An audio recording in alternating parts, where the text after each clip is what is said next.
Hey, big news for all you GTA fans out there. GTA 6 is shaking things up with some major changes in the series. We've got a ton of fascinating info about the game that you absolutely need to hear. Just a heads up, the details we've got are from leaked footage online, but unfortunately we can't provide any links or show it. Nevertheless, there's a bunch of exciting stuff to discuss, like new animals, AI enhancements, RPG elements, and more. Let's jump right in. Fact 1. Excitingly, the Malibu Club and Ocean View Hotel make a return in GTA 6. Events like Lost at Sea Island Camp and Lost Plane suggest potential island scenarios akin to Guarma from a previous installment. Fact 2. While exploring, players encounter a myriad of wildlife: alligators, bears, boars, dogs, snakes, raccoons, birds, frogs, bald cats, and rodents. Symbols marking plants and toxic waste are also scattered throughout the game. Fact 3. In the game, keep an eye out for the Scarface crime scene, possibly an Easter egg paying homage to Tony Montana. There's also a murder mystery named Missing Tourists. Additionally, spots designated for campers hint at the possibility of owning a camper van in the future. Fact 4. GTA 6 offers an array of side activities, from backyard wrestling and racing to UFO events and beach bonfires. Even seemingly small actions, like picking up cans from the ground, are significant. Jason and Lucia, the main characters, possess special abilities akin to those seen in GTA 5. By the way, I'm holding a monthly giveaway for a PlayStation 5.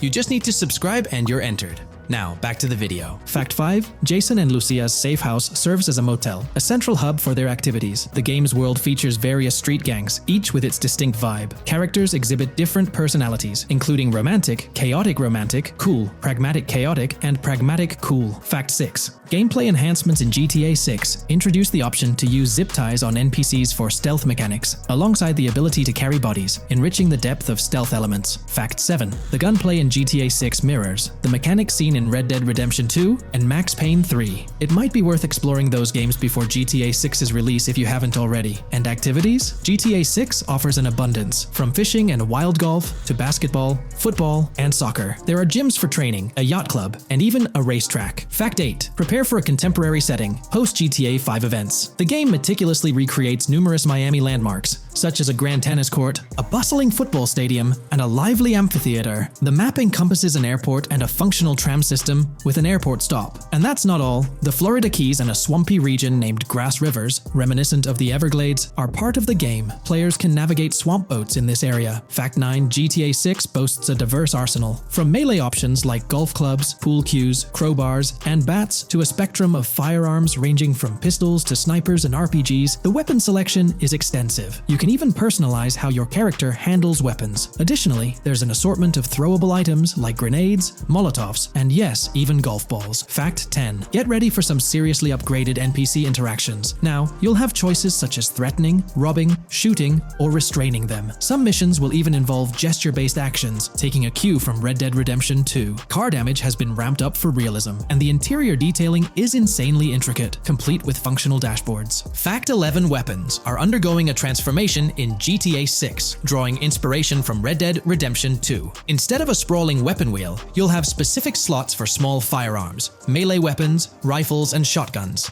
No more unlimited weapons, but you can drop and pick them up along the way. Fact 12. During development, there was a glimpse of Arthur Morgan's hat, although its inclusion in the final game remains uncertain. Players now have the option to surrender to the police during a heist, introducing a thrilling twist. Police response time has been revamped to feel more authentic, featuring a timer that varies based on the severity of the crime. Murder gets a quicker response than robbery. GTA 6 caps the maximum wanted level at 5 stars, and a 6-star level seems highly unlikely in the current gameplay. Fact 13. Let's focus on the characters. GTA 6 introduces us to two main protagonists, Jason, portrayed by Brian Zampella, and Lucia, played by Alexandra C. Echevarri, marking the franchise's first playable female character. You can seamlessly switch between them, and they also happen to be a couple, drawing inspiration from the legendary duo Bonnie and Clyde. Fact 14. Clothing in the game behaves in a remarkably realistic manner. You can accessorize with items like sunglasses, watches, wristbands, and hats, each with various wear styles. The attention to detail is impressive, with sweat, dirt, and wrinkles adding to the overall realism. Fact 15. Internally referred to as Project Americas, GTA 6 had a codename during its development. akin to GTA 5, Rush, and Red Dead Redemption 2, Bonnier. Originally, the plan was for a larger map encompassing North and South America,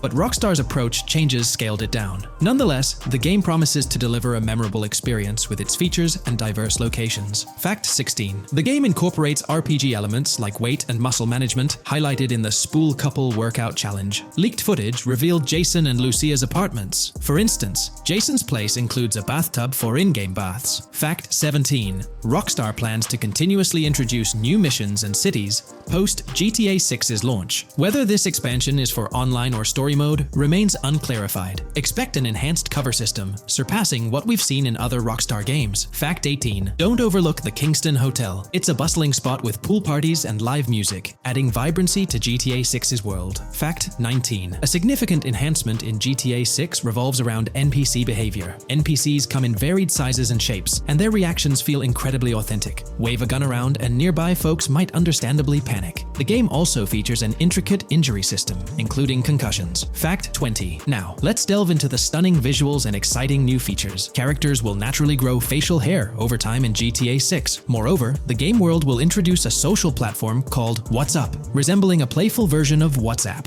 Excitingly for fans, spoof versions of social media platforms like Life Invader, Facebook, Bleeder, Twitter, and Snapmatic, Instagram are making a comeback. Fact 21. Let's focus on our main characters, Jason and Lucia, each with their own inventory and a shared one. Your inventory can hold a variety of items like wine, soda, and fruit. Additionally, there's a duffel bag system facilitating easy transportation of supplies and weapons. Fact 22. Rockstar approaches storytelling in GTA 6 with greater caution, avoiding offensive jokes and being considerate about groups that might feel targeted. The narrative unfolds through chapters, akin to Red Dead Redemption 2's structure. Fact 23. Robberies take center stage in GTA 6, spanning from significant heists to smaller scores. There are easy scores like targeting bingo body shops, burnout skirts at Cafe Caraway, clothing stores, food trucks, massage parlors, and more. Moreover, the inclusion of robbing shipping containers elevates the thrill to a whole new level. Fact 24. Gameplay takes a significant leap.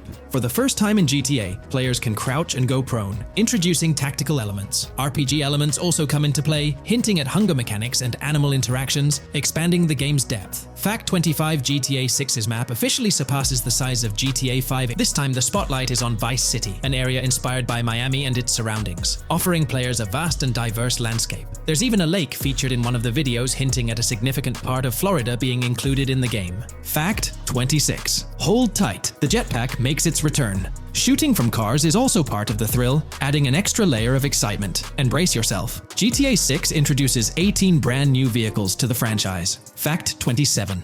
In GTA 6, players will encounter various events, including random muggings and NPC-hosted yard sales. There are hints at riding events, which could potentially mean horse riding, possibly involving the Red Dead Redemption 2 team. Fact 28. Police AI has undergone significant improvements compared to the previous game. Instead of blindly rushing in, they exhibit more realistic and intelligent behavior. If you commit a crime and escape in a vehicle, cops will note down the specific vehicle and license plate, making evasion more challenging. Fact 29. Let's delve into the notable emphasis on indoor locations in GTA 6. There's a plethora of diverse interiors to explore. Motels, hotels, restaurants, pawn shops, supermarkets, fast food joints, gun stores, shooting ranges, and the Vice City metro station. Moreover, they've added functional elevators to enhance the immersive experience. Interestingly, there's a risk of players getting banned from stores, adding an intriguing dimension to the gameplay. Fact 30. New Arsenal Alert. The spear gun makes its debut, allowing players to shoot underwater spears at their targets. Moreover, there's an array of gear at your disposal, such as binoculars,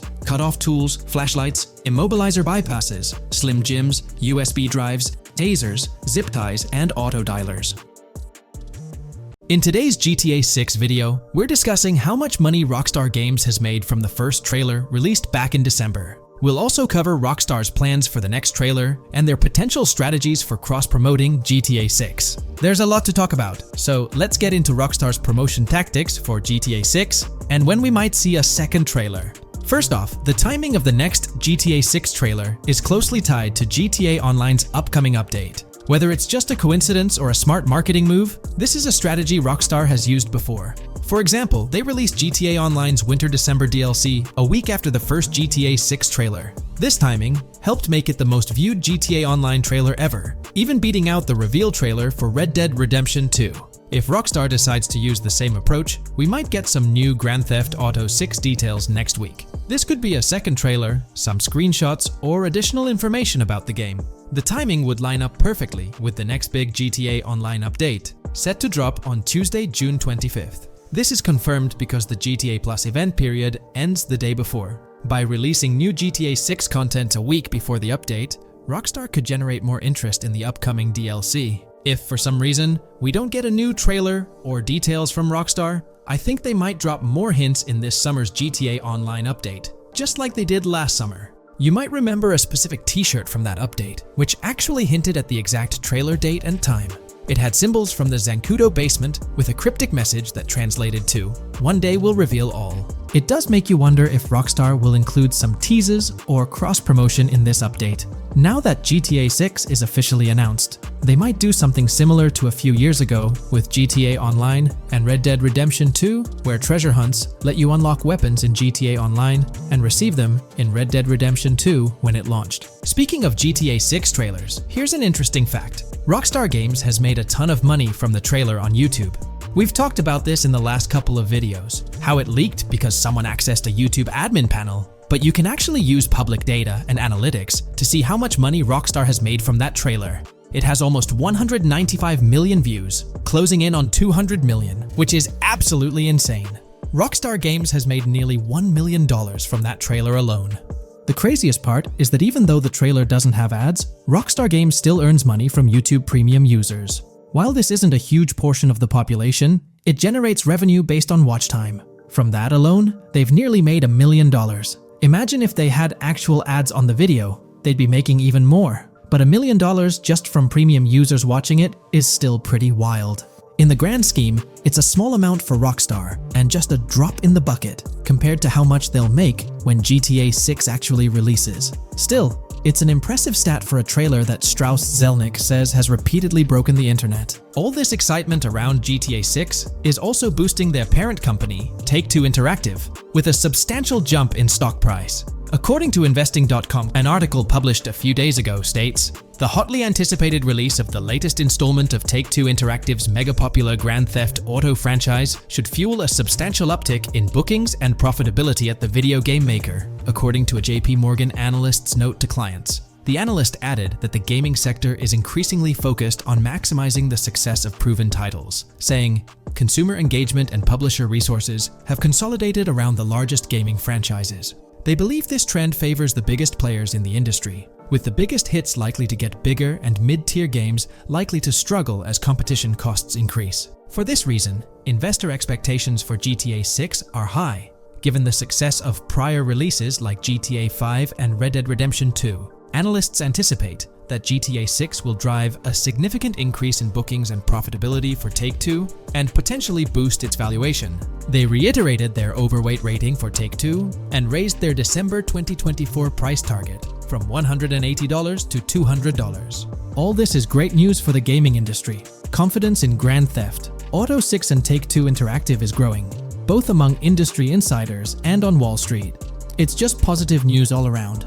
On another note, I initially thought GTA 6 would dominate the scene in 2025, causing other developers and publishers to steer clear, but that's not the case. Recently, at the Xbox Games Showcase, several amazing titles were announced, some set for 2024 like Call of Duty Black Ops 6 and Assassin's Creed Shadows. Interestingly, many other titles are now slated for 2025, meaning they'll be directly competing with GTA 6. Let's go over some of those anticipated titles. We've got some major hits like Doom, The Dark Ages, Death Stranding 2, Monster Hunter Wilds, Little Nightmares 3, Fable, Judas, the new Switch 2, and its launch games Expedition 33, Ghost of Tsushima 2, Civilization 7, Atom Falls, Spider-Man, Venom, and many more. And we haven't even seen Nintendo's lineup yet, which we'll find out at Nintendo Direct. There could also be surprise contenders like another Naughty Dog game. 2025 is shaping up to be an incredible year for gaming, possibly the best ever. And of course, GTA 6 will be a major highlight if Rockstar sticks to the fall 2025 release date. I'm confident they will, especially after that internal delay. This way, they avoid a public delay, which would have happened if they initially aimed for early 2025 and then had to push it back. One thing I'd love to hear from Rockstar next is when we can pre-order the game and get a more specific release date. I'm really looking forward to when the marketing period kicks off. I'd love to hear your thoughts on everything we discussed today. Do you think we'll get new GTA 6 trailers, info, or details from Rockstar soon? Let me know in the comments below.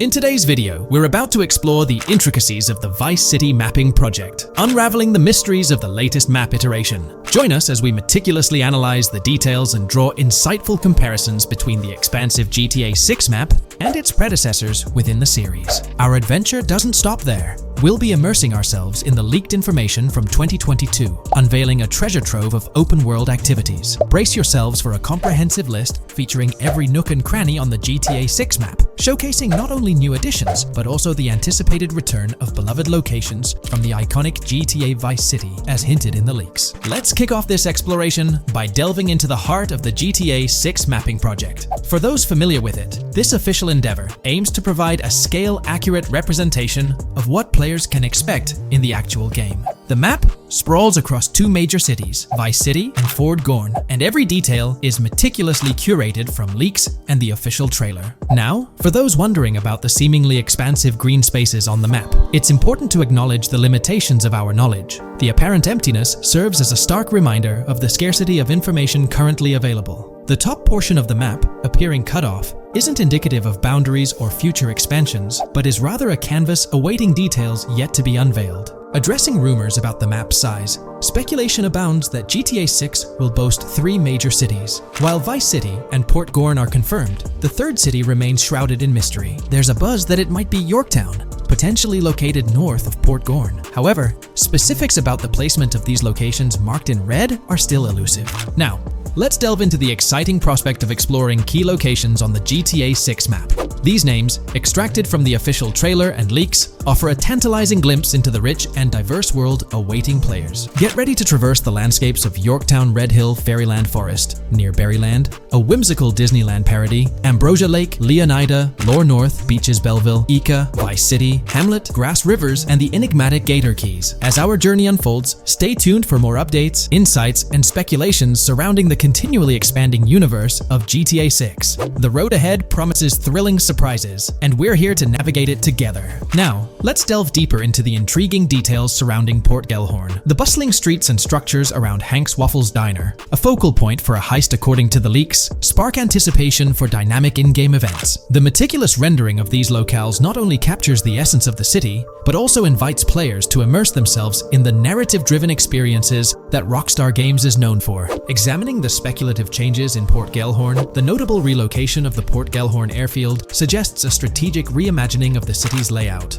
This shift, coupled with the adjustment of the Port Gellhorn Raceway, hints at a carefully planned urban evolution, potentially altering the dynamics of the airport's placement within the city. The industrial sector of Port Gellhorn provides a gritty backdrop, with the iconic United State Prison maintaining its imposing presence. The inclusion of the pawn shop, prominently featured in the trailer, underscores the developer's commitment to integrating real-world elements seamlessly into the game environment. Venturing southward, areas like Second Fina and Belleville remain enigmatic, their constant relocation adding an element of unpredictability to their final positioning on the map. Ambrosia La Pearl, steeped in mystery, teases players with its undisclosed location, heightening the sense of intrigue surrounding these diverse neighborhoods. Our exploration now takes us into the heart of Vice City, where a substantial chunk of the urban landscape unfolds before us. While speculation abounds regarding the placement of red buildings and names, the gray structures, sourced from both the trailer and leaks, serve as tangible landmarks, anchoring our understanding of the evolving cityscape.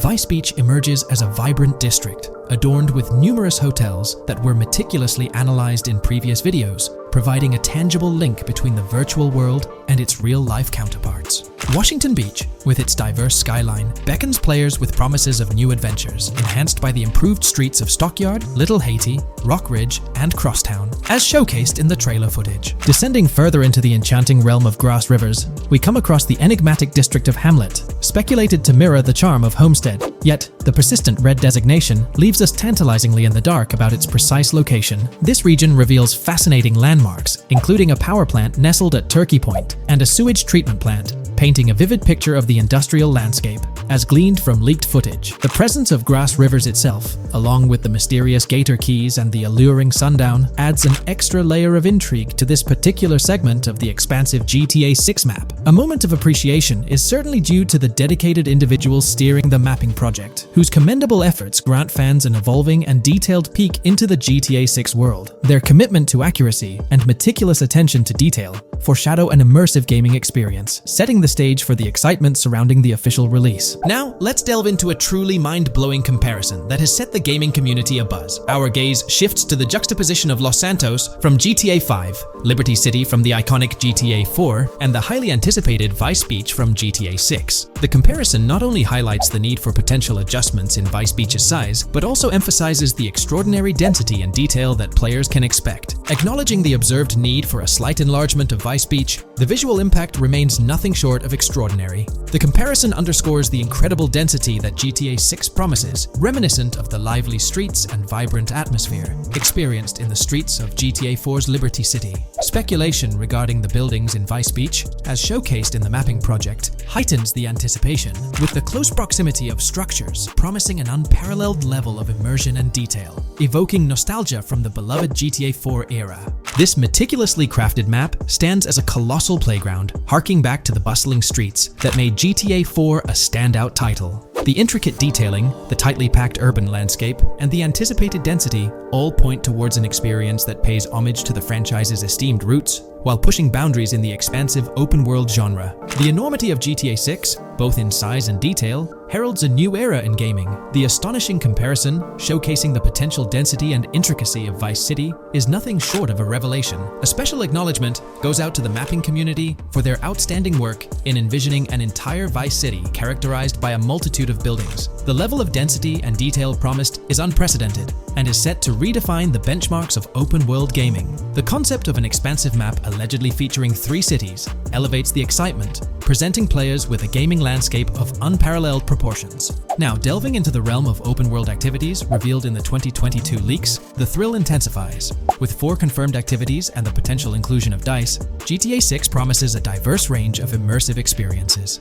Golf, fishing, and races are confirmed elements that contribute to the dynamic and engaging environment that Rockstar Games is crafting. A particularly intriguing moment unfolds in the trailer, as Jason, visibly nervous, speeds away from a robbery scene, with Luke clutching the ill-gotten cash. In the distance, the iconic Topgolf in Doro makes a cameo, a real-world entertainment destination located in Doro, Florida. The climate-controlled hitting bays, HD TVs, and sports bar elements create an enticing backdrop for players to explore. This real-world integration adds a layer of authenticity, bridging the gap between the virtual and real worlds. Fishing, poised to be a serene yet potentially rewarding pastime, is expected to be available from various locations in the vast ocean. Races, an integral and adrenaline-pumping element of the GTA series, are set to deliver high-octane excitement that fans have come to expect from the franchise. Furthermore, a detailed list from the GTA 6 document unravels every location visible in the leaks on the GTA 6 map. This includes not only new and thrilling destinations, but also the return of iconic locations from the beloved GTA Vice City. The inclusion of familiar locales adds a nostalgic touch, creating a seamless connection between the past and the present within the expansive world of GTA 6. Now let's embark on a comprehensive exploration of some of the familiar locales, making a triumphant return in GTA 6. As unveiled by the mapping project. These recognizable names from the GTA Vice City era evoke a sense of nostalgia, rekindling memories of past gaming experiences. Leaf Links, Malibu Club, Washington Beach, Ocean Drive, Ocean View, and Little Haiti are just a few examples of the beloved spots that players will once again encounter in the immersive world of GTA 6. It's a poignant journey back in time as we rediscover these iconic locations, now reimagined and seamlessly integrated into the highly anticipated GTA 6 map. Venturing further into the extensive list of locations, our focus remains on the map, unveiling an array of intriguing places that contribute to the game's richness. Among these, the Jack of Seas nightclub takes center stage, having made appearances in both the official trailer and the leaks from 2022. While a detailed reading of every location is beyond the scope, feel free to pause the video and explore these fascinating spots at your own pace. From quaint small stores to the distinctive stone sculpture gracing Vice Beach, each location adds layers of detail and authenticity to the sprawling game world, some of which have been exclusively revealed through leaks. Shifting our gaze to Port Port Gilhorn. A diverse array of captivating places awaits discovery. The car wash, soccer field, a bustling basketball court, the Ambrosia Farm, and the intriguing King Neptune statue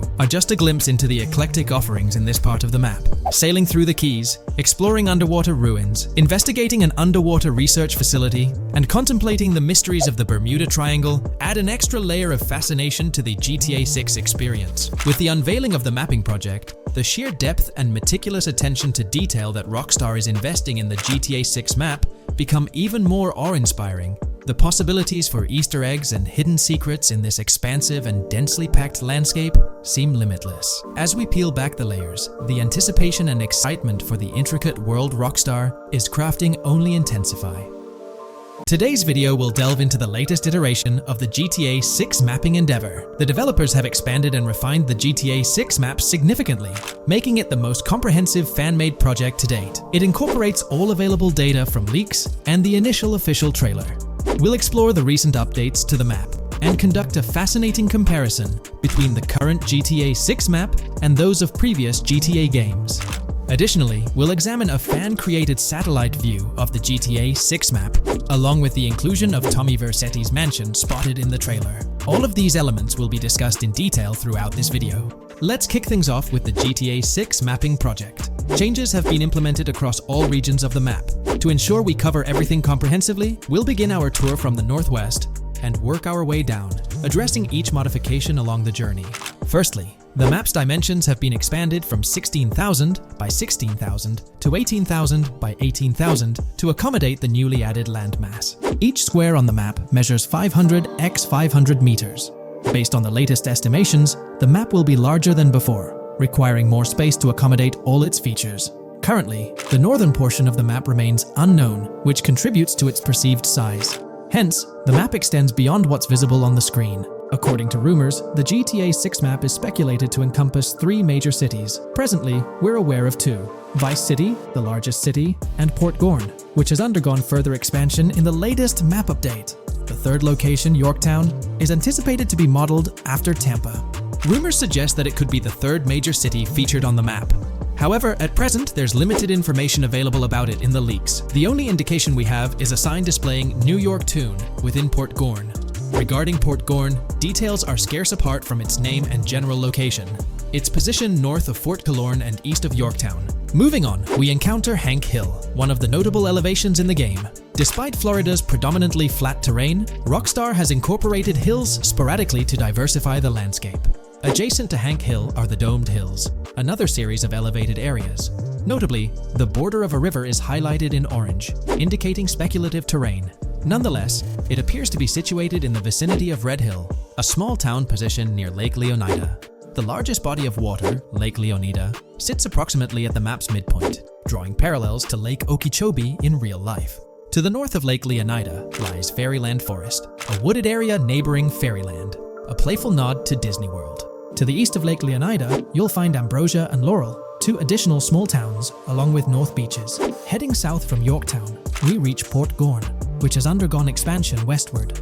The buildings and roads depicted in black and grey correspond to those visible in leaked footage and the trailer. Roads highlighted in red, along with orange borders, remain speculative. However, the port area shows 2 speculative buildings and a portion of the border that's confirmed. The Bay Area has seen overall enlargement, including modifications to the speculative islands near Port Gorn. Additionally, a newly added section featuring small islands and a confirmed border indicates further expansion. With these developments, Port Gorn's size may rival that of Vice City.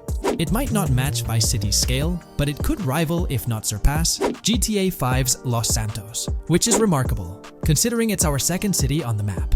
Additionally, the confirmed borders of Port Goro have been adjusted based on new evidence. The remaining areas in Port Goro largely remain unchanged.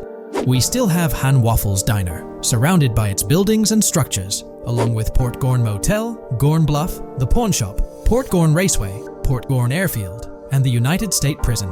Belleville and Econfina remain situated near Vice City. Now, focusing on Vice City itself, much of it retains its layout from the previous map update. We observed the increasing density of the map, particularly with the Stockyard and Crossdown area now filled in, along with the hotels in the Vice Beach area. The proximity of the buildings to one another is quite striking. Additionally, the buildings on Pelican Harbor Island remain consistent with the previous update. However, there's been a recent discovery. I'd appreciate your thoughts on this matter in the comments below, as it could potentially be significant if confirmed. According to this viewer, they claim to have identified Tommy Vercetti's mansion in the trailer. They're referring to this specific mansion situated on the middle island, directly behind the enormous yacht. It bears a striking resemblance to his iconic abode, raising the possibility that it could indeed be the one. However, it's challenging to make a definitive judgment, since it's nighttime in the footage. It could simply resemble it, but it's difficult to confirm. Nevertheless, it would be fantastic if it indeed makes a return in the game. The recent update brought significant changes to Vice City, particularly with the Vice City port. This is where the scene featuring the bolt shot from the trailer takes place. Now, we have a clearer understanding of its entire border, with some buildings identified. There are 2 speculative buildings, along with some confirmed ones. The bridges have been updated, and there have been adjustments to the speculated Raya Way. Furthermore, the FLP Solar Amphitheater has been relocated northward based on new evidence. The Vice City International Airport metro station has also undergone updates, aligning with new information from leaks. Notably, the airport now appears more complete, with an additional hangar. These encompass all the changes made to Vice City. Now let's shift our focus to the Grass Rivers, as they've also received updates. The speculative landmass along the west coast has been adjusted to accommodate the map expansion. Notably, the Lake SLW waterway now connects to the Grass Rivers, providing insight into the potential appearance of this swampy region on the map. A scene from the trailer showcased the Airbolt, a vehicle likely used for traversing these areas. Hamlet remains in its original position, serving as a parody of Homestead. It's interesting to note the location of the Shaka Shed, situated in the middle of the Grass Rivers, reminiscent of the shacks seen in Lemoyne in Red Dead Redemption 2. This suggests that this area may draw inspiration from its counterpart. Furthermore, I anticipate hunting to be quite intense in this region, given the presence of alligators, snakes, and lizards.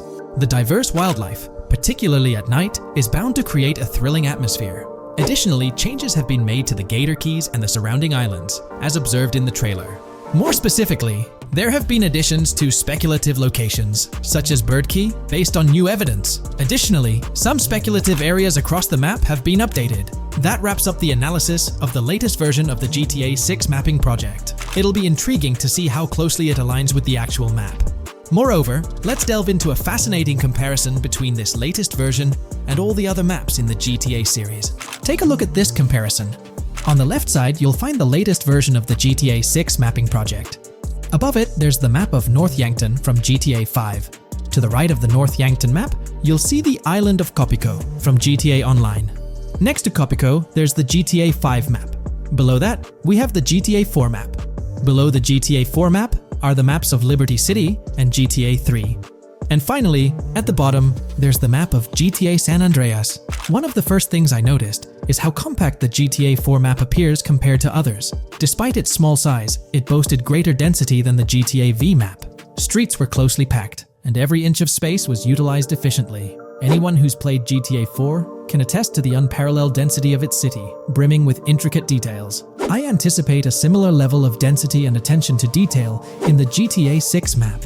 Considering the vastness of the GTA 4 map, despite its modest size, I expect the density in GTA 6 to match, if not surpass, that level. Even though GTA 6 is already approximately twice the size of the GTA 5 map, the addition of intricate details will make it feel even more expansive. Now, let's examine a comparison between the old GTA Vice City map and the latest version of the GTA 6 mapping project. The old Vice City map has been superimposed onto the new one, allowing for a visual comparison of the two. What caught my attention was the size of the GTA Vice City map, which is quite substantial. However, in GTA 6, improvements are expected across the board. There will be more buildings, positioned closer together, enhancing the overall design and creating a denser environment. I also wanted to discuss a map that's been generating a lot of buzz within the community. Someone utilized images from Google Maps to supplement the mapping project. This method offers a clearer perspective on how the game's environment might appear in terms of scale and layout. While this representation may exaggerate the city's size with an abundance of buildings, it provides insights into the length and layout of highways, which have been overlaid with speculative areas. Additionally, looking at Yorktown, despite the lack of details, its size hints at the potential scale of both Yorktown and Port Gorn. Furthermore, the top portion of the map may resemble the depiction, although details remain uncertain. Considering the vast array of features such as multiple airports, cities, small towns, mountains, hills, and swamps, it's evident that GTA 6's map is poised to be the most impressive in the series. There's little doubt that it will set a new standard. In today's video, we're delving into the character creation aspect of Grand Theft Auto 6 and exploring how in-game NPCs will be generated. We'll take a look at a recent patent filed by T2 Interactive, the parent company of Rockstar Games, which sheds light on the character creation process within the world of GTA 6. The patent reveals details about a new system developed by Rockstar Games, designed to streamline character creation and leverage the capabilities of current generation consoles more effectively. As game worlds grow in size and complexity, filling them with diverse and compelling characters and environments becomes increasingly challenging. Artists are tasked with creating every individual in-game object, from characters to buildings and interiors. As these worlds expand, the computational and design efforts required also increase. However, Rockstar Games has once again demonstrated innovation by developing a system that optimizes the rendering of 3D objects, ensuring efficiency without compromising on detail. This system addresses the challenges posed by the ever-expanding scope of game worlds. The patent we're examining in this video is titled System and Method for Game Object and Environment Generation.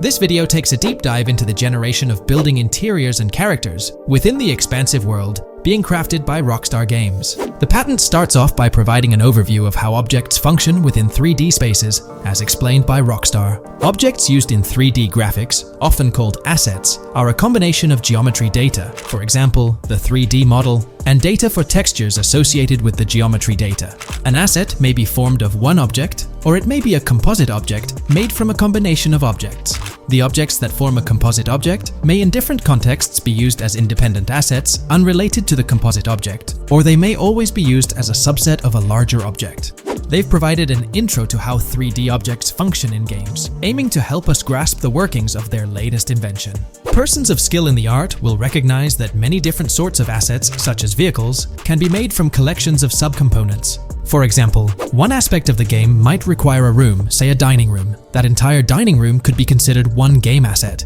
but it will likely be created from several other assets, such as a table, chairs, dishes, glasses, wallpaper, flooring, etc. The glasses and chairs are independent of the larger dining room asset. As another example, a virtual person in the game, such a background character in a scene, would also be an asset. A person asset might be made up of a number of interchangeable objects, such as legs, a torso, arms, a head, etc. Because the person is made up of interchangeable objects, a variety of different persona sets can be made by mixing and matching different constituent parts. But a body part like a torso might always be used as a subpart of a larger body object. Prior art systems generally include libraries of game assets. The systems and methods of the present disclosure add a metadata layer to these game asset systems and provide modified development and game architectures to take advantage of the new metadata layer. This metadata layer includes tags that are added to the object in order to provide useful descriptors. In a preferred embodiment, these descriptors are completely free-form and without context. This allows developers to specify information about objects as needed without having to be locked into a rich pre-configured schema. Rockstar's new system introduces an additional metadata layer and utilizes tags for enhanced functionality. In the next section, they provide examples illustrating how this tagging system will operate. For instance, characters and virtual beings within the game world will be assigned tags like skinny, chubby, average, attractive, ugly, young, old, and so on. They explain that this tagging system won't just apply to the 3D models or textures alone, but to the entire object package, which includes the model and its associated textures. Essentially, every aspect of a particular character will be tagged. For example, skin textures for elderly characters will be tagged as old, while arms and torsos for heavier characters will be tagged as chubby. They also list other tag examples provided by Rockstar, such as sporty, hipster, emo, preppy, nerdy, luxury, basic, new, worn out, business, and formal. Moreover, each component can have its own tag, and there can even be collections of assets with tags.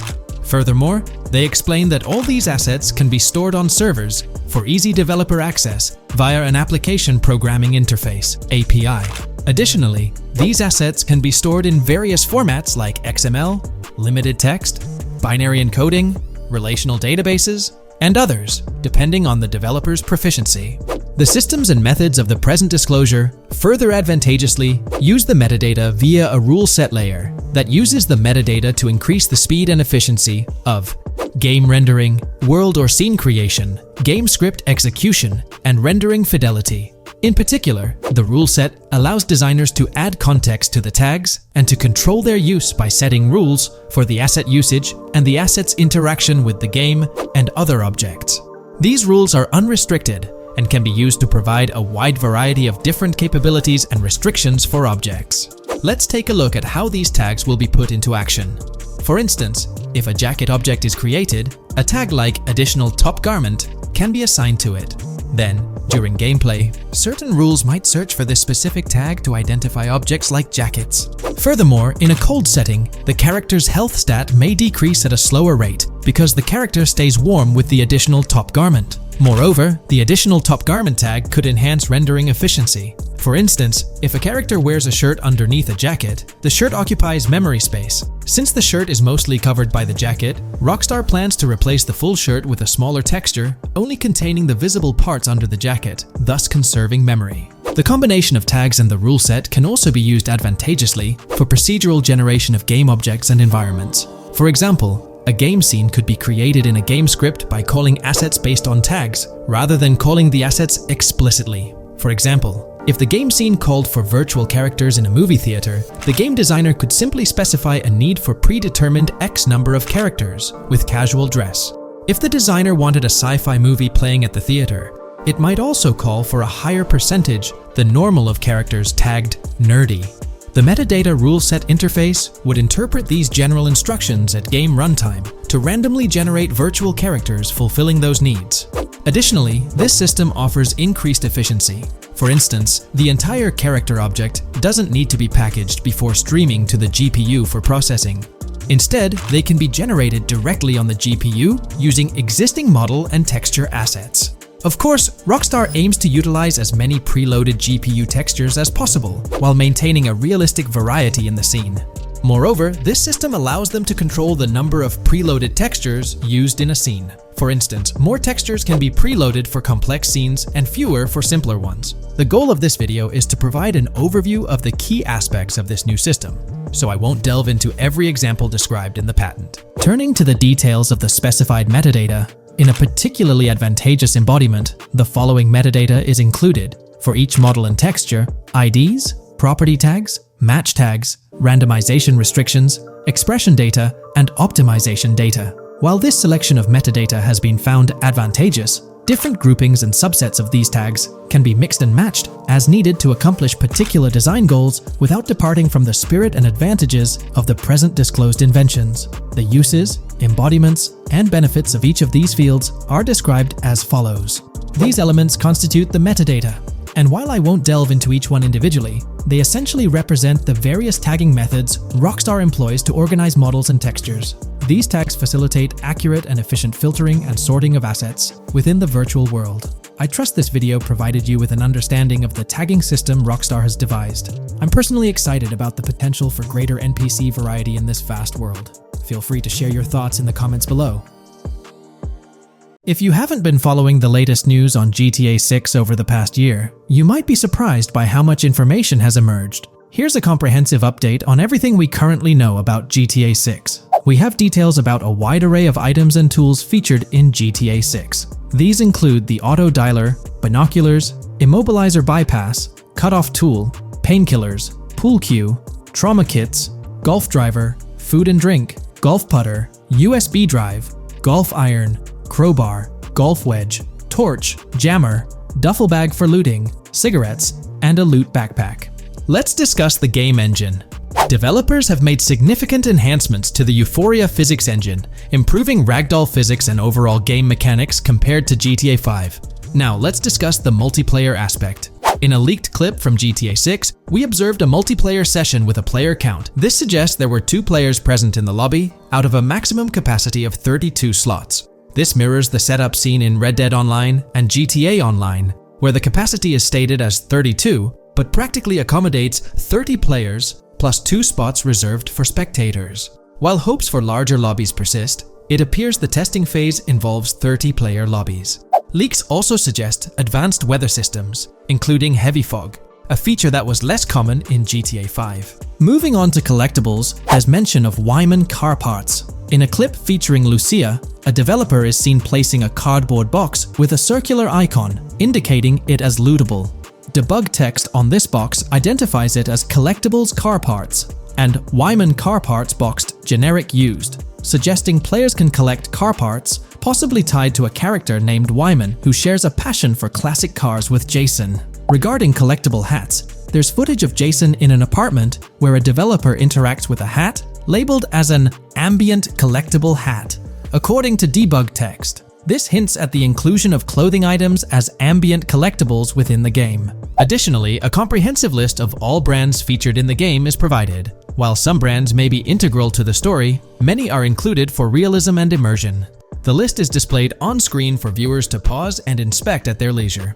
Similar to Red Dead Redemption 2, the weapon wheel in GTA 6 will be divided into 3 sections: weapons, equipment, and gear. Notably, players can dual-wield different weapons and access a quick item inventory displayed in the bottom left corner of the screen. While leaked recreations of the weapon wheels provide a glimpse, it's expected that the final version may evolve during the game's development. In a video snippet, an NPC is observed shooting at Jason, triggering a health tip to appear on the left side of the screen when Jason's health decreases. Additionally, the game will feature lighting and skybox systems, similar to those in Red Dead Redemption 2. Promising improvements such as volumetric clouds and better lighting effects. Speaking of criminal activities, noteworthy events include the Hank's Waffles heist, where Jason and Lucia pull off a daring robbery. Other clips suggest Jason possesses an ability to perceive through walls. Additionally, there are events focused on searching vehicle trunks, which may yield valuable items or nothing at all. Lastly, delivery and pickup warehouse events are mentioned for Port Gellhorn, though specific details are still unclear. When it comes to accessible buildings, GTA 6 offers a wide range, including the Malibu Club, a pawn shop, Jack of Hearts Club, supermarkets, bars, restaurants, apartments, and laundromats, all enriching the immersive experience. Players will also have the ability to command the other character during a robbery. In leaked footage, a prompt advises players to either check in with Jason or hold for more options, indicating the potential to issue commands to your partner during a heist. This feature aims to streamline gameplay, enabling effective control of both characters simultaneously. Unlocking doors and gates is also demonstrated, as shown in a video featuring Jason in the San For-San area. Debug text indicates locked door panels, suggesting the necessity to unlock specific entry points. In addition, a new police system called Time Until Cops Dispatch has been implemented. Now, when you commit a crime, the police won't immediately arrive. Instead, you'll have a brief window to evade capture before law enforcement begins to converge on your location. Security cameras play a role in surveillance, but their function differs from GTA Online. Instead of instant detection, there's a detection meter similar to games like Payday 2 or 3. As the meter fills up, you must break line of sight within a certain time frame to avoid detection. Players also have the ability to restrain NPCs using zip ties, as seen in leaked footage. This feature enhances the realism of robberies, offering greater control over the situation. Additionally, players can loot vehicles, as briefly shown in the Hank's Waffles video. A button prompt to examine SUV suggests the ability to inspect random vehicles and potentially steal valuables from them. A while back, a significant leak revealed a plethora of potential world encounters, random events that occur as you navigate the game world. I've displayed these on your screen, and while I won't go through each one, you'll notice they're quite fascinating. From parking disputes to donut burnouts, protests, and even someone getting a concussion, these events add depth and realism to the world of Vice City. It's exciting to imagine strolling through such a dynamic environment where something is always happening. Take a moment to review them if you like. They're quite impressive. Moving forward, the community has endeavored to construct a map of GTA 6 based on coordinates and locations gleaned from leaks. This preliminary map outlines Vice City situated at the bottom right. The top section of the map remains somewhat enigmatic for now. Nonetheless, this initial map looks incredibly promising, and the excitement for exploring its intricacies is palpable. For the setting, we know about 3 different gangs in Vice City: San For-San, a Haitian gang, the Guardia Brothers, and the far-right militia. These details create an exciting anticipation for what to expect in GTA 6. Now, let's delve into the variety of confirmed wildlife in the game. Players can expect encounters with snakes, seagulls, skunks, raccoons, alligators, wading birds, squirrels, southern leopard frogs, crayfish, lizards, skunk apes, pigeons, opossums, and even whales. While these are the animals confirmed so far, we anticipate discovering more upon the game's release. These are the species we're aware of at present. Fences in GTA 6 are not just physical barriers to jump over or drive through. They are individuals involved in illegal transactions within the game. Acting as middlemen, these characters buy illegal items from players to resell them to others. Now, let's explore the AI witness system and police recognition feature, which are notably significant. In the Hank's Waffles robbery video, beneath the wanted level stars, there's a mention of full description, suggesting that witnesses can provide detailed information about you. This implies that once identified, the police will recognize you. When Lucia enters a police vehicle, there's initially no vehicle description, but this quickly changes to a full vehicle description. This indicates that law enforcement will possess detailed information about your vehicle.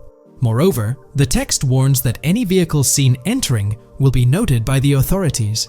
This suggests that even after losing a wanted level, if spotted again in the same vehicle, the police will pursue and apprehend you. During the robbery scene, Jason attempts to prevent customers with yellow icons above their heads from calling the cops or fleeing. Additionally, a female NPC inside the diner exhibits similar behavior, with her icon flickering as Lucia leaves, turning red when surrounded by cops, and then fleeing upon spotting Lucia. These advanced NPC systems indicate a more sophisticated interaction model. Regarding item sharing, Jason and Lucia appear to be able to share items between them.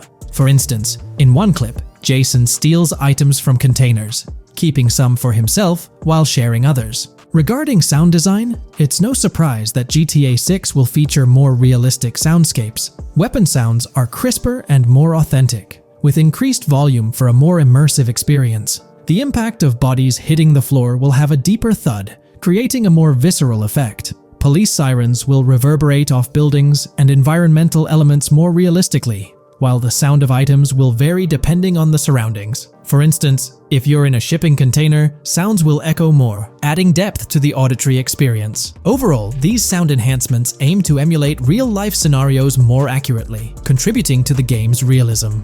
Moving on, we have an extensive list of every confirmed vehicle slated to appear in GTA 6, sourced from both the game files and leaks. I covered these in detail in a previous video, so I won't repeat them here. However, I've provided them on your screen for your reference. If you're interested in exploring the full list yourself, you can find them on page 30 of the document. The game features improved vehicle damage and handling, as seen in clips where crashes result in realistic effects, like splitting front fenders and bending car hoods.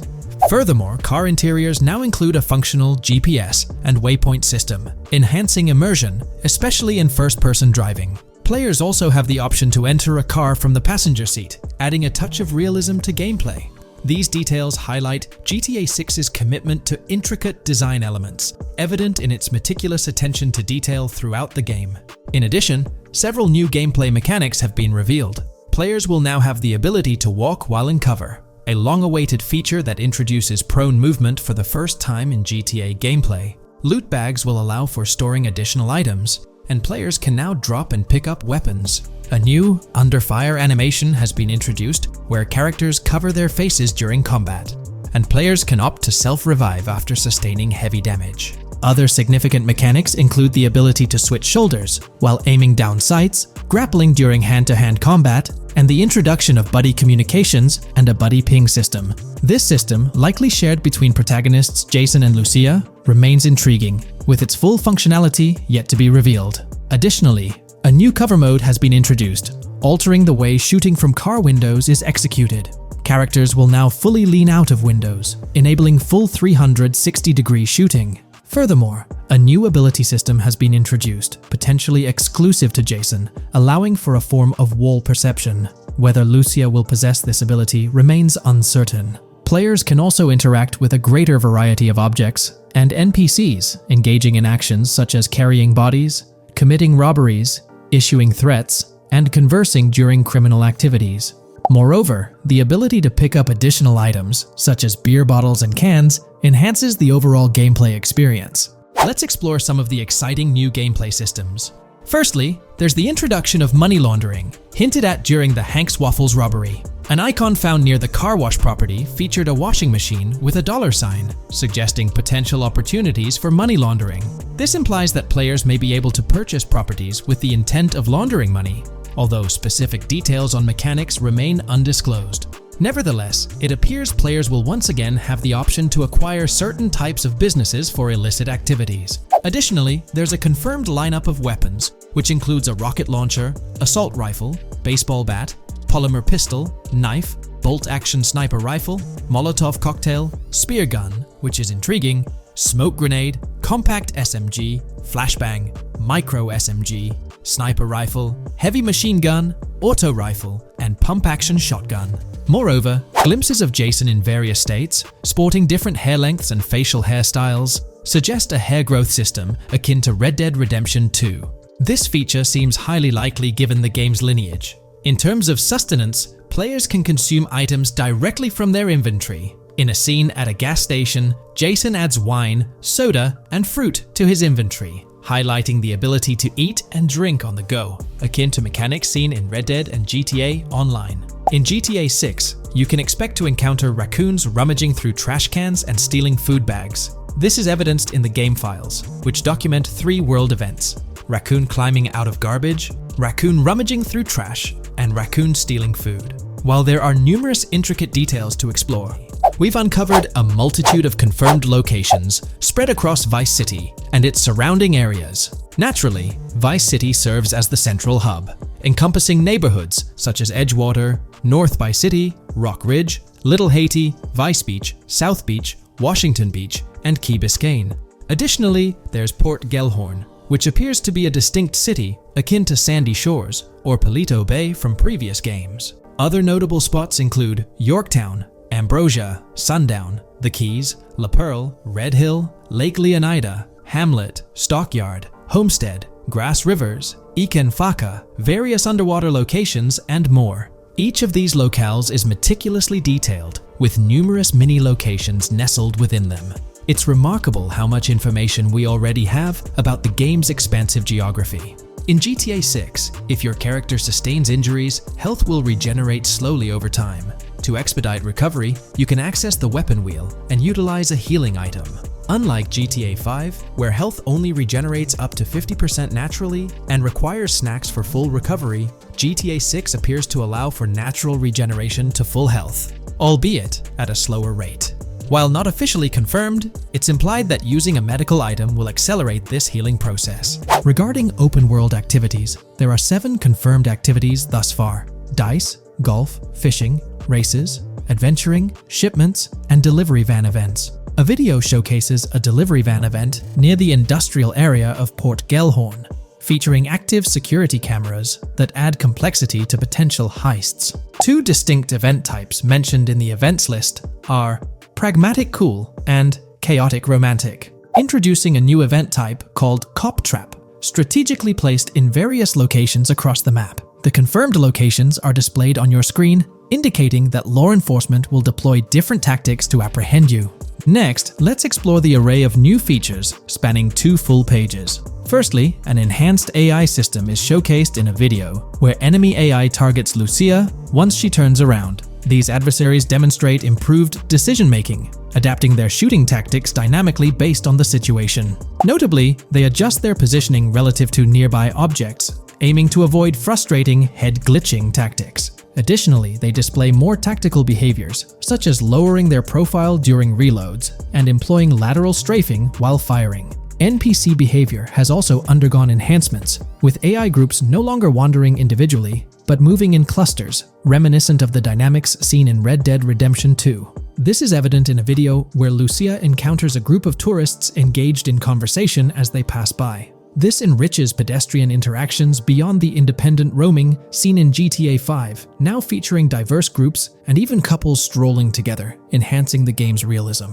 A new gameplay feature allows players to surrender to the police during a robbery, introducing an intriguing dynamic with consequences yet to be fully revealed. Additionally, players can purchase gumballs from vending machines, potentially serving as a health boost, although specific effects remain speculative. Similar to GTA 5, your character's attire will accumulate dirt over time, adding a layer of realism. Hacking will also be a significant element, with Lucia seen carrying various hacking tools, though it's unclear if Jason will have access to these tools as well. Previous leaks suggested Lucia's role as the designated hacker, but further details will emerge in due course. Expect an enhanced car hijacking system in GTA 6. For example, the inclusion of an immobilizer bypass suggests that stealing luxury cars will be more challenging. Additionally, a tool called a Slim Jim will be used to unlock older vehicles, adding complexity to car theft. Moreover, events such as Steal Car in Progress and Steal Car Fail indicate potential complications during vehicle theft. Events like Carjacking Cat and Carjacking Advanced AI suggest further intricacies in vehicle-related activities. Finally, the document concludes with approximately 20 pages detailing locations found in leaks that correspond to real-world locales in Miami. This inclusion underscores the meticulous efforts put into crafting a rich and immersive game world. Today, let's delve deeper into the scoop we've got about Jason and Lucia, straight from the game's artwork and that initial trailer drop. Seems like Rockstar's shining the spotlight a tad more on Lucia this time around. Not to downplay Jason's role, but Lucia's getting some special attention, you know? Alright, so the trailer kicks off with Lucia finding herself in what appears to be a detention center, or maybe some kind of confinement. She's sporting the classic inmate gear and hanging out with a few others. Now, it's a bit fuzzy whether it's an all-girls club or a mixed bag. But here's the twist. It doesn't look like your hardcore, maximum security joint, more like a temporary pit stop. Then we see this scene with Stephanie, a counselor at the place. Stephanie's having a chat with Lucia, trying to untangle her situation. Stephanie asks why Lucia's landed there, and Lucia nonchalantly responds with something like, "Bad luck, I guess." It's got me thinking, maybe Lucia's in for something minor. You know, the wrong place, wrong time scenario, or maybe a string of small-time scrapes. By the way, I'm holding a monthly giveaway for a PlayStation 5. You just need to subscribe and you're entered. Now, back to the video.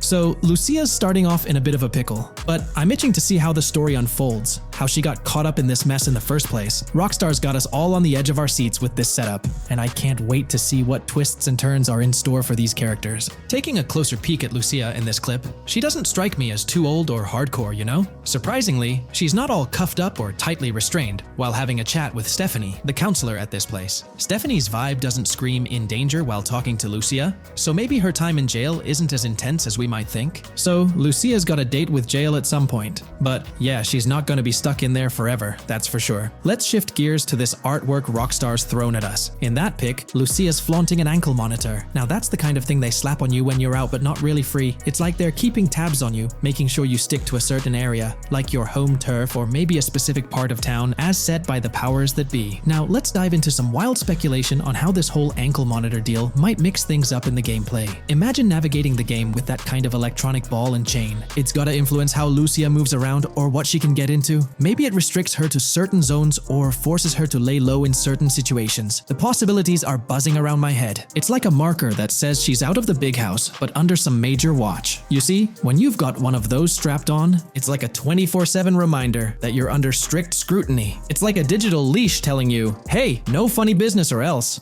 Now think about how this could shake up the game's map dynamics. Rockstar might play a throwback card to the old GTA vibes, where you're restricted to certain parts of the map at the start. As you progress through the story, you gradually unlock more turf to roam. Picture Lucia stuck in a zone until she can shake off that monitor, whether she manages to ditch it by some gutsy escape or someone legally gives her the green light. Fast forward a bit, and we spot Jason and Lucia in a pretty dicey scene. Jason's in the driver's seat, Lucia's riding shotgun, and they're peeling away from what looks like a scene post-crime. A couple of cop cars are hot on their tail, lights flashing and sirens blaring. Jason's got his hands tight on the wheel, sneakily glancing at the cops as they whiz past. Then, when they're out of sight, he shoots Lucia a glance that screams serious concern. It's crystal clear these two are linked somehow, tied together by that ankle monitor and whatever legal trouble they're entangled in. How's that for a curveball in the storyline? There's this air of suspense and questions lingering. What did they do? And how does it all connect back to Lucia's time in the slammer? The plot thickens and I'm itching to see where this tangled web leads us. Let's zoom in on Lucia for a moment. You know, it's not giving off that classic jailbreak vibe. When you make a daring escape from the big house, you don't come out with an ankle monitor like you've been given a hall pass. Nah, it's more like you become public enemy number one, constantly dodging the long arm of the law. It's got echoes of that on-the-run feel from Red Dead Redemption 2, where you're always watching your back. Wonder if Rockstar's planning to revisit that kind of storyline here? But here's a thought that's been gnawing at me. What if Jason's got this noble quest to keep Lucia out of hot water? Could be, but there's this lingering sense that they've got some pressing reasons behind these actions. It's like they're in this situation either by design or due to some pressing needs. Speaking of which, let's take a peek at the next scene in the sequence. You've got Lucia holding a bundle of cash that could make anyone's eyes widen, stacks of 20s and crisp hundreds. And what's she doing? Nonchalantly turning away from law enforcement? It's like we're getting a glimpse into the aftermath of a successful heist. And then there's this sight, both of them, dressed up with bandanas and masks, keeping their identities under wraps as they bolt out of what seems to be a rundown corner store situated in the middle of nowhere. There's this air of confidence about them, but choosing a low-profile place like this hints at something. They're not doing this for kicks. No, it's like they're in dire need of funds. Now let's talk about Jason's wheels. It's not some flashy top-of-the-line ride like you'd expect from Michael DeSanta's swanky tailgater in GTA 5. Nope, Jason's driving an older model, something more modest. It gives off this vibe that they might not be swimming in cash. The whole picture seems to paint a story of urgency. Lucia's holding a stash of cash, they're hitting a low-key spot, and Jason's not cruising around in luxury. It's like they're pushed into a corner, perhaps strapped for cash, and pushed into some tough choices. There's definitely more to this tale than meets the eye. Let's dive into Jason and Lucia's ride. They're cruising around, making these slick turns and slides. It doesn't seem like they're trying to dodge cops. You can even hear Lucia kinda squeal. She's gripping the car's side in a way that screams thrill ride.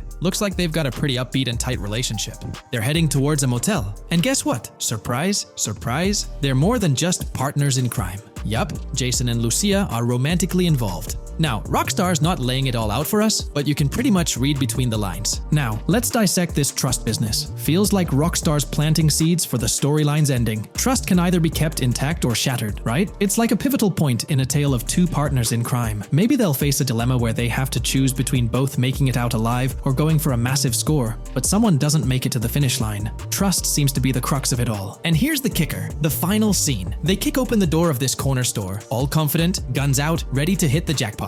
The story concludes on that note. Now, let's switch lanes and talk about the trailer's song choice, Tom Petty's Love Is a Long Road. Interestingly, there's a tweet from Tom Petty's account expressing gratitude for having their song featured in GTA 6's first trailer. The song itself talks about the struggles of maintaining a relationship, how it's not a smooth ride, but worth the effort. So, GTA 6 might just be more than a crime tale. It's shaping up to be a love and trust story. I think Rockstar's aiming for their twist on a Bonnie and Clyde vibe with Jason and Lucia. That's pretty much all the scoop we got about them in the Grand Theft Auto 6 trailer. They didn't spill much, but we kinda got a glimpse into their journey, the hurdles they face, and this theme of trust that seems to run deep in their story. There's this one scene where it looks like they're gaining some traction in their journey. Jason's driving, Lucia's standing up in the passenger seat, and some paparazzi or somebody's snapping their pics. Seems like they've leveled up from their clothes to the car they're driving. So, at some point in the story, they might hit some highs. But knowing how these stories go, it could all come crashing down by the end. So, that's pretty much the lowdown on Jason and Lucia, our main characters in GTA 6. Can't wait to dig into their stories more. What do you folks reckon the GTA 6 plot's gonna be like? Which character are you stoked to play? Drop your thoughts in the comments below. And hey, if you like this video, a thumbs up would be cool. Hit that subscribe button if you're new here and want to stay updated on all things GTA 6. Don't forget to ring that notification bell too. The release of the GTA 6 trailer in 2023 has sent shockwaves of excitement across the gaming community. The anticipation and buzz surrounding this highly anticipated title have reached an all-time high.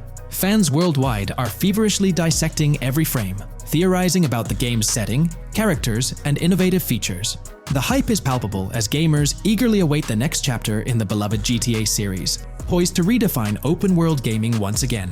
With Rockstar Games' history of delivering groundbreaking experiences, the fervor and enthusiasm for GTA 6 are undeniably at a fever pitch, leaving everyone counting down the days until its eventual launch. Alright, so in the GTA 6 trailer, there's this moment where this girl in a white bikini gets everyone talking, debating whether she's Lucia or not. She's chilling near this pool, taking in the Vice City skyline, and then she turns around. And let me tell you, there's a bunch of stuff to unpack there. Her hair moves all natural-like, swinging around as she turns. She's got these big hoop earrings, cool purple sunglasses, rocking a purple lipstick, and check out those nails, French tips. Oh, and there's this bracelet on her left wrist that catches the eye too. Now, here's the deal. Some folks are saying, nah, there is absolutely no way that is Lucia, or it just doesn't cross anyone's mind. Their argument? She looks different from how Lucia appeared in other shots, especially in that jumpsuit and during the whole crime spree with Jason. But hold up, there's a good chance that in GTA Online, customization's gonna be off the charts. Need a different haircut? No biggie, just swing by the in-game salon. Problem solved. So, who knows? This bikini girl might just be a customized version of Lucia with a whole new look and vibe. By the way, I'm holding a monthly giveaway for a PlayStation 5. You just need to subscribe and you're entered. Now, back to the video. You know, I'm pretty confident that it won't cause much trouble, just like in GTA 5 or Red Dead Redemption 2. It feels like they'll let us switch up our characters' hairstyles again, which is pretty cool. Now, about this scene, it looks like it's happening at a totally different stage of the game. At the start, Lucia's all locked up in jail, doing those petty crimes and all. But in this snippet, she's looking like she's hit the jackpot. Loads of success and riches. There's more to this in the trailer, giving us a peek into what a thriving Lucia might look like. She's sporting a different hairstyle, dressed to the nines, hanging out in a fancy car with Jason behind the wheel. And to top it off, the girl's getting her photos taken by the paparazzi. Some folks out there are betting that this bikini girl is going to be the face of Rockstar's marketing strategy. You know, just like how they've always had that iconic female figure in their marketing since the good old days of GTA 3. So, putting it all together, it really seems like this bikini girl is Lucia. From the style to the little details like the various hairstyles, everything seems to point in that direction. It's exciting to get these glimpses of what Lucia's different phases might look like in the game. Rockstar's been doing this thing with the promo girls for ages, from the early days of GTA 3 to the more recent GTA 5. You might remember them. The girl in the bikini holding the martini glass, or the San Andreas girl leaning over at the Vinewood sign with those shades. They've always had these distinctive figures for their marketing. A bunch of people are pointing fingers at this bikini girl, saying she's the new Rockstar promo face, but I've got my money on Lucia. Take a look at those birthmarks and accessories, those little marks on her face and arm. They're pretty similar to what the bikini girl's got. Sure, some aren't super clear, but makeup or sun exposure could easily cover them up. And those earrings and bracelets, they match up pretty well with all the girls who look like Lucia. Even if some shots might leave room for doubt, like the one where she's driving that fancy car. I'm pretty convinced it's Lucia. Jason's checking her out, the accessories are a close match, and her facial structure lines up. Not to mention, her body shape, facial features, skin tone, hair length, and color, pretty much all of it lines up perfectly. In that scene, the way the bikini girl moves seems a bit forced, like she's intentionally flipping her hair or something. So maybe it's part of a mission, Lucia trying to blend in at some event to gather info, or pull off a heist. Or perhaps it's one of those moments where she's at the top of her game, all successful and loaded. Oh, and that bikini she's wearing? It's from the Santino brand, which first showed up in GTA 5. So, in GTA Online, we've got this whole range of clothing options, right? There are jackets, shoes, and some of them even parody luxury brands like Louis Vuitton, which is a real high-end clothing and accessories label. Now, some people are throwing around this theory that the bikini girl might be a returning character from the old GTA Vice City like Mercedes Cortez, but honestly, that's way off. Vice City was set in the 80s, and GTA 6 is gonna be in the present, like probably around 2023. So the timelines just don't add up.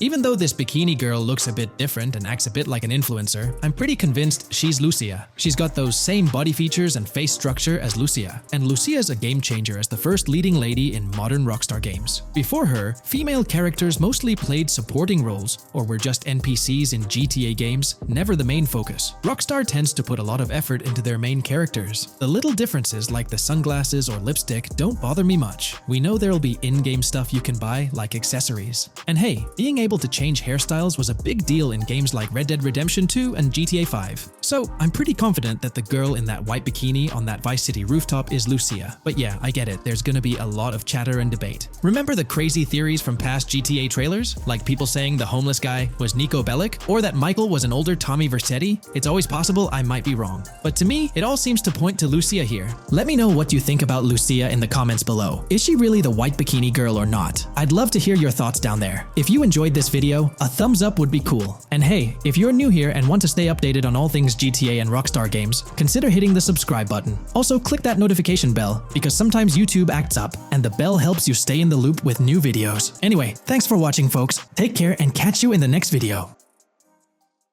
When we talk about the positive aspects of this partnership, it's essential to highlight the potential benefits that can emerge from Rockstar's newfound support for the modding community. One of the significant upsides is the acknowledgement of the brilliant and skilled developers behind the modding scene. For years, these developers have worked tirelessly to create unique and engaging experiences within the GTA universe. With Rockstar stepping into a collaborative space with CFX, there's an opportunity for a more symbiotic relationship. The infusion of official support could mean more resources, tools, and encouragement for modders to continue pushing the boundaries of what's possible within the GTA ecosystem. This collaboration might lead to innovative gameplay features, improved server stability, and an overall better experience for both players and content creators. Moreover, the recognition from a gaming giant like Rockstar could open doors for these modders in the industry. It may pave the way for potential collaborations, official partnerships, or even job opportunities within the gaming development sphere. This, in turn, could elevate the modding community to a more prominent and respected position within the gaming landscape. However, it's crucial to approach these potential benefits with cautious optimism. While the partnership appears promising on the surface, the reality lies in how Rockstar manages the delicate balance between maintaining control over its intellectual property and allowing creative freedom for the modding community. The outcome will heavily depend on Rockstar's willingness to foster collaboration, rather than imposing strict regulations. As GTA 6 draws closer, the impact of this collaboration will become more apparent. Whether it becomes a model for future partnerships between game developers and modders, or encounters challenges that hinder its success remains to be seen. The dynamics between Rockstar and the modding community could shape the future landscape of custom servers, roleplay experiences, and the overall modding scene in the gaming world. Stay tuned as we continue to explore and analyze the evolving relationship between Rockstar and the modding community. On the positive side, there's a glimmer of hope that Rockstar's acknowledgement of mods enhancing the player experience could pave the way for more modding support in GTA 6. This shift in perspective might lead to a more collaborative environment, where modders can contribute to the game's richness without fear of stringent restrictions. With Rockstar officially and financially supporting FiveM, the CFX team gains more resources to elevate the GTA 6 server. This could mean a server even more impressive than the ones they currently run. The fact that FiveM is now a Rockstar Games product suggests a vested interest in its success, promising additional funding and manpower to ensure its flourishing. An intriguing prospect emerges concerning the accessibility of custom servers. Currently limited to PC players, there's speculation that GTA 6 might integrate dedicated servers within the game itself, eliminating the need for external programs like FiveM. If this unfolds, it opens the door for console players to join the custom server experience, broadening the player base and community. Moreover, Rockstar seems to be attuned to fan desires.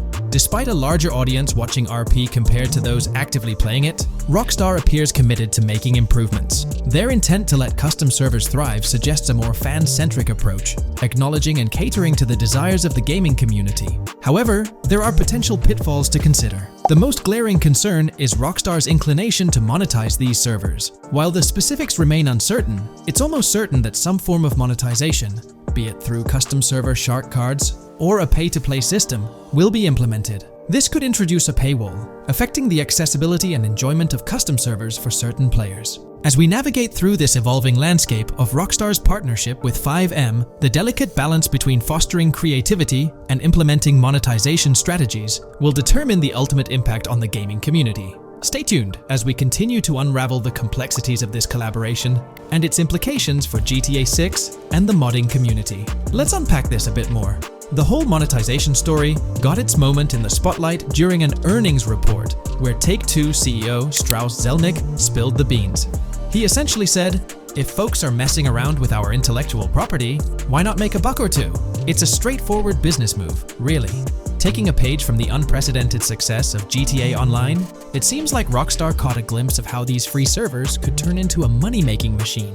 Now, the potential downside of this situation lies in the realm of competition. Rockstar's got its A-team working on the custom servers gig. That means anyone outside the Rockstar circle trying to whip up something akin to FiveM is practically painting a target on themselves for a cease and desist. Let's face it, Rockstar might have eyed this strategic move with FiveM from the get-go.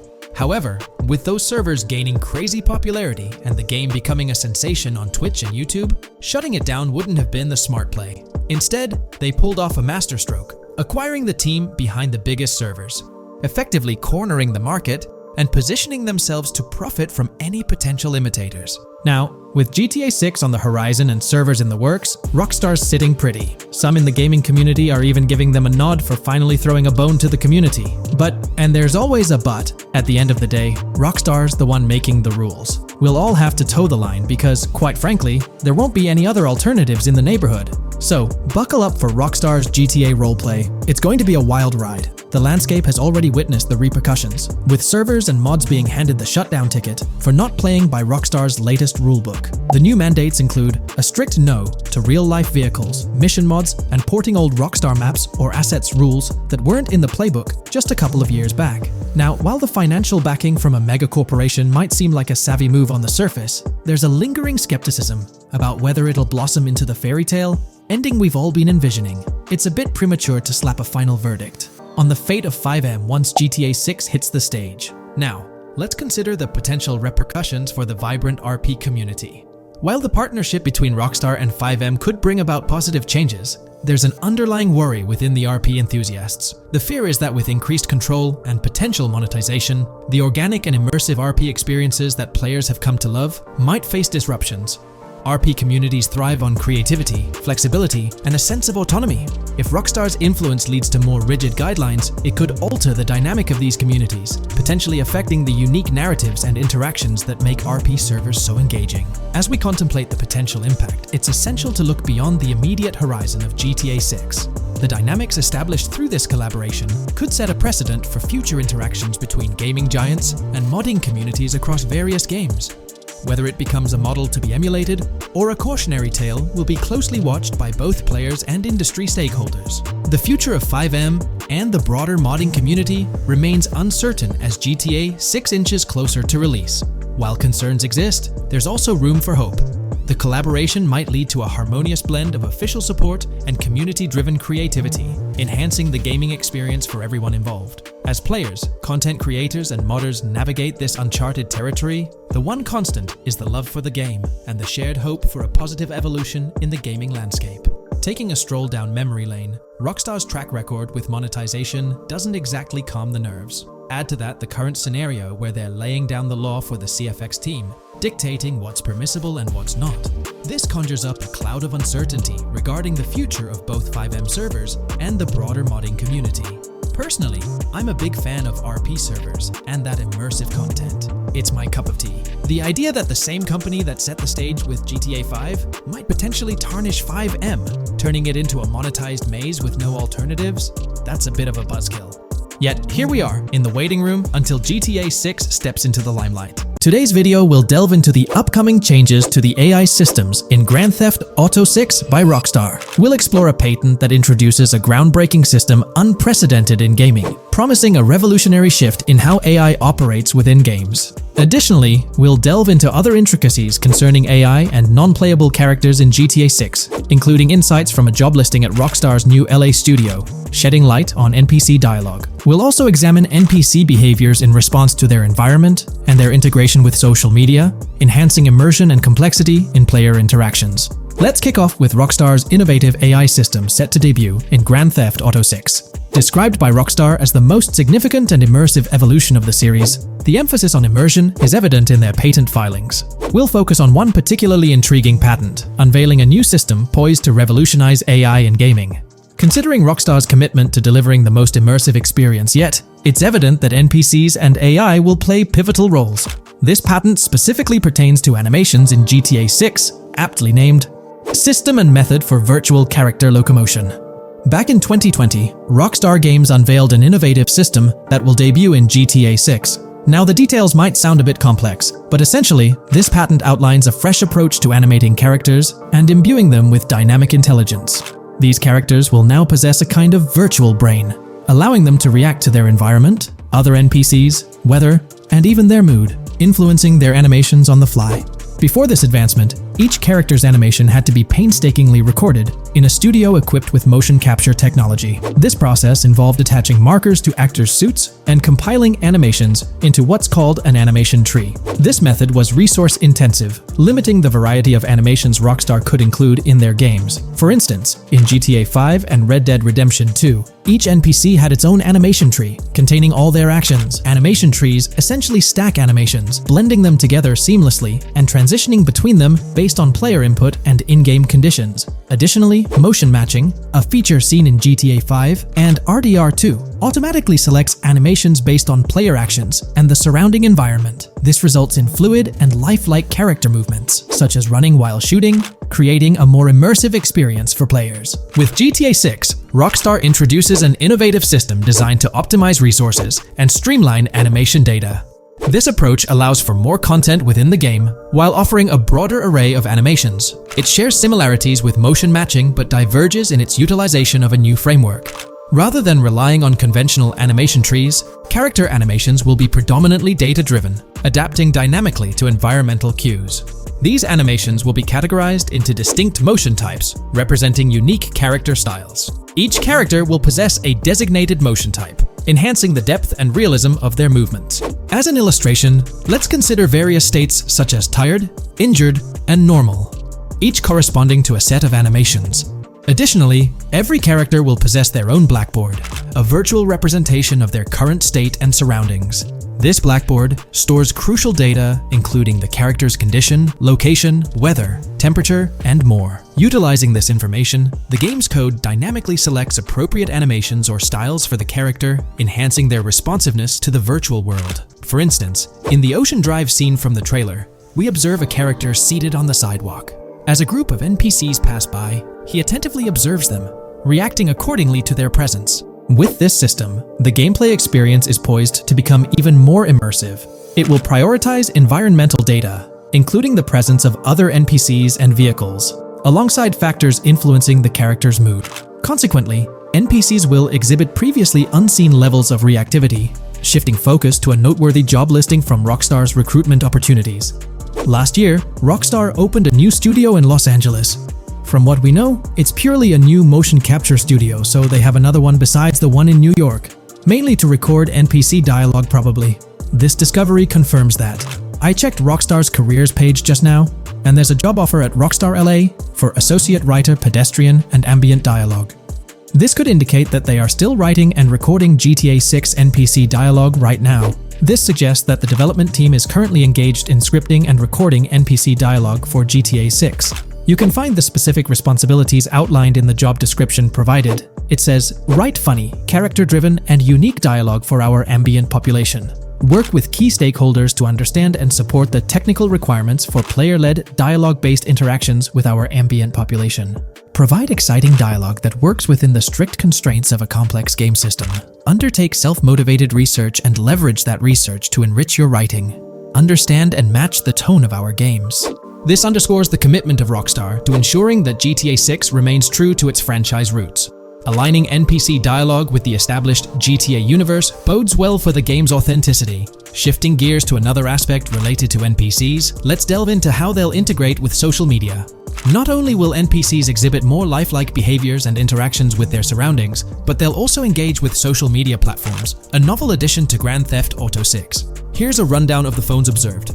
NPCs will be equipped with various phone models, as evident from both images and the trailer. Notably, NPCs will actively engage with their phones, which boast fully functional cameras and displays, an improvement over GTA V. For instance, in a scene from the trailer set on Ocean Drive, an NPC can be observed capturing photos or videos with their phone. The displayed imagery accurately reflects the NPC's point of view, suggesting the possibility for NPCs to record and share in-game content on the virtual social media platforms. Let's delve into an intriguing Reddit post that delves into this aspect further. Here's why NPC-recorded TikToks aren't as far-fetched as you think. A common speculation point I see on this subreddit is the potential for NPC-recorded TikToks for the game's social media that was teased in the trailer, like someone filming you commit a crime and you later seeing that post online. Many have dismissed this as far-fetched in terms of development complexity, but I wanted to discuss why it's plausible. Firstly, I think we've already seen a system that could serve as a base for building a TikTok-like system, the Instant Replay, Rockstar Editor from GTA 5. Given this game is more of a sandbox with physics rather than a competitive shooter, where replay systems are typically seen, it's even more impressive to consider this system in GTA 5. It accurately records and replays events just as they happened, with every car, ragdoll, etc., moving just as it did originally in the moment. The tech behind this isn't actually recording like a camera and replaying, it's really just recreating it, which again makes it impressive how much time Rockstar put into it, making it accurate. To me, this feels like what could be used as a base for a system where NPCs record their own videos from their perspective. This next thing is something I could have sworn I remember hearing long ago, but can't seem to find, and was hoping someone on here remembers too. Back before GTA 5's launch, there were details revealed through various interviews, magazines, etc., and I remember hearing or reading something about being able to watch your own crimes on Weasel News on the TV. This obviously didn't end up in the game, but there is a slight remnant of it in GTA Online. Am I the only one who remembers this being mentioned for single player though? Maybe my mind is playing tricks on me. Anyways, this last point is actually from the trailer, at the 0:33 mark. In this scene, we see a lot of NPCs hanging out on a busy street, and one NPC in particular recording on his phone. As we know, Rockstar's trailers are always all in engine, no CGI cinematics, so I think it's worth noting that it looks as if his screen is accurately showing what he's looking at. My screenshot is zoomed in, but if you got Hatmark on the trailer, you can see it matches up to what he's looking up at. Could this be a hint towards said system, or just a nice detail? Rockstar has a reputation for delivering what they showcase in their trailers, often exceeding expectations. Their dedication to enhancing NPC interactions in GTA 6 underscores their commitment to creating a vibrant and authentic game world. I'm curious to hear your thoughts on these developments. Feel free to share your opinions in the comments below. Welcome to this video where we're going to explore 30 confirmed features of GTA 6 that Rockstar Games has officially talked about. But first, a quick heads up. The info we're sharing comes from a security breach and leak of GTA 6 pre-alpha footage. Rockstar Games acknowledged this leak on their official Twitter. Just to be clear, we won't be showing any gameplay footage due to possible copyright issues, but we'll definitely dive into these cool features. Feature 1. Looks aren't just for show. The reactions of non-playable characters, NPCs in GTA 6, are pretty fascinating. How clean your character is, and their overall appearance affect how these in-game characters respond to you. It adds a cool layer to the game, considering how NPCs react differently based on your character's appearance. Feature 2. Let's rev up the excitement with some serious vehicle action. Imagine cruising through the Everglades in a top-notch hovercraft. That's just one of the personal rides available right from the start. And there's more, like taking the wheel of a bold 1970 Ford Ranchero GT in striking red and black, owned by a character named Jason. Feature 3. Here's another level of immersion. Each character has their own stuff, so when you're playing as Jason, you can tap into Lucia's stash and vice versa. Say Jason's low on assault rifle bullets. If you're close to Lucia, you can ask her for some. It opens up a bunch of possibilities for teamwork and sharing resources in the game. Feature 4. For all you die-hard GTA fans, there's a new clothing store in town called Arches. It's got a fresh collection to amp up your character's style. Feature 5. Let's talk graphics. In GTA 6, the clothes are seriously detailed. Wrinkles, dirt marks, and even sweat. Paying so much attention to clothing details makes the characters look super real, adding a ton of authenticity and making the game more immersive. Feature 6. While exploring the vast game world of GTA 6, you'll see a seamless mix of modern vehicles in urban areas and older ones in rural spots like the Everglades. It gives that cool GTA vibe, whether you're cruising in a flashy city car or taking a nostalgic drive in the countryside. GTA 6 has a bunch of wheels to fit whatever mood you're in. Feature 7.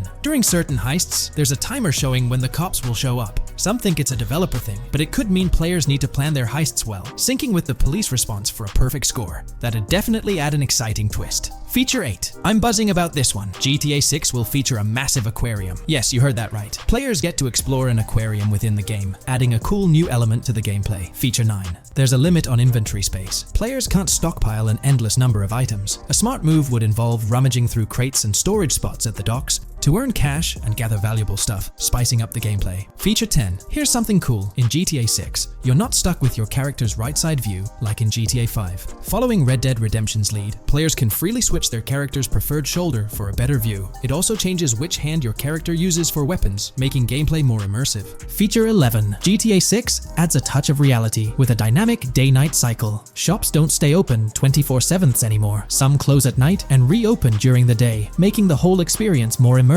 At night, the city changes vibe, less traffic, and a different feel altogether. Feature 12. Adding to the mix are special abilities, somewhat like what we saw in Red Dead Redemption 2. From leaked gameplay, it looks like Jason has a unique skill. He can spot valuable stuff in the surroundings. They light up like hidden treasures, adding a whole new twist to the game. Feature 13. Let's dive into some of the confirmed stuff in GTA 6. It's quite a mix. There are spear guns, bolt-action sniper rifles, and a bunch of golf clubs, wedges, irons, drivers. Also, Players can use a crowbar to open containers and grab valuable stuff. There's more: smoke grenades, flashbangs, golf balls, and tracker jammers to dodge the cops. Snatching fancy cars might need special tools like the immobilizer bypass. Loads of choices to make gameplay super immersive and fun. Feature 14. Moving on to the awesome in-game places we've seen. There's a bunch: tennis courts, a huge stadium, and even a museum, all with interactive insides. It's bringing back the exploration vibe we loved in GTA 4, and that's got us hyped for GTA 6. Feature 15. In a cool scene during a diner robbery, a non-playable character, NPC, was visibly relieved when the cops showed up, saying,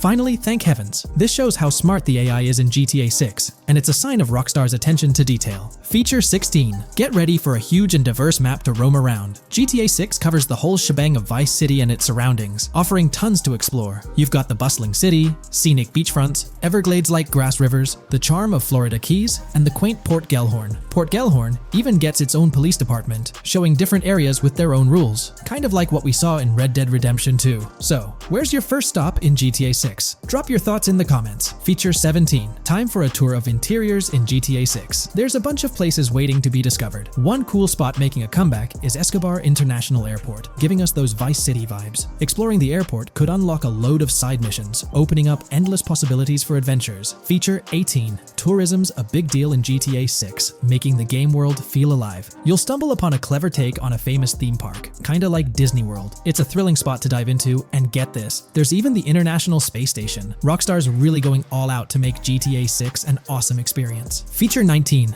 The characters you'll meet in GTA 6 have had some major upgrades. They come in all shapes and sizes, some towering and impressive, others more on the average or smaller side. This variety really brings the in-game city to life, making it feel more realistic. Rockstar's definitely set a high standard in gaming with this, and I can't wait to dive into this amazing world they've created. Feature 20 new gameplay features are here, and one that stands out is using assault rifles while inside a vehicle. It's going to shake up how players handle combat. Feature 21 money in GTA 6 works differently. You don't just magically get more cash in your bank account after robbing a store. Instead, you physically grab the cash from the store counter using a button. It makes the whole experience more real and interactive. Feature 22. Now this is wild. The vehicle customization options in GTA 6 are something else. When you get into a vehicle, hit the left D-pad for the vehicle options menu. You can tweak the seat, fix the steering wheel, and even jazz up the interior. There's talk that this might be limited to developers, but I'm hoping it's for everyone in the final game. Feature 23. There's a ton more to do in GTA 6. The game amps up interaction by letting you handle money, USB drives, weapons, food, and different clothes, giving you more control over the world. Feature 24 hats off to hat customization. In GTA 6, you can style your hat in different ways, showing off your fashion taste. It might seem small, but it makes your character really stand out. Feature 25. Here's a neat twist. When you're on the run and hijack a ride, your criminal description changes a bit, leaving out specific car details. This tricks witnesses and stops them from telling the cops about your getaway car. Smart move to stay hidden and adds a tactical side to the game. Feature 26. The big news? GTA 6 is officially scheduled to hit stores. Feature 27. Something fun and quirky. You can actually interact with gumball machines in the game and snag some gumballs. It's a small thing, but it adds a nice touch of reality to the game. Feature 28. Talking about the cops and what's happening in the game world. During gameplay, I saw the police doing traffic stops, DUI tests, and even searching vehicles. Also, the in-game map shows random NPC AI car accidents, and the cops rush in to handle these, making the virtual world feel genuinely chaotic. Feature 29. Time to talk weapons. GTA 6 brings a massive range of guns, from pistols to heavy artillery. With so many options, the action stays intense, making sure you're armed for any situation. Feature 30 GTA 6 is bringing in an inventory system, like what we saw in Red Dead Redemption 2.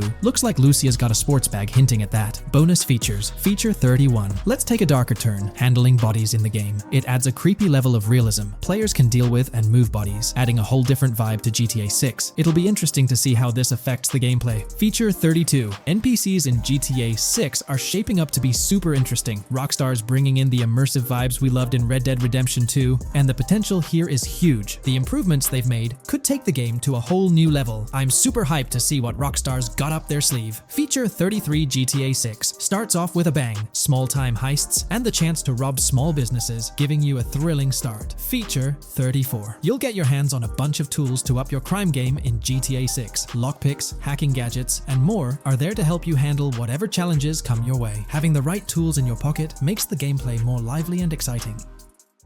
Today, we're delving into the realm of GTA 6 Online, the upcoming multiplayer aspect of Rockstar Games' Grand Theft Auto 6. We'll dissect all the insights gathered from leaks back in 2022, alongside an intriguing anti-cheat patent filed by Rockstar's parent company, Take-Two Interactive. This patent offers a glimpse into how the forthcoming online experience aims to ensure a safer environment compared to the current GTA Online. Furthermore, we'll explore a novel method Rockstar plans to implement in GTA 6 for managing online sessions. This innovation promises to infuse the expansive world of GTA 6 with a livelier atmosphere, enriching the player's immersion in its intricacies. Undoubtedly, GTA Online stands as a titan in the realm of multiplayer gaming. Its enduring popularity has significantly contributed to the ongoing success of GTA 5 over the past 11 years. This success owes much to Rockstar's astute strategy, crafting a robust core game with GTA 5 and then supplementing it with regular content updates for the online segment. By continually introducing new weapons, vehicles, and attire, Rockstar keeps players engaged and motivated to accumulate in-game currency. As we eagerly anticipate the official unveiling of GTA 6, players are hopeful that it will address prevalent issues plaguing the current iteration. Chief among these concerns is the rampant presence of modders and cheaters, whose actions not only disrupt gameplay, but also pose security risks by unlawfully accessing personal data. To tackle this issue, Rockstar has devised a fresh approach set to debut in GTA 6. This method aims to bolster the game's security measures. The patent responsible for this enhancement is titled Method and Apparatus for Preventing Cheating in a Video Game Environment by Providing Obfuscated Game Variables. Filed by Take-Two Interactive, Rockstar's parent company, in 2019, this patent outlines a system and method aimed at curbing cheating within video game environments. By disguising game variables in memory, the patent seeks to thwart attempts by players to monitor and manipulate values such as health, ammunition, and in-game currency for unfair advantages. Traditionally, developers combat such exploits by encrypting, coding, or obfuscating the location of these values, alongside implementing integrity checks to detect unauthorized modifications.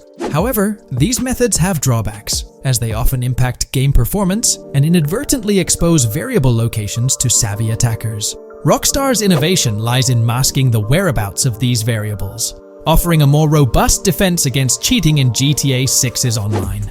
I won't delve into the technical intricacies, but essentially, Rockstar employs a clever and seemingly straightforward technique to conceal these values. This makes it considerably tougher for attackers to pinpoint their locations. While the concept of masking values may seem straightforward, its effectiveness in bolstering stability and enhancing security for the future online segment is paramount. Moving forward, let's turn our attention to the next patent, titled System and Method for Session Management in a Multiplayer Network Gaming Environment. Filed by T2 Interactive in 2021, this patent addresses disclosed are systems and methods for session management. The disclosed system allows for seamless merging and splitting of network sessions in a multiplayer network gaming environment. Seamless session management allows dynamic movement of players in a virtual world during gameplay without unnecessary loading and/or stalling. As the players in the virtual world move around, the management of active game sessions can be improved to affect a more realistic perceived population. In this patent, Rockstar highlights the crucial role of online components in the success of many games, citing GTA Online as an example. They emphasize the challenges of managing network technology and resources to create a vibrant virtual world. Traditional MMO games often face limitations in session management, with some opting for single sessions that may restrict the depth of content due to increasing player counts. Others utilize multiple sessions, which can hinder feasibility, especially in peer-to-peer exchanges like in GTA Online. To address these issues, Rockstar has developed a pioneering system for seamless session management. This innovative approach enables fluid splitting and merging of network sessions, allowing for a more immersive virtual world free from hardware and software constraints. Allowing players from different sessions, but in the same virtual area of the map, for example, to be merged into a single session. This allows players from previously different sessions to come across one another, thereby making the virtual world seem more populated. As an additional advantage, seamless session merging handles many network failures silently. In prior ART systems, a player who loses network connectivity can be kicked out of a session and may not be able to rejoin because they are in a session by themselves. However, the Session Management System 100 allows for a disconnected player to exist in a session by themselves for a predetermined period before they are reconnected to the remaining players in the session or can be joined with another session. The method begins with monitoring a triggering event. In some embodiments, the triggering event defines when to merge two sessions or split a single session. For example, when the object, virtual players, are in the same session, move physically apart from another, the object by a predetermined virtual distance, this triggers the session management system to split the session into two different sessions. Likewise, if objects from two different sessions are within a predetermined virtual distance from one another, the session management system and merge the sessions to allow interaction between objects of the respective sessions. Other instances of monitored triggering events encompass various player and object actions, including changes in position or visibility, player entries and exits from the virtual world, and game-related activities like mission completions or tutorial beginnings. Rockstar's solution ensures seamless management of these events, preventing inconsistencies such as duplicated objects during session transitions.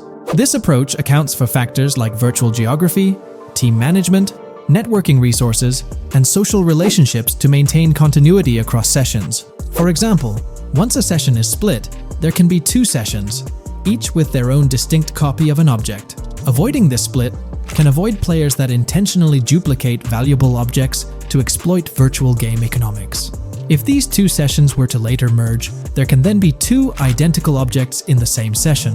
In this manner, the session management system advantageously avoids object duplication when two players are merged following a split. I trust that I've conveyed this information clearly. The implementation of this new system in GTA 6 promises to enhance the game's atmosphere, ensuring a more bustling world while maintaining a high level of detail throughout. Now, let's delve into what we've learned about GTA Online from the leaks of 2022. Multiplayer. In the bottom left in one of the clips, one can see there are two players in a 30-player lobby. This is because there are two slots for spectators, similar to GTA Online and Red Dead Online. There is also a reference to the script host. After that, there is a code which is either the session host or game master. Based on the information gathered, it seems probable that peer-to-peer connections and 30-player lobbies will make a comeback in GTA 6 Online. However, there's a twist in how sessions will operate, allowing for seamless transitions between them. Feel free to share your thoughts in the comments section about everything we covered in today's video regarding GTA 6 Online. Hey there! In this video, we're diving into an upcoming terrain system in GTA 6 brought to you by Rockstar Games. Additionally, we'll explore some cool graphics enhancements like ambient occlusion, global illumination, and material tinting slated for the next GTA. The scoop comes straight from an official patent filed by Take-Two Interactive, Rockstar's parent company. So let's kick things off by checking out the patent titled Method and Apparatus for Enhanced Graphics Rendering in a Video Game Environment. According to Rockstar Games, the rendering of real-time graphics usually happens in a pipeline setup like this one. At the core of it, the process kicks off by handling 3D vertex information, moving on to render pixel-level details like light color and shadows. In the current systems, one or more shaders are employed for this pixel-level rendering. These shaders are essentially programs that operate on the GPU. The challenge in rendering lies in finding the right balance between realism and detail, while ensuring smooth performance, aiming for that higher frame rate. For example, a virtual world should illustrate various terrains that mirror a number of lifelike geographical areas. Each of these terrains can provide unique interactions with a virtual character in the video game. By way of example, a virtual player traveling through sand or snow should leave footprints that are different than the virtual player walking down a concrete sidewalk. However, because of the number of various terrains that need be accounted for, and the unique behavior of each terrain, conventional graphics systems do not have enough processing power to account for dynamic terrain and the associated interaction with players of the game. So, Rockstar Games developed a shader system for efficiently rendering various types of terrain with high realism. Let's take a peek at the system. The world level map, visible in the bottom right, outlines all the different dynamic terrains, such as muddy, sandy, grassy, hard ground, snowy, and more. Take a gander at this world level map showcasing the diverse terrains. Now, let's explore the various dynamic terrain zones within the game world. Using Red Dead Redemption 2 as an illustration, this world level map plays a pivotal role in determining the terrain that players or NPCs interact with. Essentially, it acts as the foundation to generate a trail map. Think of a trail map as a record of all the imprints left behind by characters, vehicles, and other objects, like the aftermath of explosions. Take this image for instance, showcasing how the snow has been altered by the actions of this NPC. Different shaders of the shader system are used for different terrain types and with different trail map types. For example, basic terrains do not require special shaders, while shallow mud terrains can advantageously benefit from a parallax surface shader to efficiently show ruts and tracks in the terrain with a high-detail trail map. As an additional example, deep mud terrain may use a tessellation surface shader to model the ruts and tracks in the mud. You might be aware that in Red Dead Redemption 2, you can leave realistic footprints in the snow and mud. Rockstar explained that they employed two shaders for this effect: parallax maps and desolation. These shaders create a convincing illusion of high-level deformation, where footprints appear on the terrain's surface. In reality, the surface is warped but not physically deformed, ensuring a smooth and polished movement experience. In GTA 6, they're applying the same technique to bring an extra layer of realism. This will be particularly noticeable with explosions, firing RPGs at the ground, walking through mud, or driving vehicles through it, each leaving distinct tracks based on the terrain. RPGs, for instance, will create craters on the ground. This adds a significant level of interactivity, making it feel like you're genuinely impacting the game world in real time. Despite it being an illusion, the result will be remarkably realistic, akin to the snow in Red Dead Redemption 2. To sum it up, this graphics rendering patent encompasses the dynamic terrain, ambient occlusion, global illumination, and material tinting, all exciting new features making their way to GTA 6. Rockstar has invented and patented new graphics rendering systems, which aims to fix some of the problems of traditional graphics rendering systems to make graphics rendering more efficient, thus improving performance and allowing for better, more realistic, and more immersive visuals. Dynamic Terrain System. This is a system that records and creates trail maps which make it possible that terrains can be visually deformed when being interacted with in various ways. Players, NPCs, vehicles, objects, and explosions can affect the terrain. For example, leaving footprints or vehicle tracks in sand can be seen in action in Trailer 1. Explosions will leave craters in the terrain as well. It's also possible for certain changes to the terrain to disappear over time. For example, footprints and tracks in mud disappearing after some time, since the viscosity of mud makes it return to its normal state after some time. There are different types of terrains, for example, muddy, sandy, hard ground, grassy, or snowy terrain. Each type of terrain will react differently. A sandy terrain will be more easily deformed than a grassy terrain, for example. In the initial part of our video, we delved into the rendering pipeline, which also incorporates a lighting stage. While conventional systems often utilize cube maps for pre-rendering lighting, it's worth noting that this is mainly for static elements. When it comes to dynamic characters, pre-computed lighting falls short in accommodating changes from objects within the scene. Although ambient occlusion can be pre-baked, it lacks the capability to update dynamically. Realism takes a hit due to this. Conventional systems often incorporate static lights to mimic reflected light, like sunlight bouncing off the ground and under a table. However, this static approach fails to update with changes in the light source. To address these challenges, Rockstar has patented new systems. Ambient occlusion. This is a graphics technique that can be utilized in multiple forms to determine how light and shading are displayed on an object. It can lead to darkened areas, enhanced contrast, and improved surfaces due to this technology. This patent's ambient occlusion system offers some special advantages.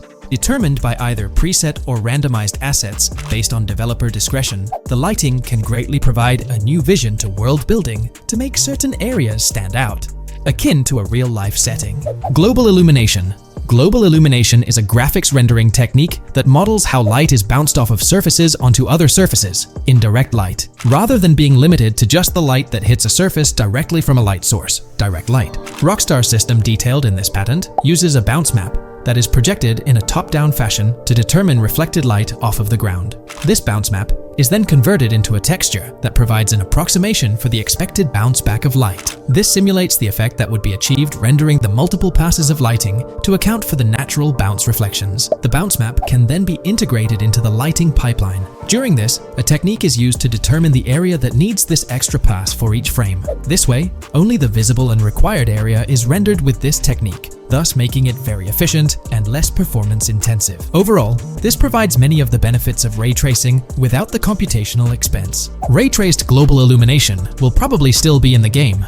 For example, Lucia prison clip in Trailer 1. This special system is just a way to render large-scale global illumination efficiently. Now, let's touch on the final problem that Rockstar has addressed through this patent with conventional systems. Finally, as another example, to develop a rich and engaging game world, it is advantageous to populate the world with variations of similar objects. In other words, you do not want every simulated person, cow, gun, car, cart, ship, or animal generated in the game to look the same. Because the 3D model for many of these objects would be identical, variation was traditionally accomplished by creating different texture files to paint a different look on the object. For example, two variants of a cow model could be created, one with a texture to create a brown cow, and the other with a texture to create a black cow. These prior art systems created the desired variety at the cost of artist time, computer memory, and resources to maintain a multitude of different hand-authored variants for each in-game object. To combat this, Rockstar is introducing material tinting. RDR2 had a system that could tint the color of clothes to create far more variations on NPCs. This new patent is an evolution of that system and allows for creating of several in-game object variants from a single model. It can not only modify an object's colors, but other material properties, such as metalness and lighting parameters, or add additional layers to it, such as mud, snow, or dust as well. Envision the extent of customization that awaits in this game. Summing up the official patent for graphics rendering,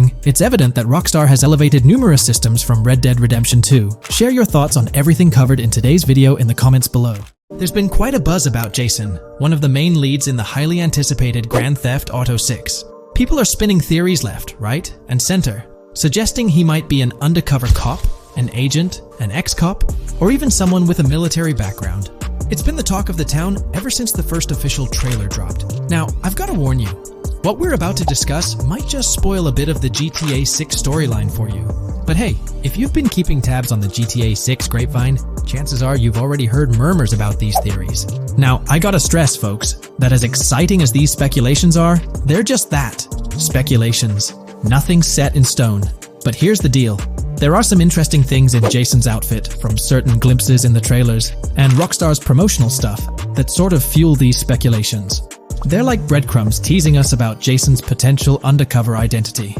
So today, I'm here to unravel these clues and take you through the evidence we've got so far. We'll start with the very first trailer of Grand Theft Auto 6. You know, the one that set the internet on fire?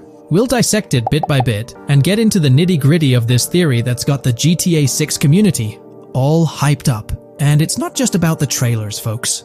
Oh no, there's a whole treasure trove of articles out there discussing findings made by fans, diving into details, and connecting dots. We're gonna sift through all that too. And hey, while we're at it, let's not forget about the actors. There's been some chatter about who might be stepping into the shoes of Jason in this game. So we'll toss that into the mix as well. There's plenty to unravel, and we're here to explore every nook and cranny of this speculation, piece by piece. So grab your favorite snack, get comfy, because we're about to embark on a journey through the GTA 6 speculations, theories, and rumors about Jason. Let's start off by jumping into this interesting Reddit post. I've seen some speculation that Jason is an undercover cop makes sense since we see first-person gameplay of a police raid. I'm guessing he falls in love with Lucia, and his storm between his duty and his love could be not true, but it seems like it would be a good twist in something Rockstar would do. Okay, let's take a deeper dive into this scene where we encounter these 4 police officers. They're pretty unmistakably cops with that distinct police badge on their body armor. It's crucial to note the small details here, especially regarding their attire, as it might hold some key information. Now, among this squad of officers, there's one guy who stands out from the rest. He's chilling on the far right, sporting a casual white tank top, while the others are all suited up in body armor, their caps turned backward. This difference suggests a hierarchy within the group, making us wonder if this dude's perhaps a higher up or holds a different position within the force. The intriguing part, though, is the context of this scene. It feels like a pivotal moment, almost as if these officers are significant characters in the narrative. But let's pump the brakes a bit. It's all speculation at this point. We can't be certain of their importance or their roles in the storyline just yet. Now, let's loop this back to Jason, the main focus of our attention. There's a striking connection here. The cop on the far right and the one in the middle, both sporting these distinct olive green cargo pants. These pants seem to be a part of their uniform, something that catches the eye. But here's the twist. The same style of cargo pants is seen on Jason in the official Grand Theft Auto 6 artwork released by Rockstar. Coincidence? Maybe, but it feels like too much of a match to ignore. What's up with these pants? Is it a fashion trend among the police force in the GTA 6 universe?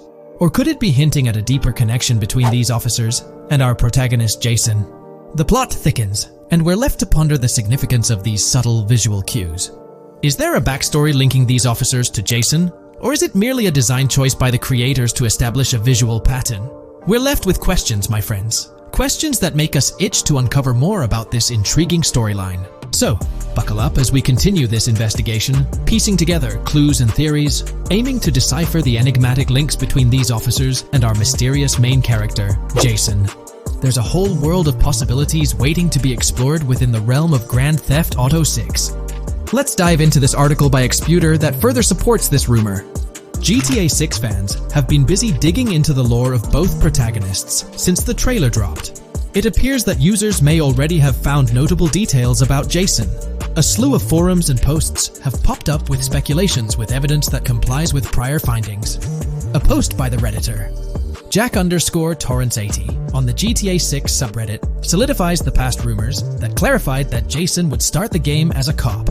The pants worn by the protagonist in the GTA 6 poster are a part of the official uniform of Miami-Dade Police.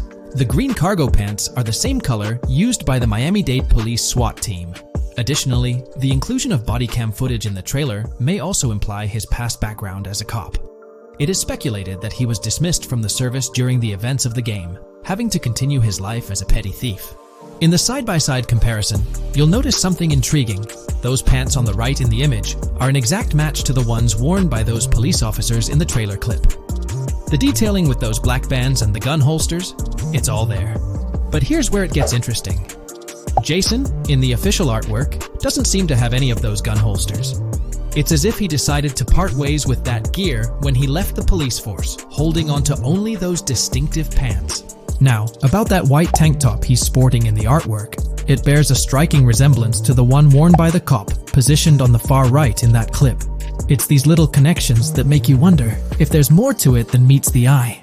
Could it be a deliberate choice by the creators to hint at Jason's past, subtly linking him to the law enforcement world? Or is it just a coincidence? In the comments of the Reddit post, a user says, he is probably a dismissed cop or soldier, got too desperate and started to do petty crimes. Lucia brings him the local connections and scores, and he uses his former police training skills in weaponry and vehicles. A dismissed corrupt cop or soldier, a freshly out of jail ex-prisoner. Victor Vance and Tommy Vercetti. And there could be more parallels between these two pairs of characters if you think about it. Vic was being betrayed again and again in his storyline. When he finally decided to quit, his brother pushed him to enter another deal with Tommy, which eventually killed him. Tommy, on the other hand, is a more cunning and ambitious person. He promised Rosenberg to leave him a piece of his Vice City empire, but later abandoned him and left him exiled in Las Venturas. These observations really bring up some compelling comparisons, especially when looking at Tommy Vercetti and Victor Vance from previous GTA installments. There's a chance we might see echoes of similar themes or storylines reflected in GTA 6, which lines up nicely with what Rockstar teased in the trailer. Let's zero in on Jason's haircut. It's clean-cut and short, a style often associated with law enforcement or military personnel. That detail might not be just a coincidence. It could be a deliberate choice by the creators to hint at Jason's past as an ex-cop or someone with a military background. It adds an extra layer of depth to his character, don't you think? I'm genuinely interested in hearing your take on this theory. There is a lot of evidence supporting this theory, and it might be a major deal as we might be working with the police possibly in GTA 6. That would be a completely new gameplay element in the GTA series, so we have a lot to look forward to. Tell me, what are your thoughts and opinions about Jason's potential background, whether he's linked to law enforcement or not, as it could shed more light on this intriguing speculation. So, please share your thoughts in the comments section below, and let's keep this discussion rolling. The GTA 6 community has just found some major clues left by Rockstar Games, and it was under our nose the whole time. GTA 6's Trailer 1 revealed a ton of new things about the game off the bat, but recently, there's been even more developments that show off the GTA 6 main character story, Lucia.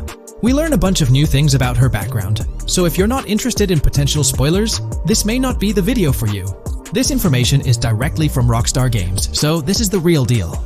So getting into the details of Lucia's jail cell, let's focus on those newspaper clippings.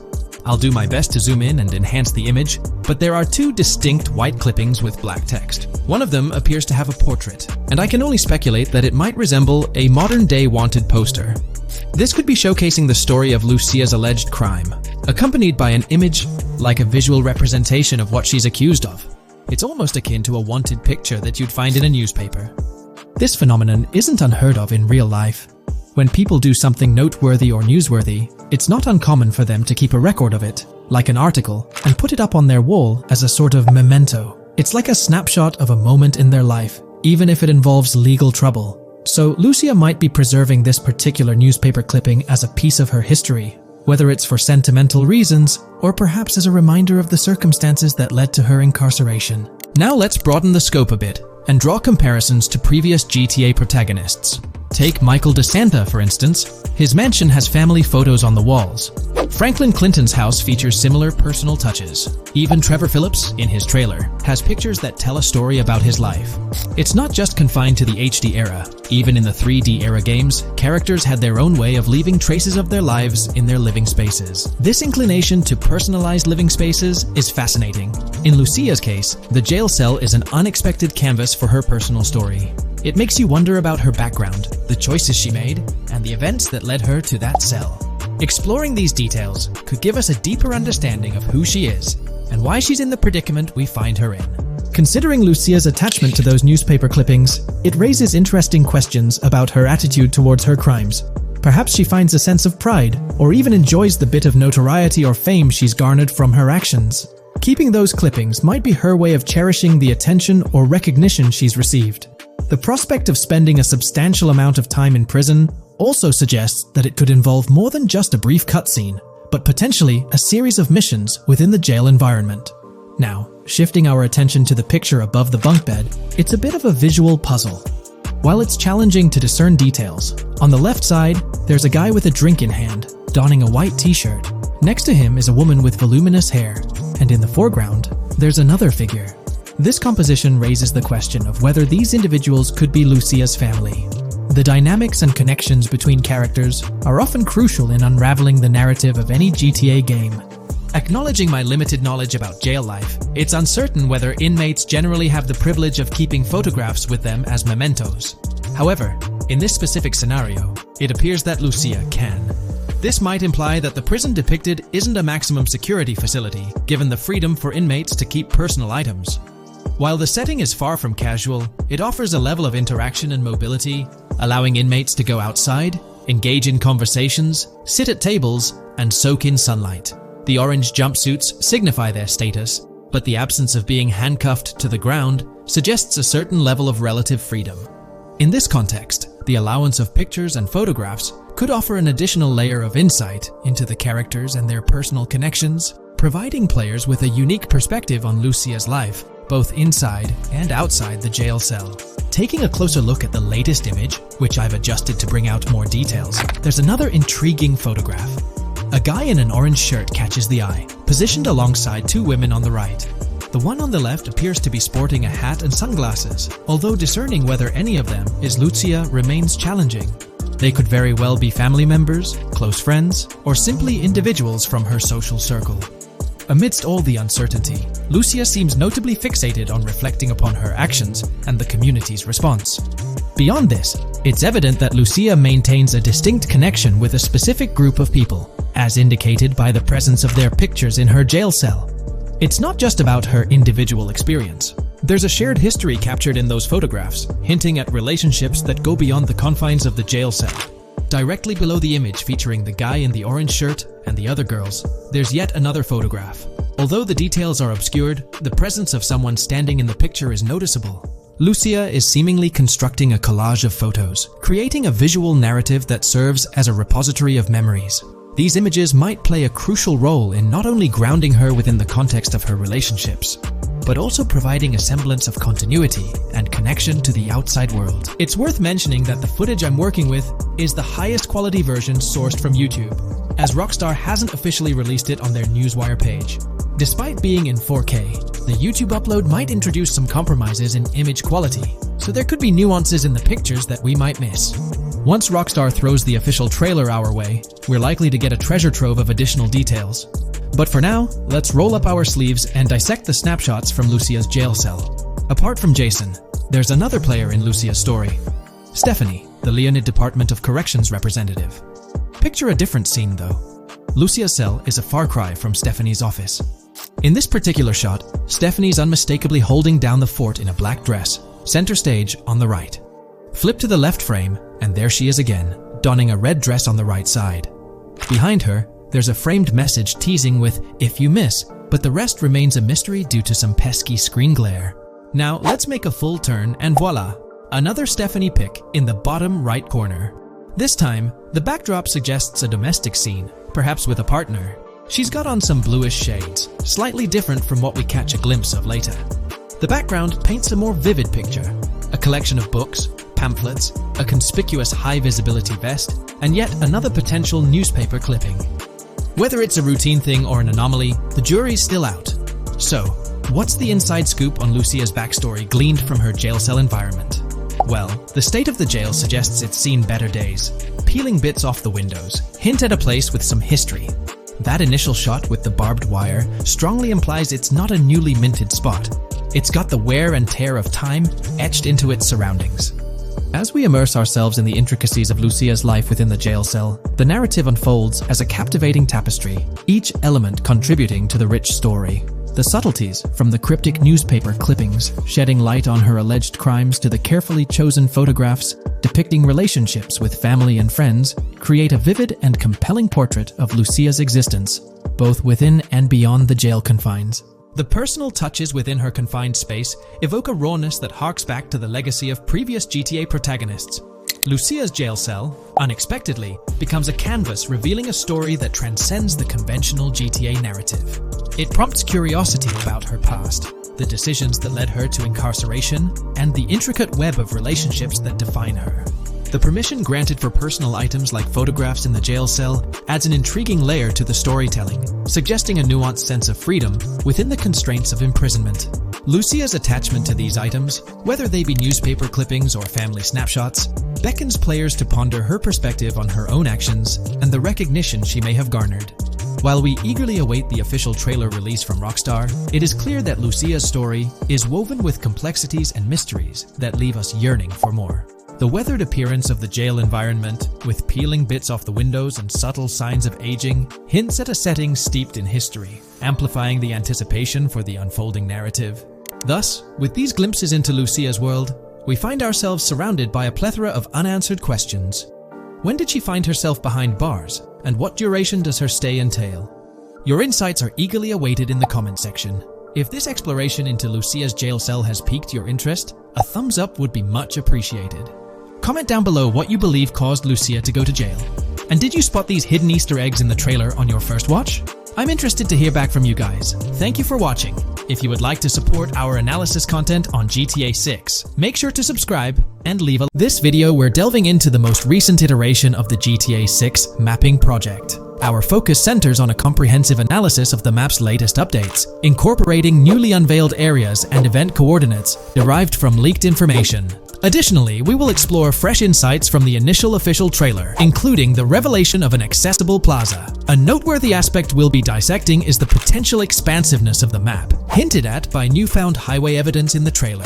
Furthermore, we'll examine a conceptual representation illustrating the potential magnitude of the GTA 6 map. The trailer also provides a glimpse of Starfish Island, a detail we'll thoroughly cover in today's session. Let's initiate our examination by diving into the GTA 6 mapping project. For those not aware, this stands as the most extensive and refined community-driven mapping endeavor, aiming to deduce the GTA 6 map with the utmost accuracy. This endeavor leverages evidence from leaks and the primary official trailer. In our previous map analysis, we scrutinized significant alterations in the Bordgorn and Grass Rivers areas, expanding the map to an impressive 18 by 8 kilometers. However, today's exploration will predominantly focus on alterations in the Vice City region. Rumors suggest that the GTA 6 map will encompass 3 major cities, with Vice City and Portgorn being the identified urban centers so far. Vice City, drawing inspiration from Miami, and Portgorn, a fusion of Gulf cities in Florida. The speculated third city could possibly be modeled after Orlando or Tampa. Earlier rumors hinted at Yorktown being the third city, approximately aligning with Tampa's location. However, intriguingly, structures observed in leaked material from Port Gorn were reminiscent of Panama City. Rockstar appears to amalgamate elements from distinct cities to craft a unique virtual landscape. Turning our attention specifically to Vice City, notable modifications are discernible in the Stockyard and Crosstown area. While these alterations may not be immediately apparent, a thorough comparison with the prior map iteration reveals notable changes in street layouts for improved connectivity, building positions, including the relocation of the Jack of Hearts nightclub, featured in leaks and the trailer, signify significant shifts. Adjacent structures visible in the trailer's music video shoot scene have undergone subtle rearrangements. A noteworthy addition to the GTA 6 mapping project encompasses events gleaned from leaks, introducing a dynamic layer to our understanding of the evolving landscape. At present, we've pinpointed 4 events on the map, marked by light blue dots. These events include the missing persons poster at the liquor store, the big cat cage roof at Everyday Art Elephant, and the Everyday Art Sidewalk Creep, all clustered around the Crosstown SL Stockyard area. Meanwhile, there have been notable changes in the Vice River area, with some buildings rearranged and brought closer to the river. The overall shape of this area has also been altered, and a new marina building near the airport has been introduced, based on recent evidence. Another significant alteration concerns the incorporation of Ica and Belleville into Vice City. While their status remains speculative, with their names displayed in red, Ica is purportedly inspired by Allapattah, a neighborhood in Miami-Dade, while Belleville draws parallels with Brownsville. Formerly perceived as small towns on the outskirts of Vice City, they're now considered part of the Vicedale neighborhoods, following fresh evidence. This reclassification potentially places scenes like the police officer pursuing the overweight individual in the Belleville neighborhood. Furthermore, a notable discovery linked to Tommy Vercetti's mansion has surfaced. Star Island's inclusion in the game has been confirmed, evidenced by its appearance behind the Rockstar Games title, and in a scene featuring a bikini-clad woman. This revelation solidifies its status as a game location, with strong ties to the original Starfish Island from GTA Vice City, where Vercetti's estate was situated. The prospect of encountering the mansion in-game, whether as an accessible structure or an abandoned relic, remains uncertain but tantalizing. The mention of Star Island remains speculative, as indicated by its red font, leaving the possibility open for it to be renamed Starfish Island or something else. These developments encapsulate the latest updates to the GTA 6 mapping project. Additionally, let's delve into a Reddit post that has garnered attention. I'm still very intrigued by the prospect. This is a full accessible plaza. The full access plaza featured in the trailer has piqued my curiosity. This snapshot is captured during a scene where Jason and Lucia evade the police momentarily. Positioned on the right side of the frame is a sign, presumably denoting a mall within the game. Notably, several brand names, including Kowalski, Callis, Scala, and Alpha, are visible on this sign. Furthermore, a portion of the mall's name briefly appears, starting with Ever. Could it be Evergreen Plaza or another variation? The answer remains elusive, and we'll have to await further developments to unravel this mystery. I can pretty much bet on it that this shit will indeed be fully accessible. Most of the signs on that structure look to be clothing and accessory shops, which would easily mean it's accessible to us. I'm really hoping the mall makes a return in this one and will serve kind of as a player hub when online drops. Oh, that would be good. Maybe a spot where you can't attack. Could meet people to join up for races, heists, etc. That would be pretty neat. Now let's shift our focus to some additional findings that might provide evidence for the existence of the third major city in GTA 6. Furthermore, we'll explore why the actual map size of GTA 6 could potentially surpass the estimations derived from the mapping project. Possible map length. Since we don't know what's in the northern part of the map, and we're not sure if it ends where the current mapping project suggests, I thought the map could look something like this. I get that a map like this might be 4 times bigger than GTA 5, so it could be a lot, but we can't be sure about Rockstar's plans. I also think so, because on the east coast of the current map, we have Vice City's predicted beach areas going almost to the very top.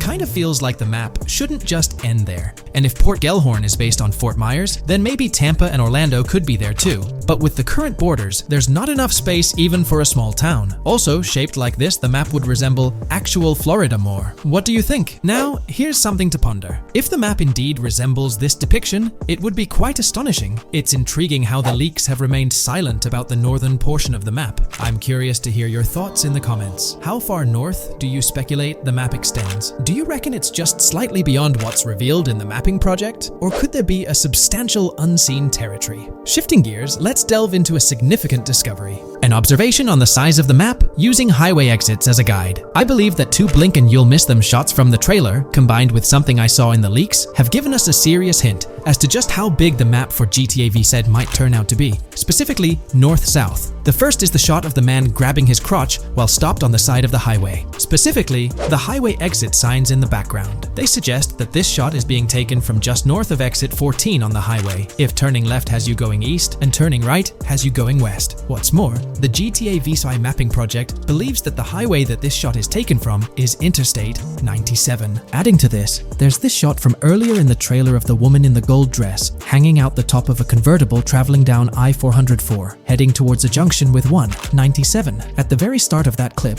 you can catch the exit number on the sign she's driving under. You can't see all of it, but to me, it looks more like exit 18 than exit 1B. This one is more speculative though. Now, I'm about to get into the leaks, so I can't post any pictures. There's a clip in the leaks of a red ute heading northbound on 197 towards the exit 13 AB junction that takes 1 to Washington Beach and Ekanfinaka before crashing. The mapping project has been using the leaks to create their maps, and they've placed that stretch of 197 north of Mr. Crotch Grab from the trailer, running through the Stockyard neighborhood. This to me indicates that the highway exits are going to follow a realistic number pattern, with the number increasing or decreasing for every mile traveled. The question is, where does this put exit 12? Exit 11? All the exits going up to 1? I've taken the latest version of the mapping project's map and pointed out where exits 14 and 13 are located. Then, extrapolating from there and using the map's grid as a handy guide, I drew where all the exits further down the numbering scheme might be located. I ran out of room to put exit numbers at #9. If 197 is going to keep following the same numbering scheme all the way north until it hits exit 1, then it's likely that the map is going to be far bigger than we currently think it is, and what's been shown and plotted out so far.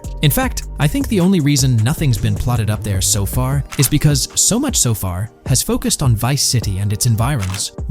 404-2 could wind up running just as far north, allowing for a few extra miles and exit numbers to accommodate it crossing the Everglades grass rivers before turning north, as I-75 in real life does. Bottom line, the map for this game is going to be enormous. There's been some chatter among you all about another potential scenario, the possibility of I-97 serving as a loop highway encircling the map's perimeter, similar to GTA 5. While this is a valid consideration, I've largely dismissed it due to a straightforward reason. As previously mentioned, I-44 boasts exit numbers and highway markers that suggest its considerable length, likely extending westward until it reaches the Gulf of Mexico before veering north, mimicking the real-life trajectory of I-75. If the map's northern boundary remains close to its current cutoff point and I-97 extends west and south extensively, then it's plausible that I-44 would mirror this pattern in the opposite direction.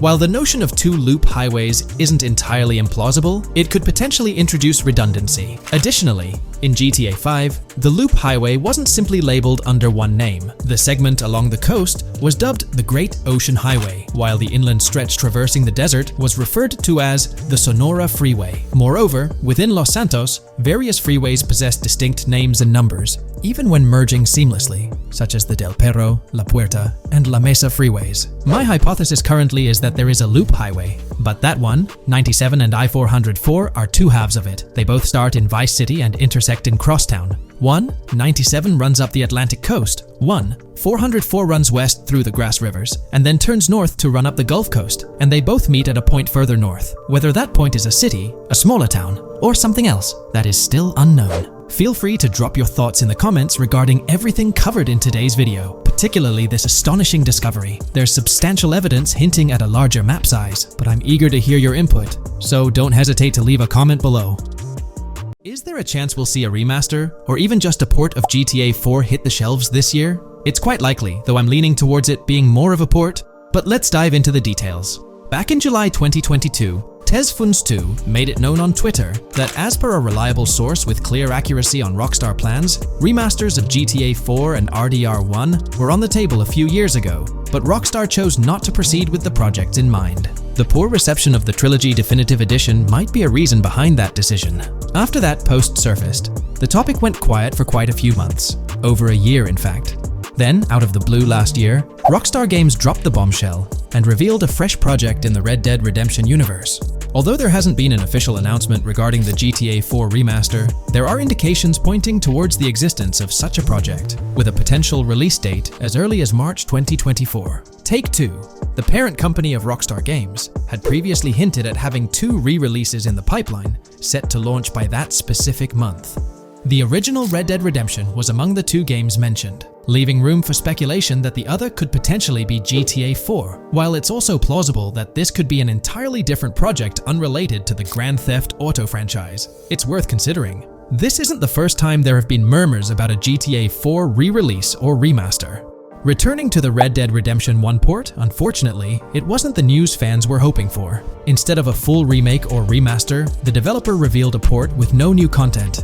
Typically, when people hear about a remaster or remake, they expect incredible graphic improvements, higher resolution, better quality textures, and advanced graphical effects like ray tracing. Contrary to these expectations, many argue that this game needs significant improvements, particularly concerning inconsistencies in the story. In 2018, Red Dead Redemption 2 was released as a prequel, introducing story elements that created inconsistencies with the first Red Dead Redemption, where major characters like Arthur Morgan were never mentioned.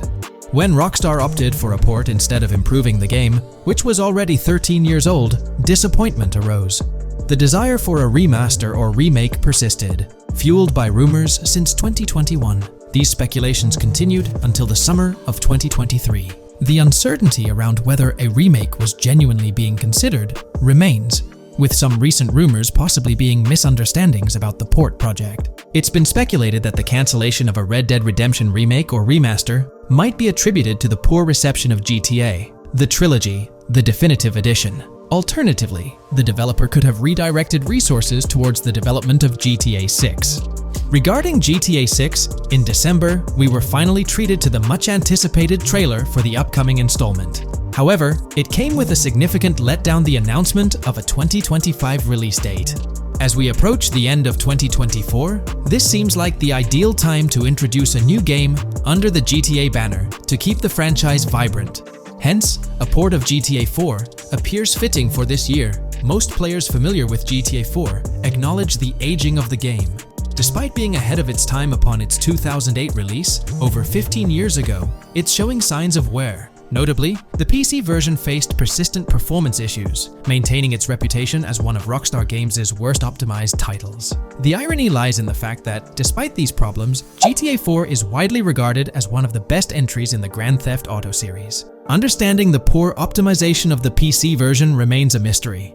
Even with a series of patches, the issues persisted, suggesting a more profound problem. Originally designed for Xbox 360 and PlayStation 3 consoles with different hardware architectures, porting GTA 4 to PC necessitated significant modifications. Unfortunately, not all of these changes were executed appropriately.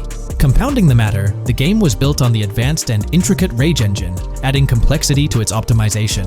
Unlike consoles with standardized hardware, the diverse range of PC hardware available at the time of GTA 4's release posed a challenge. The game's initial high hardware requirements excluded many players with less powerful computers from enjoying a smooth gaming experience. Unoptimized code contributed to performance issues, even on high-end PCs, with notable problems in managing CPU and GPU resources, leading to performance bottlenecks. How else can we gather indications that a GTA 4 remaster or port is possibly in development? Well, in September 2022, Take-Two Interactive, the parent company of Rockstar Games, made a notable move.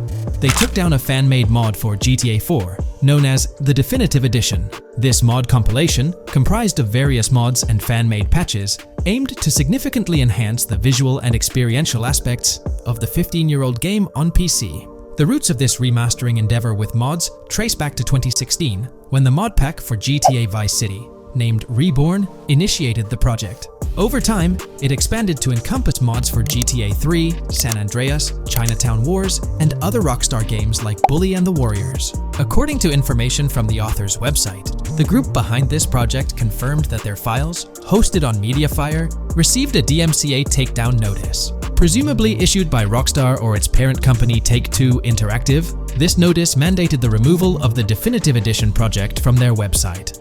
This development was communicated through a tweet from the Definitive Edition project. Bad news, guys. Appreciate it if you got PPL to raise awareness. Spread the word as much as possible. I knew this day was coming. Here we are with a DMCA by Rockstar, I assume, on our GTA 4 Definitive Edition patch.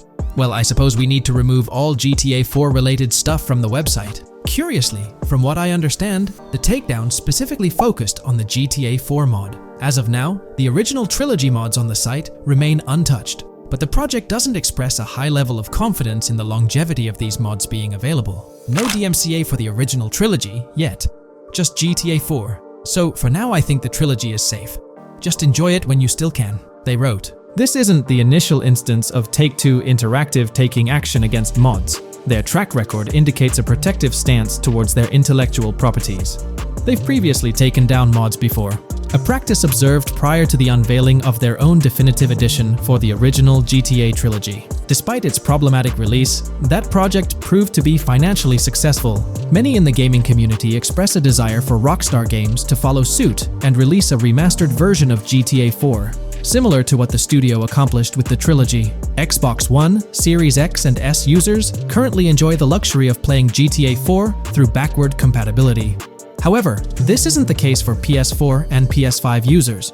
Should Rockstar opt not only for re-release support, but also for substantial changes to the game, there are certain aspects of GTA 4 that could benefit from improvement. First and foremost, graphics are an apparent focal point, a common aspect of remasters to enhance the visual experience. It's worth noting that beyond the expected graphical upgrades, GTA 4 might require more nuanced improvements. One aspect that garnered criticism was the peculiar yellow filter present in the original game, making everything appear dull. This yellow tint, a characteristic of the late 2000s and 2010s, was often disparaged when employed in video games. For an open-world game like GTA 4, many argue that this filter made little sense.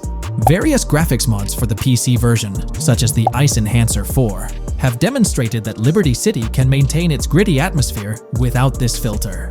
For a glimpse of what a GTA 4 remaster could potentially achieve, the Ice Enhancer 4 graphics mod offers an illustrative example.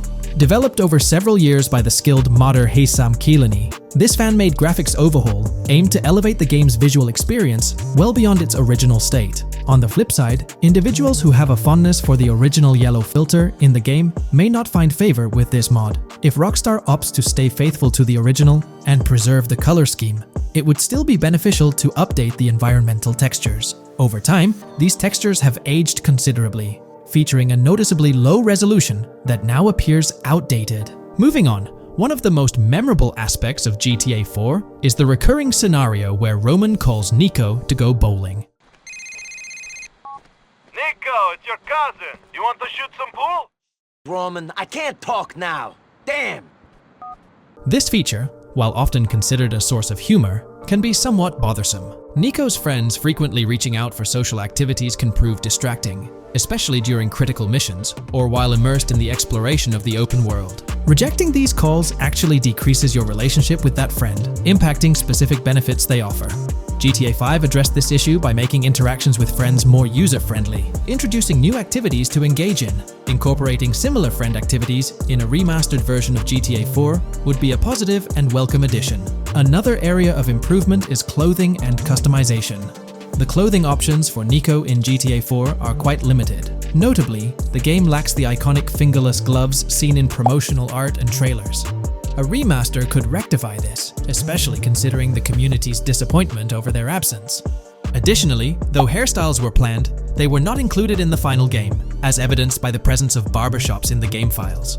A remaster could enhance clothing options and introduce hairstyle changes, mirroring the customization available in GTA Online. Unlike GTA San Andreas or GTA 5, GTA 4 lacks car customization features. Players can only randomly change their vehicle's primary color at a pay and spray. While this might not have been a significant issue in earlier titles like GTA 3 or Vice City, it does feel like an oversight in a more modern title like GTA 4. A remaster could bring in more extensive vehicle customization options. Given the central role of vehicles in the Grand Theft Auto games, enhancing customization not only adds depth but also makes the gaming experience more immersive. In fact, acquiring new and rare cars is often considered the most appealing aspect of GTA Online, and a remaster could significantly enhance the appeal of GTA 4 through this single feature alone. While Rockstar Games has been dedicating their efforts to newer projects, it's intriguing to observe that GTA 4 hasn't been entirely neglected by them. Surprisingly, the game has received updates, albeit sporadically, even years after its initial release in 2008. A notable recent update, released in 2023, caught many fans off guard. This update primarily focused on security, aiming to safeguard the game's source code from potential leaks. It's interesting to reflect on the context surrounding this security update. Since Rockstar Games removed the multiplayer aspects of the GTA 4 Complete Edition on Steam and their launcher in March 2020, the need for such security measures raises questions. Without active official multiplayer components, this move appears to be a proactive response to a prior security breach. In that incident, a hacker infiltrated Rockstar's security system, leaking pre-alpha version footage of the highly anticipated GTA 6. While Rockstar's immediate focus is on bringing GTA 6 to fruition, the possibility of a GTA 4 remaster isn't entirely dismissed. There's a genuine belief that something related to GTA 4 is in the works this year. If not, the prospect remains open for the future, potentially after the release of GTA 6. The year 2028 marks the 20th anniversary of GTA 4, presenting a considerable time frame. Although it involves patience, the wait could be worthwhile if Rockstar decides to give GTA 4 the remaster treatment it deserves. It's crucial to acknowledge the dynamic nature of the gaming industry, with Rockstar consistently pushing boundaries with each release. By the time a potential GTA 4 remaster materializes, we might witness a game that not only enhances the original but also leverages the latest advancements in gaming technology. Looks like YouTube is gearing up to investigate the leaked GTA 6 trailer. We're going to dive into all of that and more in this video. For those who might not remember or didn't catch it, Rockstar had a special plan for unveiling the first official GTA 6 trailer. It started with an announcement from Sam Houser, the president of Rockstar Games. On November 8th, he posted on the Rockstar Games newswire, "A message from Rockstar Games. Next month marks the 25th anniversary of Rockstar Games. Thanks to the incredible support of our players worldwide, we've had the chance to create games we're truly passionate about. Without you, none of this would be possible, and we are so grateful for you joining us on this journey." In 1998, Rockstar Games was founded on the idea that video games could become as essential to culture as any other form of entertainment. We hope that we have made games you love, and that we're part of that evolution. We're very excited to announce that in early December, we'll be releasing the first trailer for the next Grand Theft Auto. We look forward to many more years of sharing these experiences with you all. Thank you, Sam Houser. We knew the GTA 6 trailer was set to drop in early December, but the exact date was a mystery until December 1st. That's when Rockstar Games posted on all their social media accounts announcing that Trailer 1 would be released on Tuesday, December 5th at 9 a.m. Eastern Time. They also mentioned that the trailer would be available on YouTube. It was set to be a premiere, which for those who don't know, means the whole video is uploaded to YouTube with a countdown clock. This wasn't just Rockstar doing their thing, they had a partnership with YouTube. They even had a custom URL and a special countdown timer for the video. This was definitely a collaboration.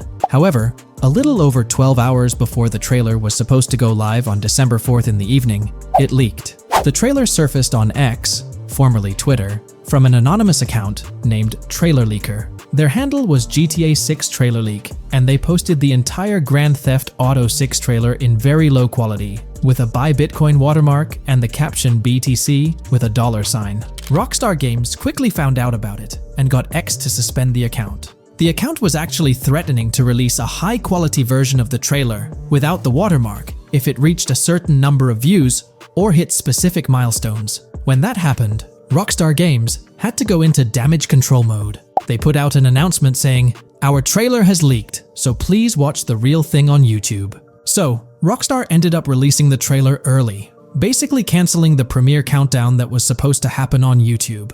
It was a mess. Neither Rockstar Games nor YouTube wanted this to happen. This raised the question, how did this leak occur? Was it a Rockstar Games employee or someone at YouTube?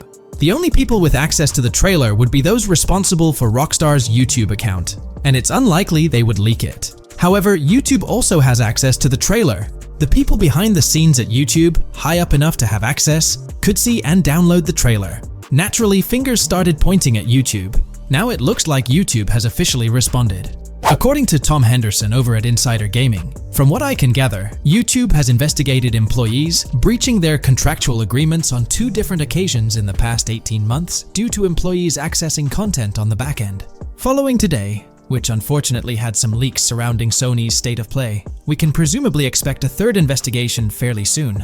Clearly, one of the occasions mentioned in the past 18 months is the GTA 6 trailer leak. Honestly, this theory that someone from YouTube leaked it has been around since day one. With all the hype around GTA 6, it's not surprising someone couldn't keep it under wraps and leaked it, causing a huge stir. There have been so many leaks in the past few years, right before major events or trailer drops, making it more obvious that YouTube might be the source. This seems to be what happened with GTA 6, because the people with access are supposed to sign contracts or NDAs, preventing them from sharing this kind of information. So, what will Rockstar Games do next for GTA 6? Almost everything about this game has been leaked, from initial details like Project Americas, which turned out to be true after Rockstar's own investigation, to the fact that it's set in Vice City with a female and male protagonist duo. There were the major leaks in September 2022, the leaks right before the trailer was supposed to drop, and then the trailer itself leaking 12 to 15 hours early. It's unclear what Rockstar will do for the next trailer, character reveals, or gameplay footage. Will they risk uploading it to YouTube again after this disaster?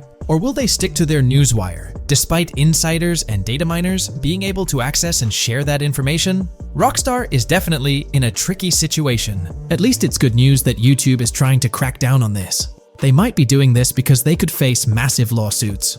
The GTA 6 reveal was supposed to be one of the biggest events in video game history, and it was ruined because someone behind the scenes at YouTube likely leaked it. So, the big question is whether Rockstar Games will go back to YouTube. One way they could avoid a similar issue is by not announcing when they're going to upload the next trailer. If I had to guess, YouTube probably won't get another exclusive deal or a premiere. If Rockstar were smart, they'd upload the trailer shortly before the announced drop date and keep it private until then. That seems like the safest route. What do you guys think? How do you think Rockstar will handle future video uploads? Will they stick with YouTube, move to their Newswire page, their own Rockstar Games site, or use another method entirely? Let me know your thoughts in the comments below. I'd love to hear your ideas.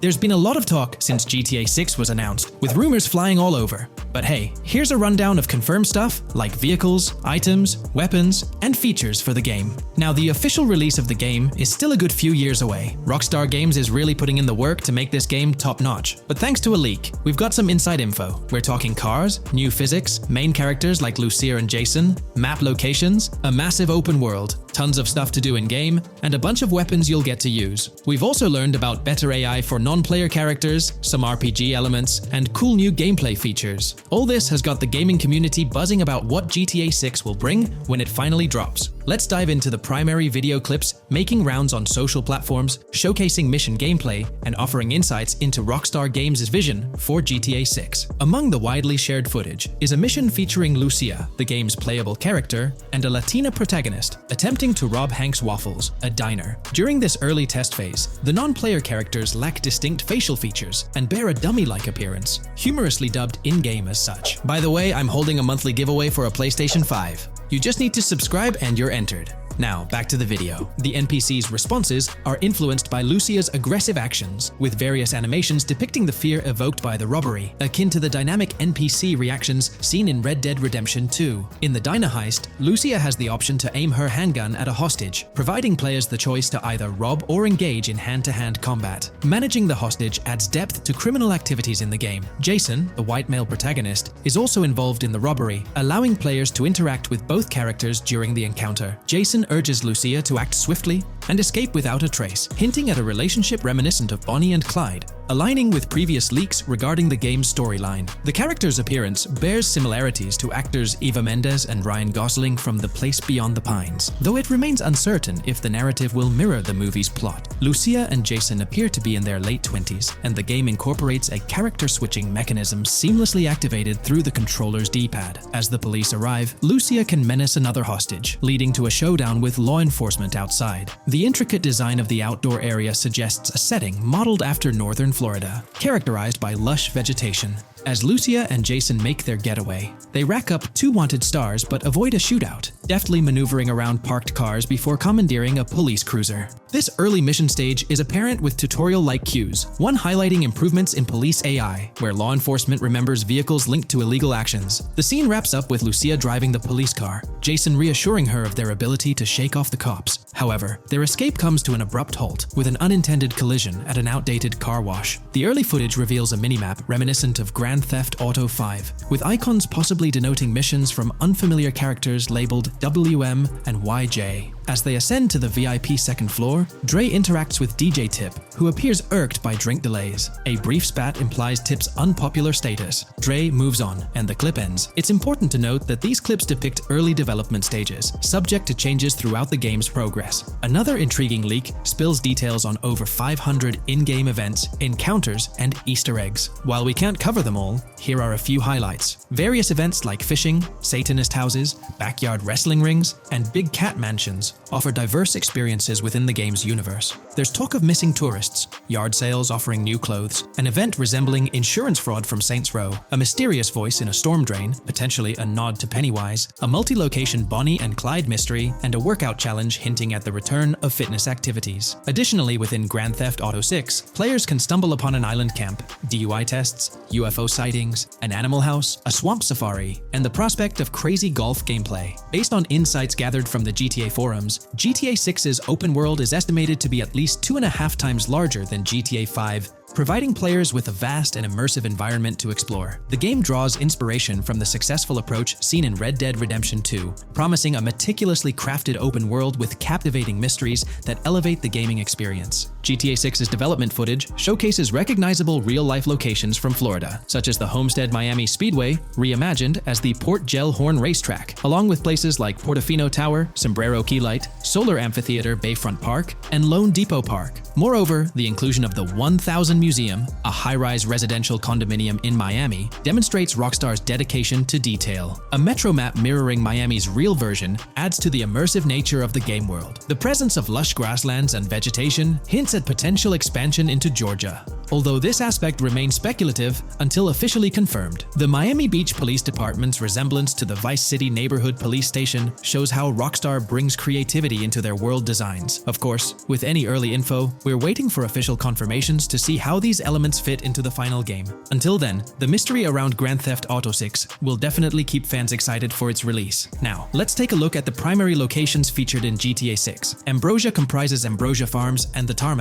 Bayside Copperhead, the Everglades, or Grass Rivers, Fairyland, and Fairyland Forest offer distinct settings. The Keys region includes East Key, Low Key, and additional spots like a garage, gas station, and liquor store. Lake Okeechobee encompasses a motel, prison, and racetrack, while Little Haiti, North Beach, and North Miami feature establishments such as gas stations, hideouts, and liquor stores. Port Gellhorn distinguishes itself with detailed spots like an abandoned building, basketball court, beach, bingo hall, bowling alley, car wash, fishing store, fruit stand, gas station, motel, pawn shop, police station, quick shop, raceway, soccer field, and more. Red Hill showcases a forest. South Beach offers a boardwalk, gym, hotel, Ocean Drive, and park, while South Miami Sundown includes a beach and tarmac. Vice Beach encompasses Vice City suburbs and Washington Beach. Miscellaneous locations such as an abandoned hotel, observatory, Fountain of Youth, homeless community, Malibu Club, Monument of Leonida, Redneck Yacht Club,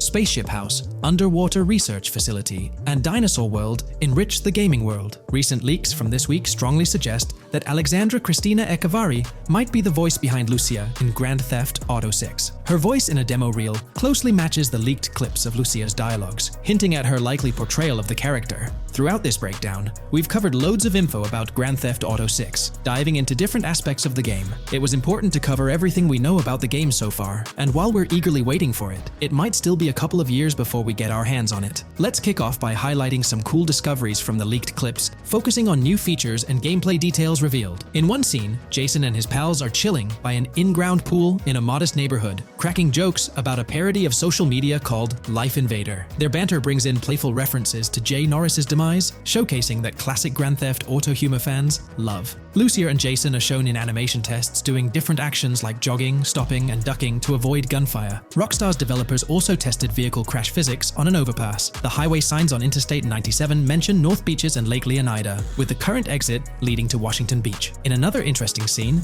Jason finds a shipping container filled with stacks of cash and a motorbike. Various development clips reveal tweaks being made to a vehicle's interior, hinting at potential new designs or customization options for players. Throughout the clips, interactions with NPCs in the open world are demonstrated, including characters taking selfies, which adds depth to the game's environment and immersion. There's a moment where Jason enters a gang member's territory and takes cover behind a truck, showcasing unique animations for characters reacting to being shot. A notable find in the clips is a jetpack, previously leaked by Tom Henderson, which is seen inside the Jack of Hearts Club. The game features parody social media logos like Snapchat, Instagram, and Life Invader. Characters also sport different hairstyles, with details like Lucia's visible bra under her shirt, adding realism. A new feature is the ability for players and NPCs to hold their guns sideways during combat, adding a different dimension to fights. Additionally, Jason is seen twirling his rifle in the air, while another character in a parking lot shoots at him with their pistol held sideways. The leaked clips also reveal early police AI testing, with NPCs showing better cover usage in shootouts. There's a scene where Jason holds up a diner worker with an assault rifle, and while there are dialogue options similar to Red Dead Redemption 2,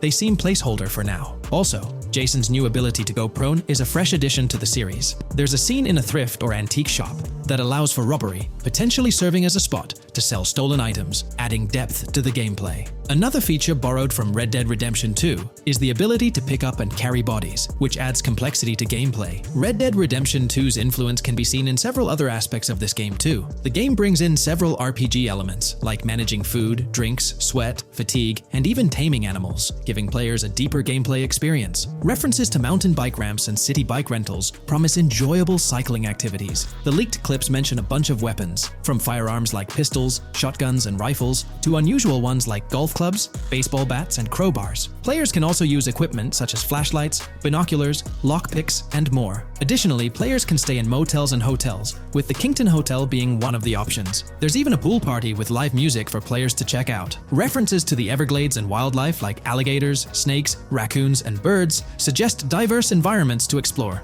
The weapon wheel system, similar to Red Dead Redemption 2, limits the number of weapons and items players can carry. Lucia can carry a loot bag, possibly used for robberies or stealing from different places. The inventory system allows players to carry health kits and other items for temporary boosts, and Jason can pick up and drop weapons from his inventory. The clips hint at animations like overdose, suggesting unique actions or events in the game. There are indications of horses and horse riding mechanics, possibly inspired by Red Dead Redemption 2.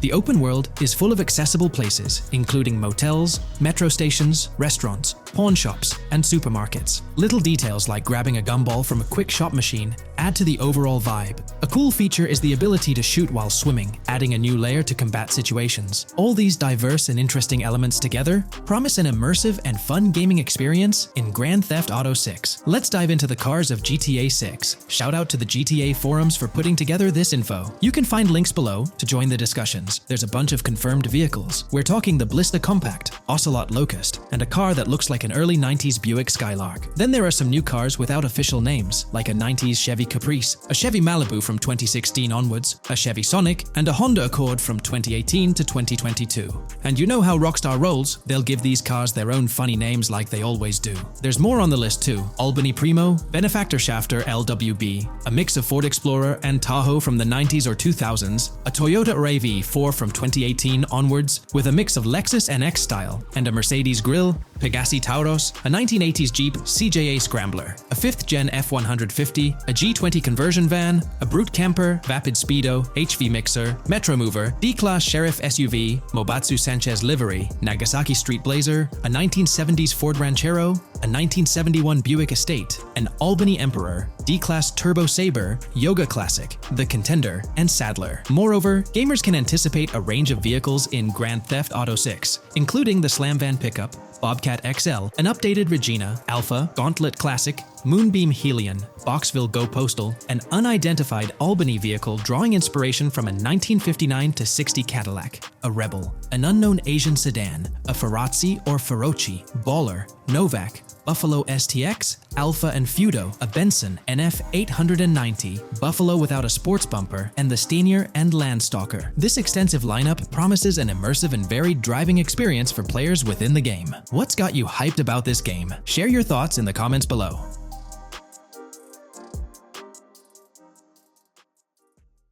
GTA 6 has been announced, and it's caused a whole bunch of rumors to swirl around. We've got a list of stuff that's actually confirmed for the game, so let's dive in. Now, the game isn't coming out anytime soon. Rockstar Games is still working hard on it, but thanks to some leaks, we've got some inside info on what to expect. We're talking vehicles, game physics, and the main characters, Lucia and Jason. Plus, we've got details on the map, the huge open world, activities, and all the weapons you can play with. There's also a bunch of cool stuff going on with NPC AI, RPG elements, and some new gameplay features. People are pretty hyped about all this, and they're chatting up a storm about what GTA 6 is going to be like. Now let's check out the vehicles in the game. The GTA forums did a solid job gathering this info, so shout out to them. So we've got confirmed vehicles like the Blista Compact, Ocelot Locust, and something that looks like a 90s Buick Skylark. By the way, I'm holding a monthly giveaway for a PlayStation 5. You just need to subscribe and you're entered. Now, back to the video. There are a bunch of other cars too, without official names, like a 90s Chevy Caprice, a 2016 present Chevy Malibu, a Chevy Sonic, and a 2018 to 2022 Honda Accord. Rockstar usually gives these cars funny names. Other rides include the Albany Primo, Benefactor Shafter LWB, something that's like a mix of Ford Explorer and Tahoe from the 90s or 2000s, a 2018 present Toyota RAV4, with Lexus NX vibes and a Mercedes grille, the Pegassi Tauros, a 1980s Jeep CJA Scrambler, a 5th gen F150, a G20 conversion van, a Brute Camper, a Vapid Speedo, HY Mixer, Metro Mover, D-Class Sheriff SUV, Mobatsu Sanchez Livery, Nagasaki Street Blazer, a 1970s Ford Ranchero, a 1971 Buick Estate, an Albany Emperor, D-Class Turbo Sabre, Yoga Classic, the Contender, and Sadler. And don't forget the Slam Van Pickup, Bobcat XL, an updated Regina, Alpha, Gauntlet Classic, Moonbeam Helion, Boxville Go Postal, an unknown Albany car that's based on a 1959-60 Cadillac, a Rebel, some Asian sedan, Ferrari or Feroci, Baller, Novak, Buffalo STX, Alpha and Feudo, a Benson NF 890, Buffalo with no sports bumper, and the Stanier and Landstalker. With all these vehicles, GTA 6 is going to be quite the ride. Now let's talk about some gameplay clips making the rounds on social media. They give us a sneak peek at missions and what Rockstar is up to. One clip shows Lucia, our main character, trying to rob a place called Hank's Waffles, a diner. In this early test, the non-player characters look kinda generic and are jokingly called dummies in the game. The NPCs react to Lucia's aggressive moves, and their animations show they're pretty freaked out, kind of like what we saw in Red Dead Redemption 2. During the robbery, Lucia can aim her gun at a hostage, giving you the choice to rob or have a face-off. Taking a hostage adds some spice to the crime. Jason, the other protagonist, is there too, and you can interact with both characters during the heist. Jason pushes Lucia to hurry up and make a clean getaway, hinting at a Bonnie and Clyde-style partnership, which lines up with earlier leaks about the game's story. People are even saying that Lucia and Jason look like Eva Mendes and Ryan Gosling from the Place Beyond the Pines movie, but we're not sure if the game's story will follow a similar path. Lucia and Jason look like they're in their late 20s. You can switch between them in the game using the controller's D-pad. When the cops show up, Lucia can threaten another hostage, and it leads to a face-off with the police outside. The outdoor area looks like it's inspired by northern Florida with all the greenery. While trying to escape, Lucia and Jason rack up 2 wanted stars, but instead of a shootout, they skillfully maneuver through parked cars and hijack a police cruiser. You can tell it's an early part of the game from the tutorial-like prompts, including one about the police getting smarter and remembering cars involved in crimes. The clip ends with Lucia driving off in the stolen police car, and Jason assures her they can shake the cops. But their getaway ends with an accidental crash at an old car wash. In the next mission, Jason and Lucia hit up a strip club called Jack of Hearts and run into Dre, who's chatting with another lady. Dre talks about his music dreams and hints at someone named Boopy. During this chat, we get messages from 2 new contacts, Billy and RB Shaw, through a WhatsApp parody. The early footage shows a minimap that looks like the one in GTA 5, with icons that probably stand for missions from characters labeled WM and YJ. As they head up to the VIP second floor, Dre has a run-in with DJ Tip, who's upset about waiting for drinks. Dre steps in, but it's clear that Tip isn't the most popular guy. Dre moves on, and that's where the clip ends. Just remember, this is early development footage, and things might change as the game gets closer to release. Another leak spills the beans on more than 500 world events, encounters, and Easter eggs you'll come across while playing. There's too much to cover, but I'll mention a few interesting ones. You'll find stuff like missing tourists, yard sales with new clothes, an event that's a bit like the insurance fraud thing in Saints Row, a voice in the storm drain that might remind you of Pennywise, a Bonnie and Clyde mystery that spans different places, and a workout challenge that suggests fitness activities are back. Players can also stumble upon an island camp, DUI tests, UFO sightings, an animal house, a swamp safari, and even the possibility of playing some crazy golf. There's a hint that the basketball court might be back too. Events like fishing, Satanist houses, backyard wrestling rings, and mansions with big cats offer a bunch of different experiences in the game world. Now, let's talk about the main locations in Grand Theft Auto 6. Ambrosia has Ambrosia Farms and the Tarmac. Bayside Copperhead, the Everglades or Grass Rivers, Fairyland and Fairyland Forest offer different environments. The Keys region includes places like East Key, Low Key, and spots like a garage, gas station, and liquor store. Lake Okeechobee has a motel, prison, and racetrack, while Little Haiti, North Beach, and North Miami come with places like gas stations, hideouts, and liquor stores. Port Gellhorn offers a variety of spots to explore, like an abandoned building, basketball court, beach, bingo hall, bowling alley, car wash, fishing store, fruit stand, gas station, motel, pawn shop, police station, quick shop, raceway, soccer field, and trailer park. Red Hill has a forest, South Beach features a boardwalk, gym, hotel, Ocean Drive and park. South Miami Sundown includes a beach and tarmac, and Vice Beach covers Vice City suburbs and Washington Beach. There are also other interesting places like an abandoned hotel, observatory, Fountain of Youth, homeless community, Malibu Club, Monument of Leonida, Redneck Yacht Club, Spaceship House, underwater research facility, and Dinosaur World. According to info from the GTA forums, Grand Theft Auto 6's open world is estimated to be at least 2.5 times the size of GTA 5 ES, giving players a massive world to explore. The game seems to take cues from the successful approach in Red Dead Redemption 2,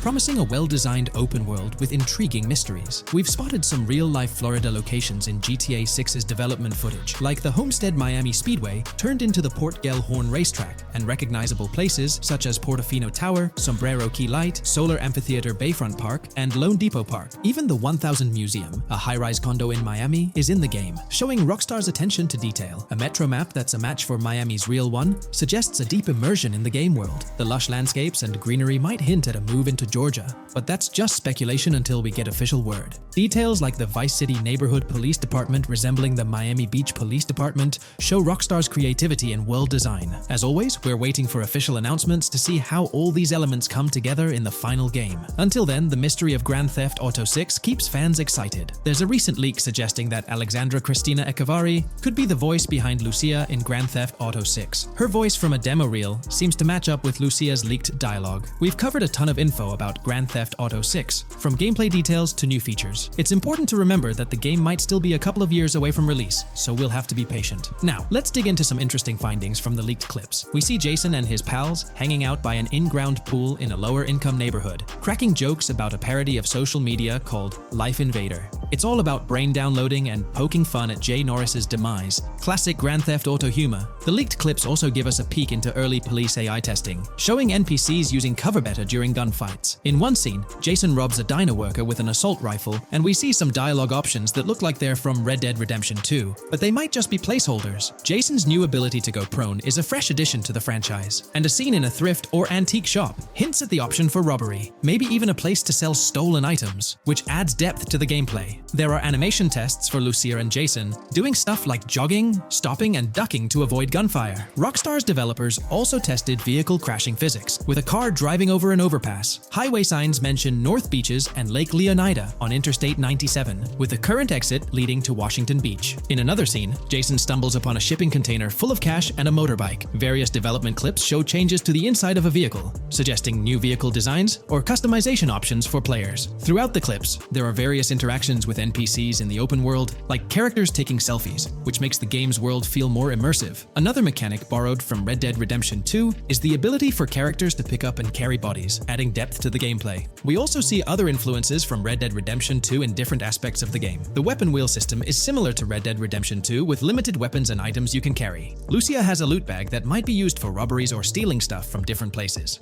The inventory system lets players hang on to health kits and other items for temporary buffs, and Jason can pick up and drop weapons from his inventory. In one scene, Jason enters a gang member's territory and takes cover behind a truck, and we see unique animations for characters reacting to getting shot. There's a mention of a jetpack that was previously leaked by Tom Henderson, and it's inside the Jack of Hearts Club. The game includes parody logos for social media like Snapchat, Instagram, and Life Invader. Characters have different hairstyles, and there are realistic details, like Lucia's bra showing under her shirt, which adds to the game's realism. A new feature is the ability for players and NPCs to hold their guns sideways, which changes things up in combat. We also see Jason doing some fancy rifle tricks in the air, and another character in a parking lot shoots at him while holding his pistol sideways. The clips mention animations like overdose, which hints at unique actions or events in the game. There are hints of horses and horse riding mechanics, likely inspired by Red Dead Redemption 2.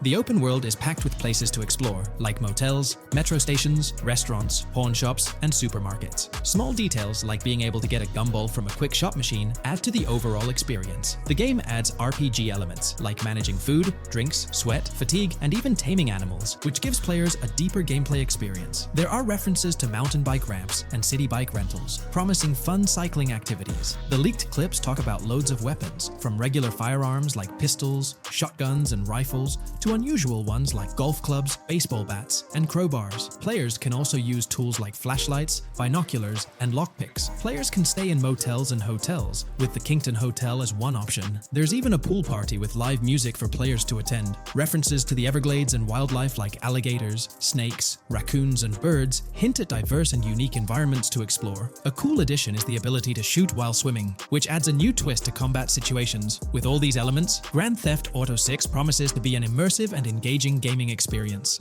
Here's all the information we've managed to gather about Grand Theft Auto 6 so far. Dedicated fans have compiled a 60-page document that meticulously covers every new feature revealed in last year's leaks. These features have been officially confirmed by Rockstar Games, as they originate from the footage Rockstar themselves acknowledged as part of Grand Theft Auto 6. Keep in mind that the game is still in development, so some details might evolve. However, as of now, these are the features you can expect to find in the game. If you're interested in delving into the full document, you can find a link in the description.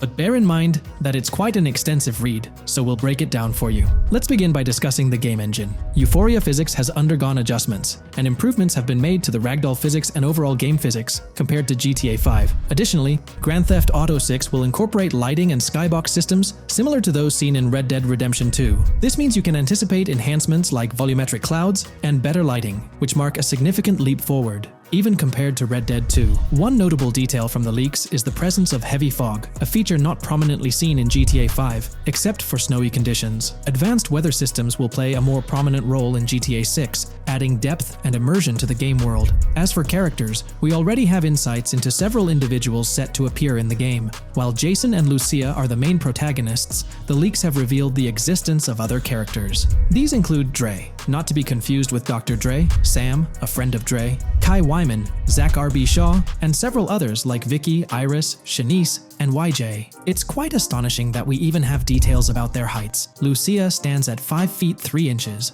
while Jason measures 6 feet 1 inch tall. By the way, I'm holding a monthly giveaway for a PlayStation 5. You just need to subscribe and you're entered. Now, back to the video. We've also got details on 3 different gangs set to make an appearance in Vice City: Sand for Sand, a Haitian gang, the Guardia Brothers, and the Far-Right Militia. Moving on to tools and items, the list is quite extensive. You can expect to find an autodialer, binoculars, immobilizer bypass, a color tool, painkillers, a pool cue, trauma kits, a golf driver, various food and drink items, a golf putter, a USB drive, a golf iron, a crowbar, a golf wedge, a torch, a Slim Jim, a tracker jammer, a duffel bag for stashing your loot, cigarettes, and a backpack, again for storing your loot. When it comes to weaponry, the leaks confirm several options: a rocket launcher, an assault rifle, a baseball bat, a polymer pistol, a knife, a bolt-action sniper rifle, a Molotov cocktail, a spear gun, which is intriguing, a smoke grenade, a compact SMG, a flashbang, a micro SMG,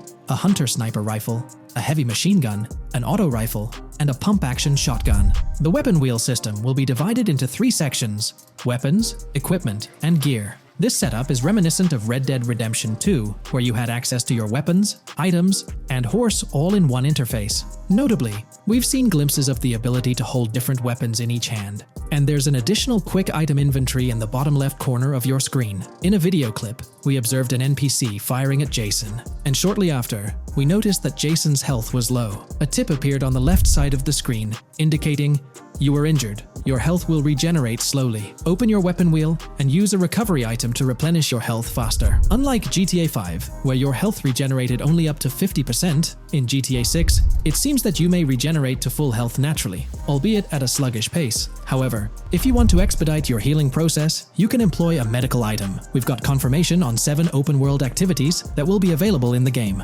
Currently, these activities include dice, golf, fishing, and races. Additionally, there's a van shipment activity, and in one of the videos, you can spot the spawning location for a delivery van event. This location is near the industrial area of Port Gellhorn, and it's noteworthy that there's a warning poster about security cameras in this area, suggesting the need for caution while attempting to rob the van. Now, regarding robberies, if you've seen the leaks, you might remember the Hank's Waffles robbery, which was quite impressive. Jason and Lucia took on the challenge of robbing this massive diner. In another clip, when Jason was entering a store for a robbery, it became apparent that he possessed an ability allowing him to see through walls. The leaks also mention events related to searching vehicle trunks for something valuable, or perhaps finding nothing at all. Moving on, there's another event type called deliveries mentioned, specific to Port Gellhorn. It's somewhat challenging to predict the exact nature of these events, but that's all the information we have for now. As for enterable buildings, Grand Theft Auto 6 is set to offer more opportunities for exploration.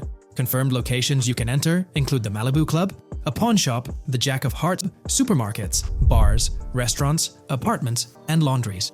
Now, let's discuss multiplayer. In the leaked files, we did come across one multiplayer clip, and in the bottom left corner of the screen, it displayed PL2 of 32, indicating that there were 2 players in the lobby out of a possible 32 slots. This mirrors the setup seen in Red Dead Online and GTA Online. While it's mentioned as 32 slots, it's worth noting that the player count is actually capped at 30, with 2 additional spots reserved for spectators. While hopes may be for larger lobbies in GTA 6, at least during this testing phase, they were exploring the feasibility of 30-player lobbies. Let's delve into collectibles in the game. During a scene in one of the clubs with Lucia, we can observe a developer placing a cardboard box on the ground. Notably, these boxes appear to be lootable, with a circle icon indicating their interactability. The debug text on this box reads, collectibles_car_pass, suggesting that these boxes will contain car part collectibles. Furthermore, there's mention of Wyman car parts boxed generic used, which has sparked speculation that players may collect car parts specifically for a character named Wyman. It's inferred that both Jason and Wyman share an interest in classic cars. Moving on, we've got collectible hats. In a video featuring Jason in an apartment, a developer is seen interacting with a hat labeled as an ambient collectible hat in the debug text. This implies that one of the ambient activities in the game will involve gathering various articles of clothing, which adds an intriguing layer to gameplay. Now there's a comprehensive list of brands featured in the game, which I won't read out individually, as many may not be of significant importance to the storyline. Instead, I'll display them on your screen for your reference. Feel free to pause the video if you'd like to take a closer look. Moreover, we have a list of confirmed animals in the game. As of now, the roster includes snakes, seagulls, skunks, raccoons, alligators, boars, wading birds, squirrels, southern leopard frogs, crayfish, lizards, skunk apes, pigeons, opossums, and whales. Keep in mind that this is not an exhaustive list, and there's a good chance we'll encounter even more wildlife when the game officially launches. These are simply the animals we have information on at this point in time. In the ongoing exploration of the forthcoming Grand Theft Auto installment, a plethora of new gameplay mechanics has come to light. These enhancements promise to augment the player experience in a variety of ways, ushering in a fresh layer of dynamism and immersion within the game world. First and foremost, players can now maneuver while ensconced in cover. This feature introduces a newfound level of flexibility during engagements, allowing for more strategic positioning in combat scenarios. Additionally, the ability to assume a prone position, a feature conspicuously absent in previous iterations of the game, adds an exciting dimension to gameplay, affording players the capacity to lie flat on the ground, potentially enhancing stealth and tactical maneuvers. Furthermore, the inclusion of loot bags offers a means to store surplus items, expanding inventory management options. An interesting addition is the capability to both drop and retrieve weapons, affording players greater adaptability in response to evolving circumstances. During intense firefights, a novel under-fire animation engages, wherein the player character instinctively shields their face from incoming projectiles, providing a more immersive combat experience. In the aftermath of enduring a severe blow, players are granted the opportunity to enact self-revival, potentially turning the tide of adversity. In aiming down sights, the option to seamlessly switch shoulders grants players a tactical advantage, facilitating improved positioning and target acquisition. Moreover, hand-to-hand combat now includes the ability to execute grabs, diversifying the melee combat mechanics. A noteworthy addition to the game is the implementation of buddy communication, embodied in the Buddy Comms and Buddy Ping system.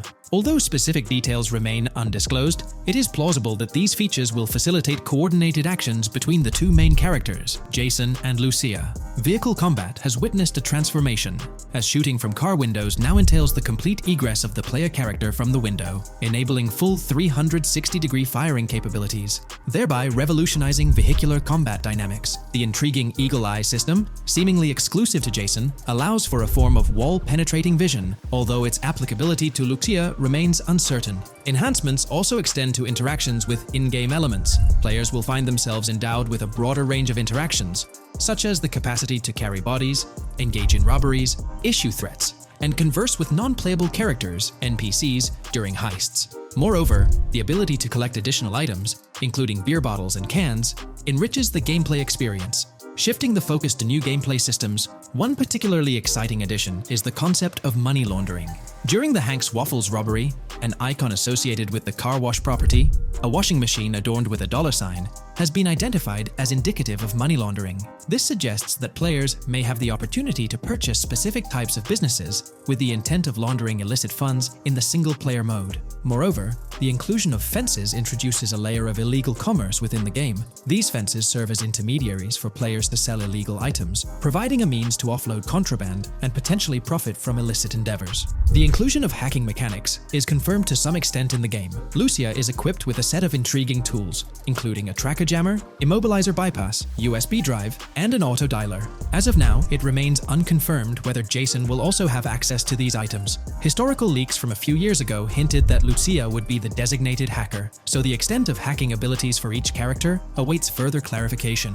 Among the event types within the game, two distinct categories emerge: pragmatic cool and chaotic and romantic cool. While specific details surrounding these events are not fully disclosed, they introduce intriguing possibilities for players to navigate. Furthermore, during robberies, players will have the capacity to issue commands to the other character involved. In a video clip from the leaks depicting a robbery, a tip notification suggests checking in with Jason or holding for more options. This implies that players can give their partner commands during a heist. Notably, prompts to instruct Jason to either surrender or follow indicate a degree of control over both characters simultaneously, simplifying coordination compared to relying solely on AI behavior. The witness system and police recognition within the game hold significant implications. During the Hank's Waffle robbery video, an interesting detail surfaces regarding the wanted level stars interface, which includes the term full description. This strongly suggests that witnesses within the game possess comprehensive knowledge about the player character. Consequently, law enforcement is expected to recognize the player once Lucia enters a police vehicle. Additionally, a transition is observed from no vehicle description to full vehicle description in response to Lucia's actions. This implies that even after losing a wanted level, if the police spot the player in the same vehicle, they will react accordingly, potentially leading to an arrest or hostile encounter. During the robbery sequence, Jason can be seen actively preventing customers marked with yellow icons above their heads from calling the authorities or fleeing the scene.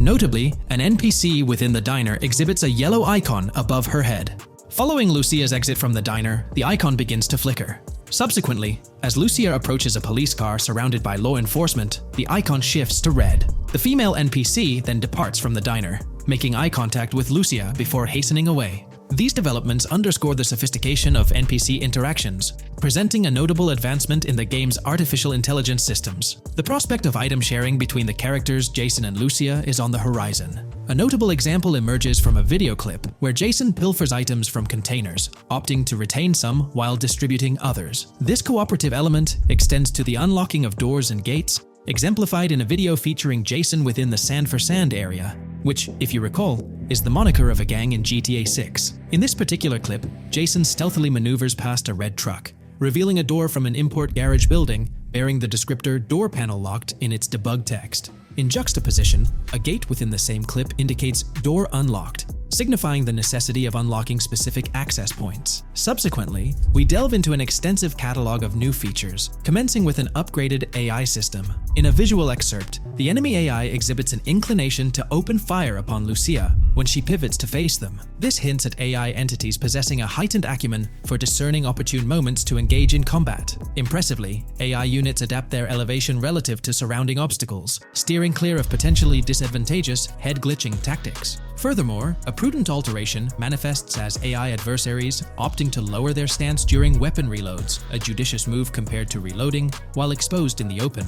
Enhanced AI combat tactics are evident in their lateral strafing maneuvers during shootouts. Notably, NPC behavior has undergone substantial refinement. As discernible in the leaked materials, AI characters no longer traverse the game world in solitary isolation, but now frequently assemble into groups. This intriguing development is reminiscent of a feature previously observed in Red Dead Redemption 2, where NPCs often moved in cohesive units. An illustrative instance materializes in a video where Lucia, carrying a duffel bag, shares the sidewalk with 3 individuals attired as tourists, who engage in animated conversation while strolling past her. This signifies a notable departure from GTA 5, where pedestrians predominantly ambulated in solitary fashion, contrasting with the forthcoming inclusion of group dynamics, perhaps even encompassing couples or social cliques, enhancing the verisimilitude of the game world. A notable addition to the gameplay dynamics is the option to voluntarily surrender to law enforcement during a robbery. The consequences of such an action remain shrouded in uncertainty, warranting further exploration upon the game's release. Furthermore, the mundane act of purchasing gumballs from vending machines emerges as a potentially restorative action. While it can be surmised that gumballs may offer a healing effect, concrete details regarding their function remain pending confirmation. In a nod to realism, akin to GTA 5, the forthcoming installment acknowledges the accumulation of dirt on your character's clothing, reflecting the wear and tear endured during your escapades. The hair and facial hair systems exhibit intriguing variability, with different versions of Jason observable in the leaks, sporting varying hairstyles, including long hair, short hair, stubble, and clean-shaven looks. While not definitively confirmed, this strongly alludes to the introduction of a hair growth system, akin to the one featured in Red Dead Redemption 2. Given the precedents established in the latter game, the likelihood of such a system in GTA 6 appears high. Expanding the repertoire of actions available to players, the ability to consume items directly from your inventory is showcased. When Jason visits a gas station, the inventory reveals options for wine, soda, and fruit consumption, implying that you can partake in these items at your convenience, akin to the mechanics present in Red Dead and GTA Online. Introducing a novel event type named Cop Trap, the game incorporates scenarios where law enforcement sets up traps at multiple locations. While the precise details of these traps remain undisclosed, it is apparent that police will employ diverse tactics to ensnare players.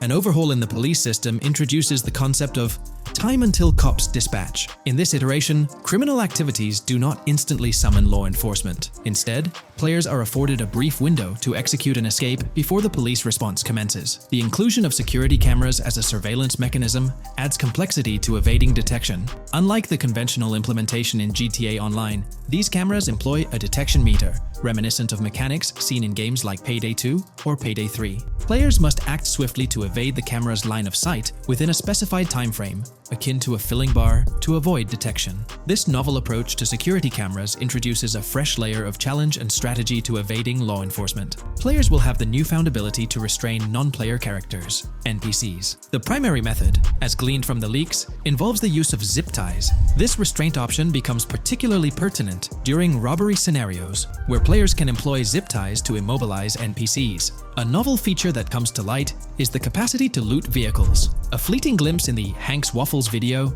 reveals a button prompt in the bottom right corner of the screen, labeled Examine SUV. This hints at the prospect of inspecting random cars and potentially engaging in vehicular theft. To make car theft more engaging, an advanced hijacking system is on the horizon. The existence of the immobilizer bypass device, previously discussed, suggests that pilfering high-end vehicles will pose a greater challenge. Additionally, an item known as the Slim Jim will facilitate unlocking older model cars. These mechanics collectively point to the notion that hijacking automobiles will become a more intricate endeavor, with the potential for car theft endeavors to end in failure. Furthermore, two intriguing event types emerge, namely carjacking, CAT, and carjacking, advanced AI. These events suggest that the vehicular hijacking process will incorporate nuanced elements, potentially involving the interference of an AI-controlled entity. GTA 6 promises to deliver an augmented vehicular experience through improved vehicle damage and handling. In a displayed video clip, as Lucia attempts to evade pursuing law enforcement, cars suffer more impactful damage. Notably, various parts of the vehicles, such as the front fender and hood, demonstrate more realistic deformation and fragmentation. The in-game interiors now feature functional GPS and waypoint systems on the dashboard, enhancing navigational convenience for players driving in the first-person perspective. Additionally, players have the option to enter a car via the passenger seat, offering flexibility in vehicle interaction. A hallmark of GTA 6 is its meticulous attention to detail.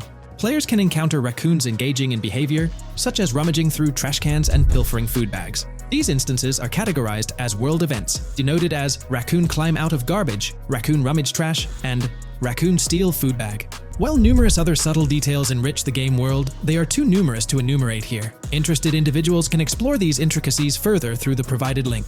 Expect a heightened level of auditory realism in GTA 6. Weapon sounds exhibit enhanced clarity and realism, with greater volume.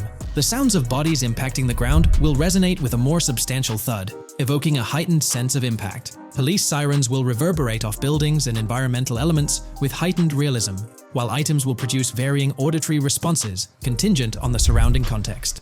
In essence, sound design in GTA 6 aims to authentically replicate real-life auditory experiences. Fascinating developments. Several months ago, a colossal trove of leaked data unveiled a wealth of intriguing random events, world encounters, that promise to enrich the GTA 6 experience. While I won't delve into all of them, the list is nothing short of captivating. Events range from mundane occurrences like parking disputes to more enthralling incidents such as donut burnouts, protests, and even someone suffering a concussion. The prospect of navigating the lifelike world of Vice City, teeming with such diverse activities, is undeniably exhilarating. I strongly recommend pausing the video to peruse this remarkable compilation. Additionally, we have been privy to an extensive catalog of vehicles slated to appear in GTA 6. These vehicles, gleaned from both in-game leaks and files, I encourage you to peruse this comprehensive list at your leisure. It resides on page 30 of the document. Furthermore, the leaks have divulged a plethora of confirmed locations within Vice City and its environs. Naturally, Vice City itself takes center stage, while several districts and neighborhoods will pepper its landscape. Notable locations include Edgewater, North Bay City, Rock Ridge, Little Haiti, Vice Beach, South Beach, Washington Beach, and Key Biscayne. Port Gellhorn, intriguingly, appears as a separate city akin to Sandy Shores or Palito Bay from previous iterations. The list extends to encompass Yorktown, Ambrosia, Sundown, the Keys, La Pearl, Red Hill, Lake Leonida, Hamlet, Stockyard, Homestead, Grass Rivers, Ekin, Fanaka, Underwater, and Relief. Each of these major locations contains a multitude of sub-locations, a testament to the meticulous world-building evident in the game. As if this weren't enough, the dedicated community has endeavored to construct a speculative map of GTA 6 based on coordinates extracted from the leaks. While the precise layout of the map's northern region remains uncertain, the map preview encapsulates the sprawling Vice City to the south and Port Gellhorn on the left. This visual representation of the game world is undeniably impressive and stokes the anticipation for the immersive adventures that await. In today's video, we'll delve into the most recent iteration of the GTA 6 mapping endeavor. We'll explore the freshest alterations introduced to the map, including newly incorporated locales and adjusted road placements. Additionally, we'll examine some intriguing revelations stemming from the inaugural official trailer, such as the appearance of a swordfish. Furthermore, we aim to tackle one of the pivotal queries surrounding GTA 6, the extent of Rockstar's intention to amalgamate multiple states into the fictional entity of Leonida. We'll sift through all available clues, encompassing leaks and insights from the initial trailer, to shed light on the potential inclusion of Georgia in the game. Let's kick off by scrutinizing the latest rendition of the GTA 6 mapping endeavor. This most recent update, which debuted just a few hours ago, represents the pinnacle of this extensive fan-driven mapping project. Here's a peek at the current state of the GTA 6 map. We've got Vice City and Port Gellhorn in the mix, with tweaks made to both cities, along with some other spots on the map. Keep an eye out for changes like the prison from the opening shot and the Gator Keys. To kick things off, there's a fresh addition to Vice City known as Waning Sands. While details about this neighborhood are mostly speculative at this point, it's believed to be the setting for a pivotal scene from the trailer. You know, the one where Jason and Lucia dodge past a few police officers in their getaway vehicle. In this vicinity, you'll find the Evergreen Mall Center, prominently featured at the start of the scene. Keep an eye out for a sign on the right side of the frame, showcasing various stores set to be part of this plaza. In a recent mapping video, there was some speculation about whether this plaza would be fully accessible. While only part of the name MLE is visible at the top of the sign, it seems the mapping community is also leaning towards it being called Evergreen MLE. However, the exact location of the MLE within the plaza is still up for speculation. Notice how the buildings on the map are marked in red? Well, there are a few other speculative additions to Waning Sands. These include a gas station, Sailbolt K condos, and Cricket Club condos. Here's what we're using as a reference. You can catch a glimpse of the gas station roof along with other nearby buildings. In a previous video, we floated the idea that this could be Topgolf in Dalal, Florida. However, it seems unlikely now since the placement doesn't quite line up. But hey, let's hold off judgment until we know more. Now, let's talk about some updates in the positioning of various elements. The placement of several buildings, basements, speculative roads, metro, rail, crosstown, downtown, and Brickell has been tweaked. We're using yellow and purple lines to show the speculative metro and railway in Vice City.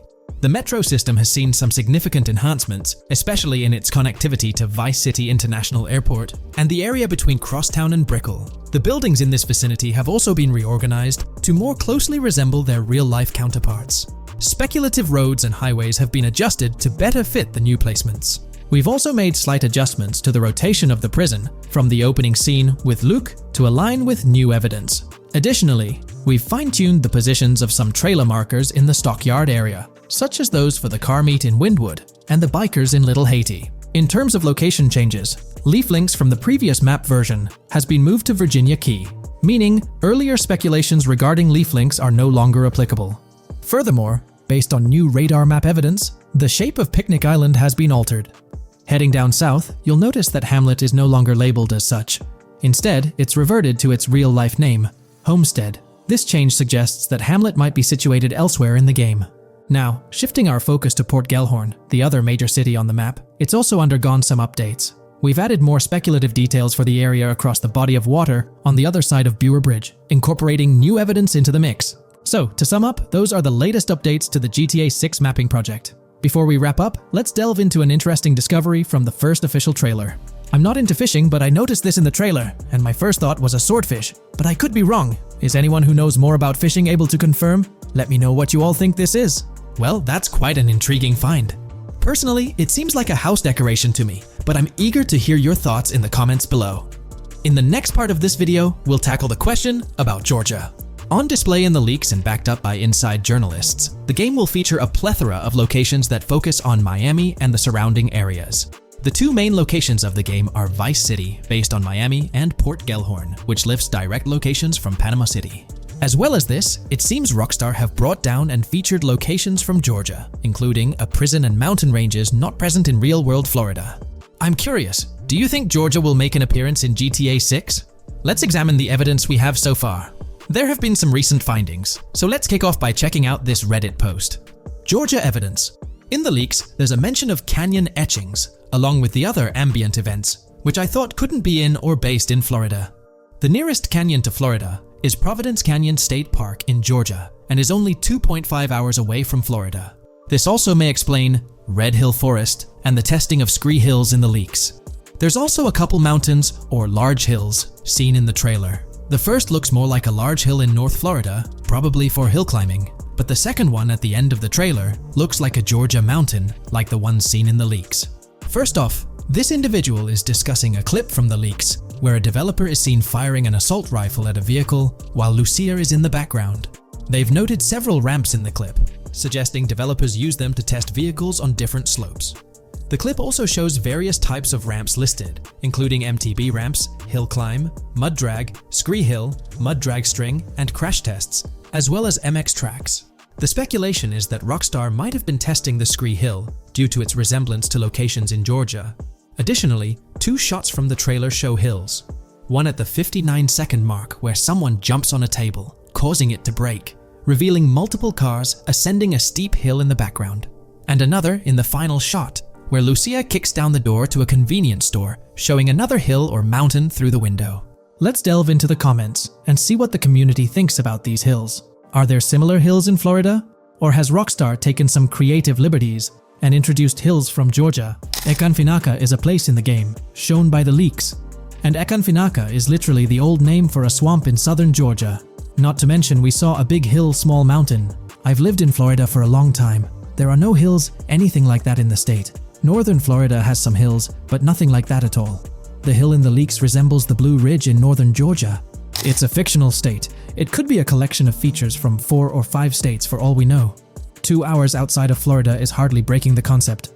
I'd imagine much of the urban landscape will be much like Florida, with the outskirts being closer to Caribbean, or as you said, Georgia. There's a separate post talking about these mountains in GTA 6. We know GTA 6 is being based in Florida, a relatively flat state, so it'd be obvious to think that the game will stay true to its setting. However, one interesting thing I found in the diner robbery footage from the leaks is that a huge mountain can be seen in the far distance, particularly around the part where Lucia starts approaching the police car from the passenger side. I'm not sure if anyone else has noticed this, but it's interesting to note, considering Florida is the flattest state in the country, LOL. Maybe we can go to other states? The area does resemble rural Georgia. Thoughts? I think it will be more similar to RDR2 than past GTAs where it's only one state. I bet the map will be a hybrid of Georgia and Florida. If not, then Florida and most likely another country like Cuba or some South American country with mountains. Yes, probably we can visit the state of Georgia. A few weeks ago, someone found out that the prison you can see in one clip is from Georgia as well. Multiple states in the game.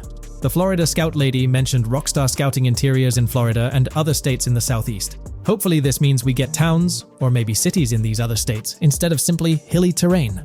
As this individual pointed out, there's a prison visible in one of the leaked clips, and it bears a striking resemblance to Augusta State Medical Prison. Situated in Grovetown on the county lines of Columbia County and Richmond County in Georgia, United States, this facility houses primarily male inmates with occasional female inmates and has a capacity of 1326.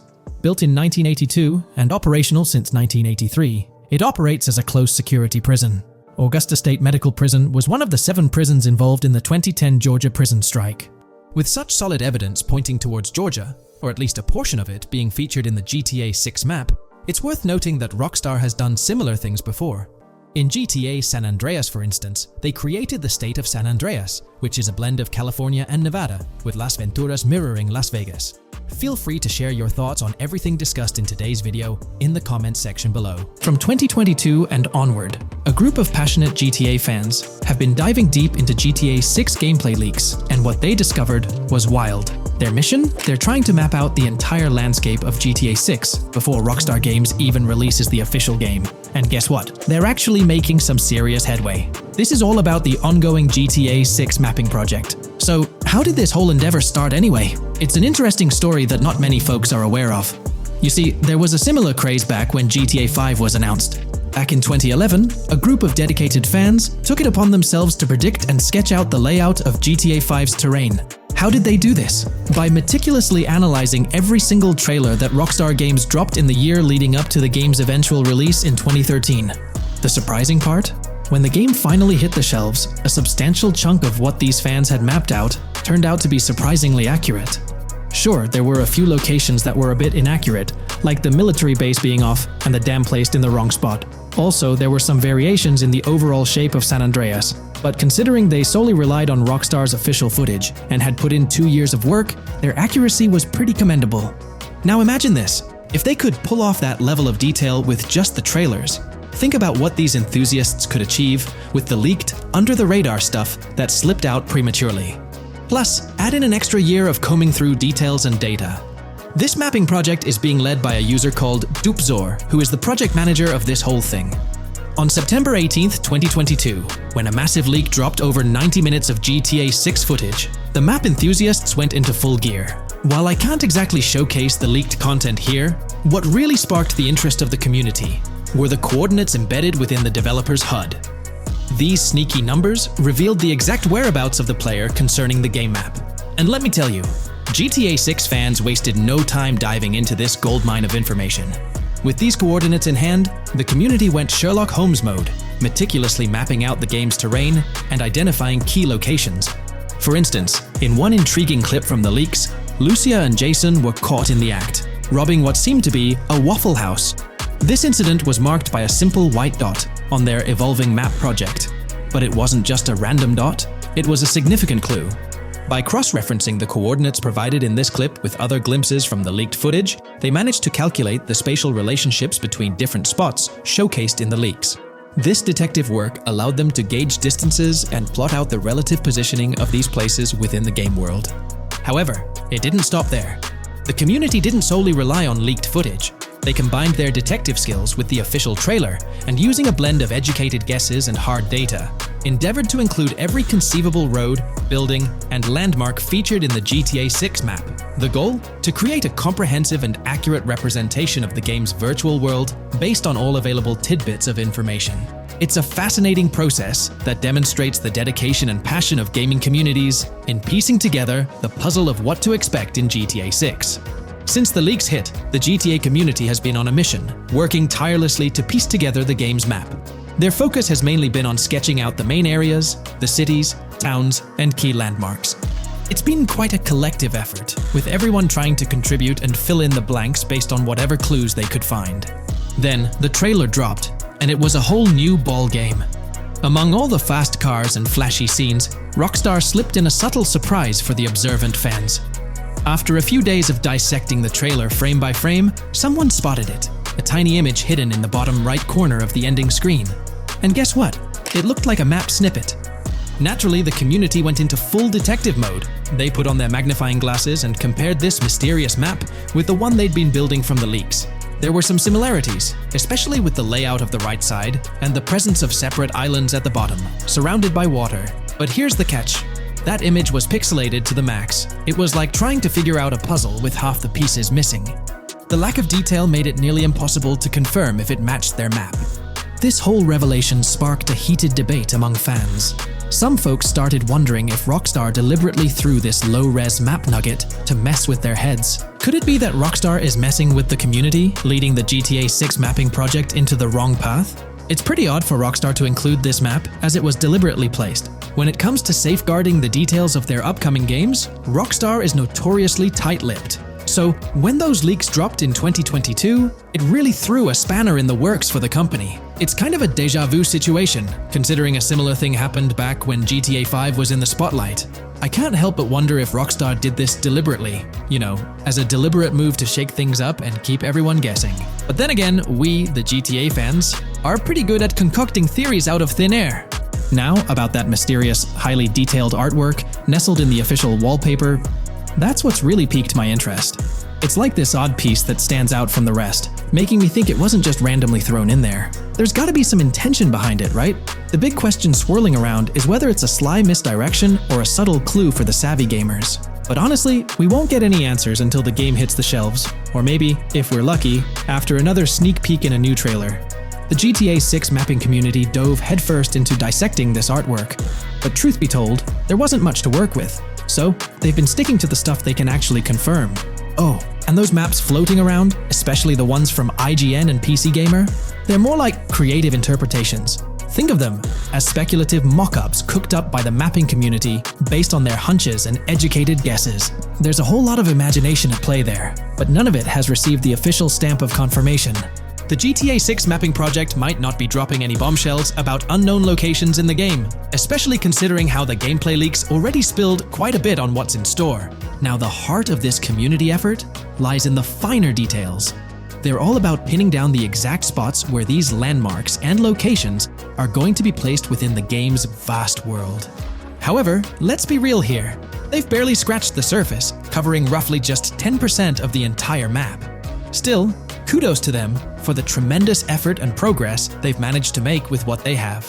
What's confirmed, though, is that this map in GTA 6 is going to be an absolute beast, nearly double the size of the already sprawling map in GTA 5. They've made strides, particularly in fleshing out the Miami Beach region seen in the trailer, those gorgeous Venetian islands from the breathtaking aerial shot, and even narrowing down the location of Lucia's incarceration in the game. Looking ahead, this ongoing commitment over the coming years will gradually unveil more insights into what we can anticipate from the GTA 6 map. The anticipation is real, and it's fascinating to witness how this mapping endeavor will continue to shape our expectations for GTA 6. Looking at the timeline, it's pretty clear that both the completion of the project and the release of GTA 6 are still a considerable number of years down the road. But let me tell you, the dedication and hard work displayed by this community are nothing short of remarkable. Honestly, they deserve way more recognition for what they're doing. If you're keen on staying updated with the latest progress, or even lending a hand to this endeavor, I strongly recommend hopping onto the GTA 6 mapping community Discord. You'll find the link in the description below. These individuals have a monumental task ahead of them. But you know what? It's an incredibly intriguing project. Back in the days before GTA 5, I didn't even know something like this was happening behind the scenes. But now, as we patiently wait for 2025, every snippet of information or rumor about GTA 6 gets me all excited. And out of everything related to the game, I find the mapping community's tireless efforts the most captivating and commendable. A massive thank you to every single person contributing their time and effort to this project. I genuinely cannot wait to witness the final result of all their hard work. Taking a deeper dive into GTA 6, we find out new info around the highly anticipated Trailer 2, highly probable predictions, and the projected timelines associated with this game. Post the unveiling of Trailer 1 on December 5th, 2023, providing enthusiasts with a tantalizing glimpse into the world of the forthcoming GTA installment. Rockstar has maintained a notable silence. Despite the absence of official announcements, the internet has been abuzz with articles and claims, including a recent piece highlighting details allegedly leaked by a Twitter user. It's prudent to approach such assertions with a discerning eye, given the prevalence of misinformation in the digital space, especially with the emergence of numerous GTA 6-themed accounts. Interestingly, amidst the sea of speculations, it's essential to acknowledge the presence of individuals who accurately leaked details about the first trailer on Reddit before its official release. One mysterious figure stands out, predicting not only the featured song, but also pinpointing the release date, directing curious minds to their username as a form of verification. This individual, while refraining from sharing disruptive insights into the game's development, did provide a tantalizing glimpse into new features. Among the disclosed features are the intriguing prospect of dual-wielding weapons, confirmed instances of gore and dismemberment, and the promise of varied sunset colors. A unique addition to the GTA universe includes a Miami-themed 3v3 basketball element, with a connection drawn to a hypothetical collaboration between Rockstar and LeBron James. The figure behind these leaks, having created their account on November 19, 2023, mysteriously vanished shortly after sharing these details, leaving behind a trail of speculative wonder. As we navigate through these uncharted waters of gaming anticipation, the veil of mystery surrounding GTA 6 continues to captivate and enthrall gaming enthusiasts worldwide. Diving deeper into the intricacies surrounding the leaked gameplay footage, it's important to clarify that what we witnessed is not a true representation of the final product. The showcased gameplay is derived from an older build, and the developers have assured the gaming community that the game will undergo significant visual enhancements. This preliminary look is merely a glimpse, offering little resemblance to the expansive and refined map that will unfold when the game is officially released. In evaluating the validity of information, it's pertinent to underscore that Jamie King's perspectives on GTA 6 hold little value, and the credibility of the Reddit leak stands stronger. As is customary in the gaming landscape, a level of skepticism is warranted, particularly given the prevalence of misinformation circulating through various GTA 6 related accounts. Now, turning our focus to the anticipation surrounding the release of the second trailer for GTA 6, historical trends provide valuable insights. Examining the timelines of previous releases, such as GTA 5 and Red Dead Redemption 2, reveals a consistent pattern. The second trailer typically arrives approximately a year after the debut of the first one. This established rhythm aligns with expectations for GTA 6. Considering the guidance from Rockstar and its parent company, Take-Two Interactive, which envisions the game's release in fiscal year 2025, ending on March 31st, the stage is set for an eagerly awaited gaming experience. The projected revenue of $8 billion underscores the ambitious plans to deliver groundbreaking titles, with GTA 6 at the forefront. The confirmation of the 2025 release through the first official trailer adds another layer of certainty to the equation. With the prospective release of GTA 6 in the first quarter of 2025, the logical assumption is that the second trailer will make its debut sometime in 2024. Speculations within the gaming community have surfaced, with one user dissecting the first trailer and estimating an August or October release for Trailer 2, followed by a potential final trailer in January. The sentiment resonates with the idea of maintaining momentum and sustaining excitement among fans. An intriguing twist enters the narrative with the potential release of the PS5 Pro in November, suggesting a strategic move to reduce the waiting time for additional information. As the community engages in this dynamic dance of anticipation, excitement mounts for the next trailer, where glimpses of actual gameplay are eagerly awaited. Venturing deeper into the realm of anticipation surrounding GTA 6, comparisons with Red Dead Redemption 2, which boasted 6 trailers, underscore the immense budget and expansive scope that the upcoming installment is set to showcase. Expectations are set for a dynamic marketing approach with 2 trailers, each dedicated to unraveling the story of a protagonist.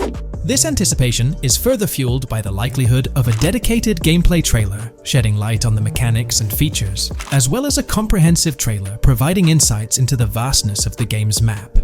Additionally, there's a tantalizing prospect of a trailer focusing on the diverse groups and gangs that inhabit distinct zones within the game. This comprehensive promotional strategy is indicative of a monumental project that promises to redefine the gaming landscape. Now, let's unravel the rationale behind the assertion that GTA 6 is poised for a late 2025 release. Examining the historical trajectory of game releases, particularly the 2-year gap between the initial trailer and the game hitting the shelves, aligns seamlessly with fiscal reports. This alignment serves as a solid foundation for confidence in predicting the game's availability by the end of 2025. Pondering the intriguing possibility that GTA 6's launch timeline might mirror that of its predecessor, GTA 5, sparks curiosity. Noting the first teaser trailer's debut on November 2nd, 2011, and comparing it with GTA 5's unveiling on December 5th, 2023, there's a parallelism that invites speculation. Expanding this analogy to include the release of the first 2 screenshots for GTA 5 on July 12, 2012, suggests a timeline for potential content drops for GTA 6. If we entertain the notion of a 1-year gap between the first and second trailers, mirroring historical patterns, and factor in Rockstar's potential aim for a fall release, an intricate timeline unfolds. Of course, acknowledging the industry's unpredictability, potential delays could sway this projection. Encouraging the community to share their insights, the script opens a channel for predictions regarding the release of GTA 6 Trailer 2. For those intrigued by a personal timeline, a meticulous projection is presented. The anticipation of Trailer 2 making its debut around April or May 2024, strategically ahead of the summer, is poised to keep the gaming community buzzing. Subsequent to this, the prediction of a 3rd trailer, potentially a gameplay trailer, surfacing around October or November of the same year, with the possibility of extending into December, adds to the excitement. Early 2025 is earmarked for another critical trailer, presumably a launch trailer, complemented by TV spots to amplify the buzz. During the interim periods, additional content drops are anticipated, featuring new screenshots, short-form videos, and artworks, ensuring a sustained engagement with the gaming audience. Acknowledging the evolving landscape of marketing, the script posits that character trailers, a hallmark of GTA 5's promotional strategy, may not be a focal point this time. The shift from 3 protagonists in GTA 5 to 2 in the current installment lends credence to this assertion. The first trailer introduced Lucia, and the prediction is that the second trailer will shift the spotlight to Jason, offering glimpses into his character and potentially unveiling more facets of the game's map, including Sport Gilhorn. Furthermore, a dedicated story trailer is envisioned, delving deeper into the narrative, characters, and plot. If Rockstar aims to sustain the momentum generated by the first trailer and is eyeing an early 2025 release, the likelihood of witnessing the second trailer before the summer of the current year becomes plausible.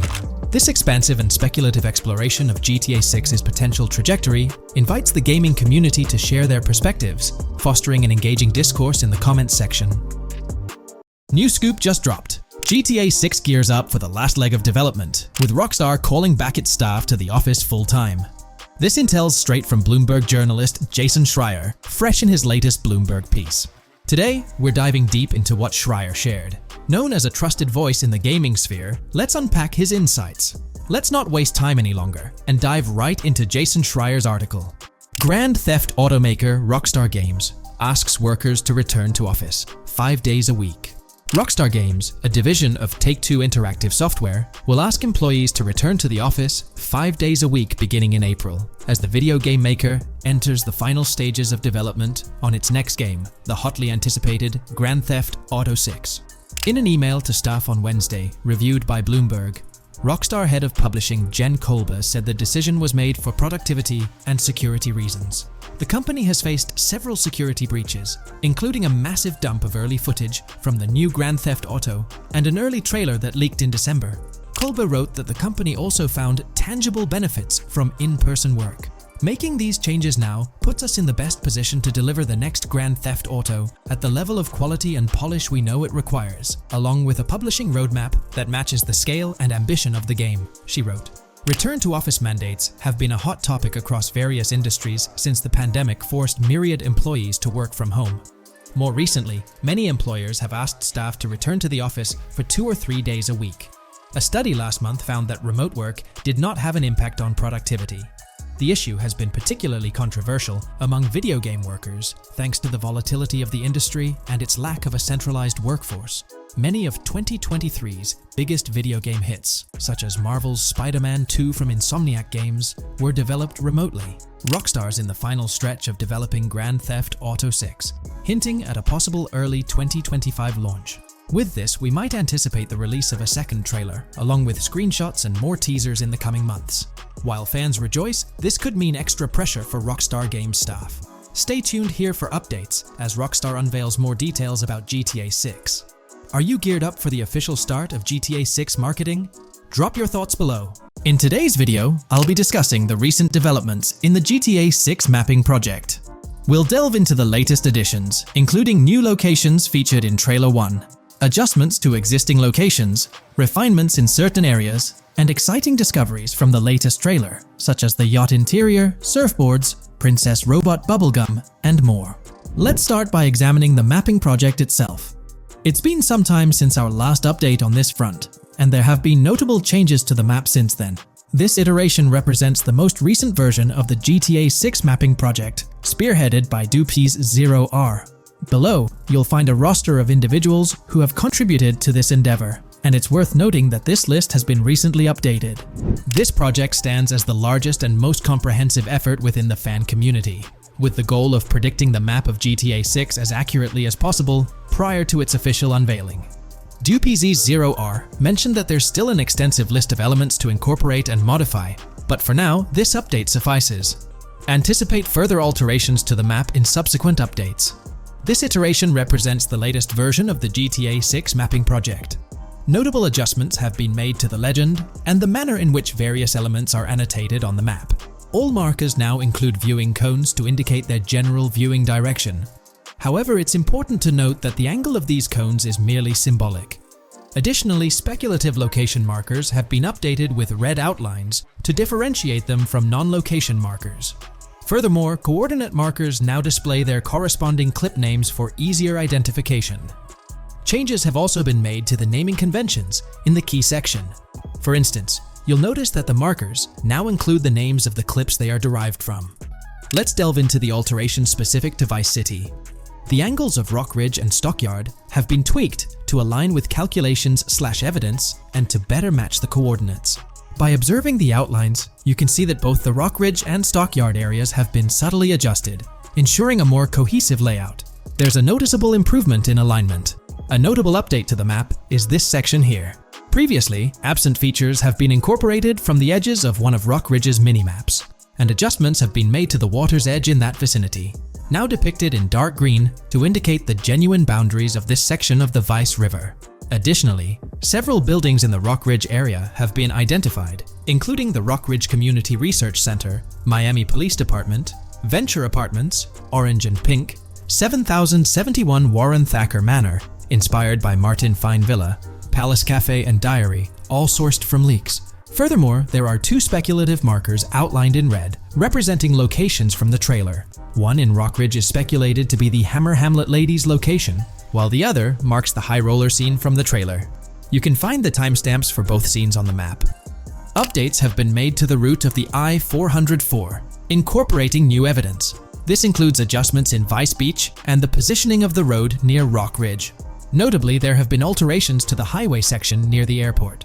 Additionally, speculative terrain and building positions in Washington Beach have been revised to align more closely with the evidence. Changes have been made to the shapes and locations of the Ritz-Carlton Bal Harbour, Akoya condos, and Jade Ocean condos. Furthermore, alongside the speculative road and landmass in the Bayfront Heights area, the Y Vice City and Gate/Continental hotels have been included in the Vice Beach vicinity. Additionally, several minor adjustments and fixes have been implemented. Regarding the Vice Beach area, there have been additions of new buildings supported by recent evidence. These include 200 Ocean Drive, 260 Ocean Drive, 1043 Washington Avenue, Beach Park Hotel, and Council Towers North. Moreover, over at Brickell Key Island, 2 new buildings, Brickell Key 1 and Brickell Key 2, have been introduced.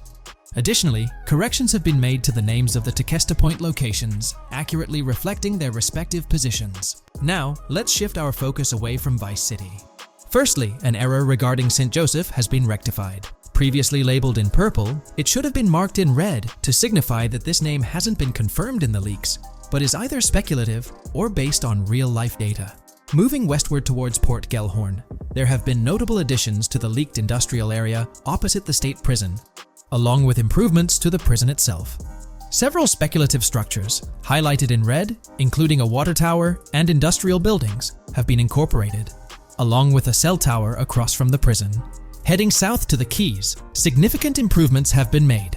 Adjustments to the landmass near the camera location, where the shot with the Dodal seaplane occurs, have been made based on speculative evidence. An airbase/runway has been added, along with guard booth and barriers visible in the trailer. Additionally, 2 speculative buildings marked in red, as well as the speculative Naval Area Station, have been included. That wraps up all the updates to the GTA 6 mapping project. Share your thoughts in the comments below. There have been some significant changes with this update. But now, let's shift our attention to the discoveries made in the trailer. I also wanted to touch on these findings in this video. This marks the initial Reddit post. In the GTA 6 trailer, you can see through the yacht windows and see the interior even though it's very far away. However, in GTA 5, you can't at all see the interior even from close-up. We will probably get inside the yacht and maybe even houses, or at least see inside it. In the shot of the Venetian island, it's evident that there will be a high density of yachts. It seems that the boats will be easily accessible, and based on the leaked shot featuring Jason on a boat from 2022, it's probable that players will have the freedom to enter, drive, and explore yachts like the catamaran seen in the opening scene of the trailer. Now, on to the next discovery, surfboards. Know a lot of people been talking about surfing, and while there's still nothing indicating it being an interactive minigame, surfboards are in-game and seen in the trailer. Surfboards were in 5, but only on the tops of certain cars, and a few static ones at the beach. What do you all think? Will surfboards act as decorations like they were in 5? Or will it be a fully fledged minigame? Personally, I'm not fully convinced yet, but if NPCs do have actual schedules/lives, I can't see things like surfboards just being static, especially at the beach. My guess is we'll see NPCs bring their own items to and from the beach, including surfboards, but the interactiveness is still in question. From the leaks, there hasn't been any information indicating that surfing will be an interactive activity in the game.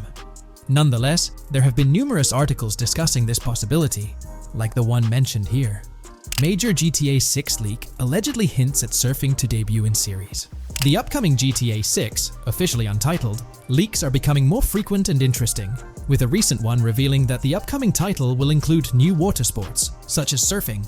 According to a report by the Dexerto Gaming website, a leaker named Alix Venturas revealed on Twitter that Rockstar Games plans to improve the water physics in Grand Theft Auto 6 and will introduce several water-based activities. While the gaming studio has not officially commented on the leak, players are convinced, given that Grand Theft Auto 6 will almost certainly feature Vice City, a fictional version of Miami, Florida, known for its beaches and water activities. However, it's important to note that these rumors haven't been confirmed by either the official leaks or the trailer. It remains to be seen whether these surfboards will merely serve as decorations. Now, on to the next and final discovery I'd like to highlight in this video, which might just be your favorite. Princess Robot Bubblegum is confirmed to be in GTA 6. Just like the Righteous Slaughter game series, Princess Robot Bubblegum is seen on a shirt, and will most likely return with more episodes. The series originally appeared in The Ballad of Gay Tony, and again with more episodes in GTA 5, making this the 3rd appearance.